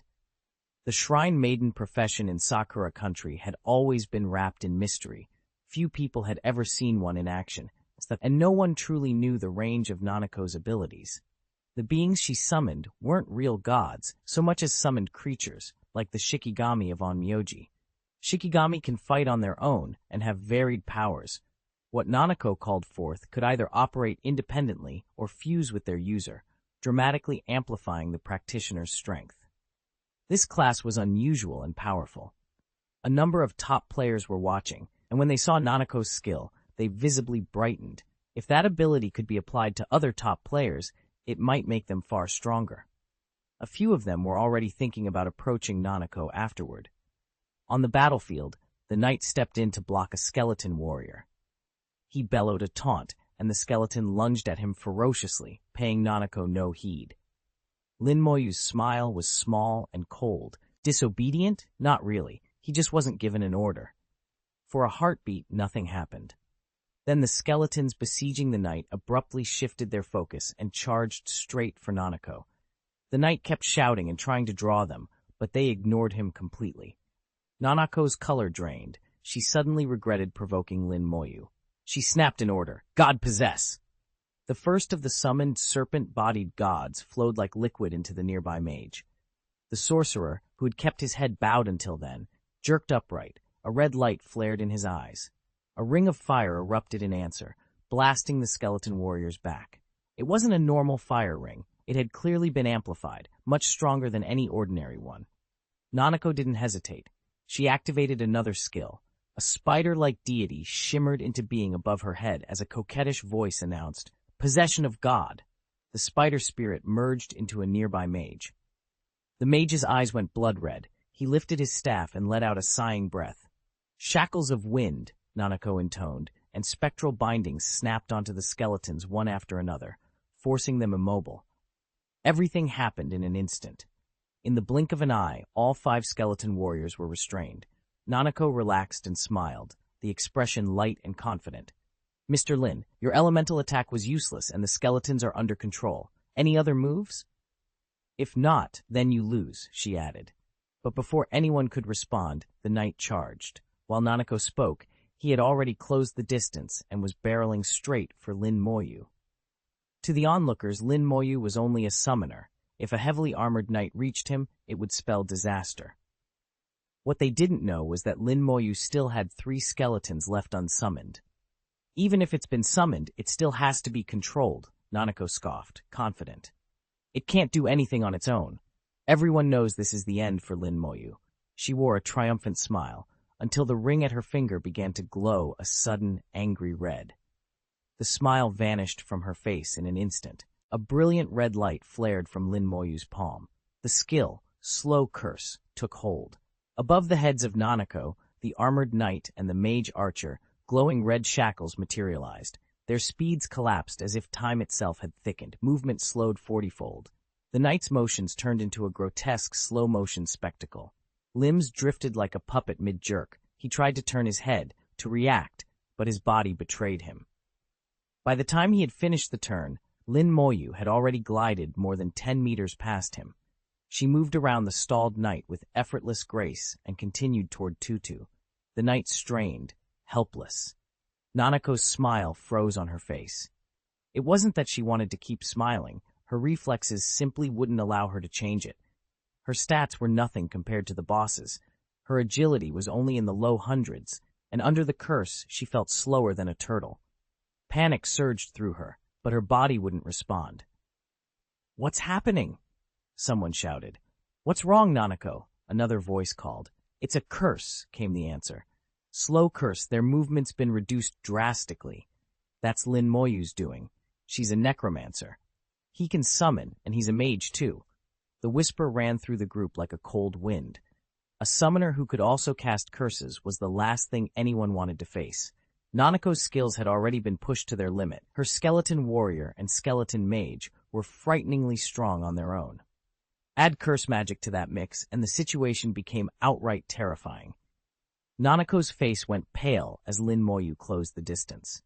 She wanted the mage under her command to activate the skill and use the fire resistance ring to knock Lin Moyu back, but her abilities weren't straightforward. They required intricate hand signs, mudras, that took time to form. At the current speed, finishing a single set of mudras could easily take a minute. If she couldn't complete them, she couldn't cast, and without casting, she couldn't control her summoned mages. That explained the frozen figures before them. The two gods, the mages they had assumed were autonomous, stood like puppets, absolutely still. The archer kept his head bowed, eyes closed, never moving from beginning to end. The realization hit them suddenly and hard. "No wonder something felt off," someone muttered. "These people, these figures, aren't real people at all. They're Nanako's puppets. This isn't even a living person. It's a puppet, made by a dead master using some arcane method. Humph. Ghost tricks won't fool anyone on this stage. Sakura is such a small country. Of course they'd resort to this kind of embarrassment." A few in the crowd knew exactly what they were seeing. Nanako's act wasn't magic so much as a technical illusion. Spirits, the so-called gods, were being used to animate the puppets. In essence, it was a form of summoning, not a mysterious supernatural power at all. Lin Moyu stepped forward, face set with disdain, while Nanako's eyes went wide with fear. A skeletal warrior rose into being in front of her. Moyu struck.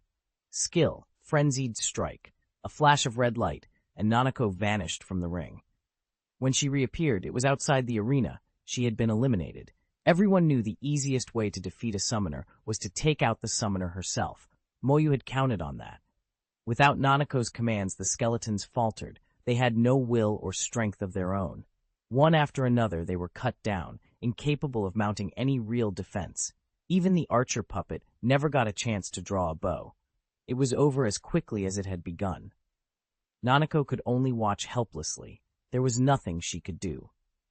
He stared at Lin Moyu with a mixture of hatred and fear. If she'd had a healer with her, it wouldn't have been so bad. A healer's cleanse could have removed the curse. No one expected Lin Moyu to actually cast a curse skill. The opposing Necromancer was overturned in an instant. Lin Moyu had revealed two major abilities, summoning and curse. Spectators immediately began to wonder whether she had other hidden skills. In any case, she won the match again. The second match was about to begin. The professional team from the Eagle Kingdom versus the Aurora Academy team from the Shengxia Empire. Zhang Taotao glanced at the arena display and relayed the latest intel. "The Eagle Kingdom squad isn't ordinary," she said. In the tournament, teams ranged from independent, non-governmental groups to official national squads. All of the Eagle Kingdom's civilian teams had been knocked out in earlier rounds. The only Eagle Kingdom entry to make it to the finals was their official national team. Its 5 members were listed as Shadow Knight, Warlord Assistant, Hawkeye Archer, Elemental Mage, and Shadow Assassin. They were all rare-tier professionals, none of them legendary. Even the abyssal demons found it hard to believe that a nation as powerful as the Eagle Kingdom couldn't produce a single legendary professional. The only conclusion was that there had to be another explanation. Zhang Taotao said in a low voice, "Their strength far surpasses what you'd expect from professionals at the same level. Take the Shadow Knights, for example. A level 29 Shadow Knight from elsewhere wouldn't stand a chance against one from the Eagle Kingdom. The difference isn't small," he added. "It's a complete rout." Ning Yi frowned as a memory surfaced. "A few years ago, I remember hearing that the Eagle Kingdom was experimenting with a new enhancement serum," she said. "They claimed the potion could multiply a professional's attributes several times over. After taking it, a rare-tier professional could be on par with a legendary one. I even heard my grandfather talking about it." "This isn't just happening in our group," Zhang Taotao said. "Other teams have it too. Eagle Country's pro squads are outrageously strong." It looked like Eagle Country had indeed managed to develop that new drug. Ning Yi lowered her voice. "Be careful." Lin Moyu only smiled. Even if Rival's overall stats were multiplied several times, he didn't think they could outmatch his skeleton war. Thanks to his talent, the skeleton's attributes had already been boosted some 30-fold. In the arena, the Eagle Country Pro team and the Zhendan Academy Pros had already clashed. From the opening moments, the Eagle Country players dominated. The Zhendan team was completely overwhelmed. The Aurora Academy team that made it to the final hadn't been cobbled together by the students themselves. The Academy had officially sent them. Every member was level 29 and outfitted in top-tier platinum gear with well-rounded skill sets. Most importantly, their captain was a legendary pro, God-Eye shooter Lu Xianren. Zhendan Academy had sent a team led by legendary professionals. On paper, the championship was theirs to lose. Instead, they were pressed back from the opening bell. The Eagle Kingdom Knights attacked with a savage, single-minded fury. Shadow Knights moved at their side, radiating a black aura. Every strike left a wound and stole a little life, restoring their stamina and knitting flesh back together. If they weren't prone to fading in the late stages of a fight, those Shadow Knights could have been legendary on their own. The Eagle Kingdom's archer, an eagle-eyed marksman, hit like a series of small explosions. Every arrow landed with shocking force. And behind them, a sorcerer let loose spells without restraint, pinning the Zhendan team in place. The Academy's healer gritted his teeth and kept working, keeping the team barely on its feet, but he was stretched to the limit. If this continued, defeat was inevitable. "Buy me time," Lu Xianren, the Shenyan marksman, said in a low, urgent voice. The knight in the front line answered with a roar and didn't hesitate. Skill, group provocation, skill, ultimate defense, throwing himself into the breach to hold the enemy back. He drew every shot from the Eagle Country team and cranked his defenses to the max, buying precious time for Lu Xianren. Lu Xianren began to glow, energy building around him. Momentum was gathering fast. Legendary professionals aren't just called that because their stats are higher than others at the same rank. Their skills are on another level. The Divine Eye shooter wasn't labeled legendary by accident. The Eagle Country assault was brutal, and the radiance of that ultimate defense was starting to fade. The mages from Zhendan Academy kept casting, but their spells struck the enemy knights and only chipped at them. The opposing healer could undo that damage with a single cure. Right now, their only real hope was Lu Xianren's strongest technique. Lin Moyu felt a chill of unease. "These Eagle Country pros are incredibly strong," she muttered.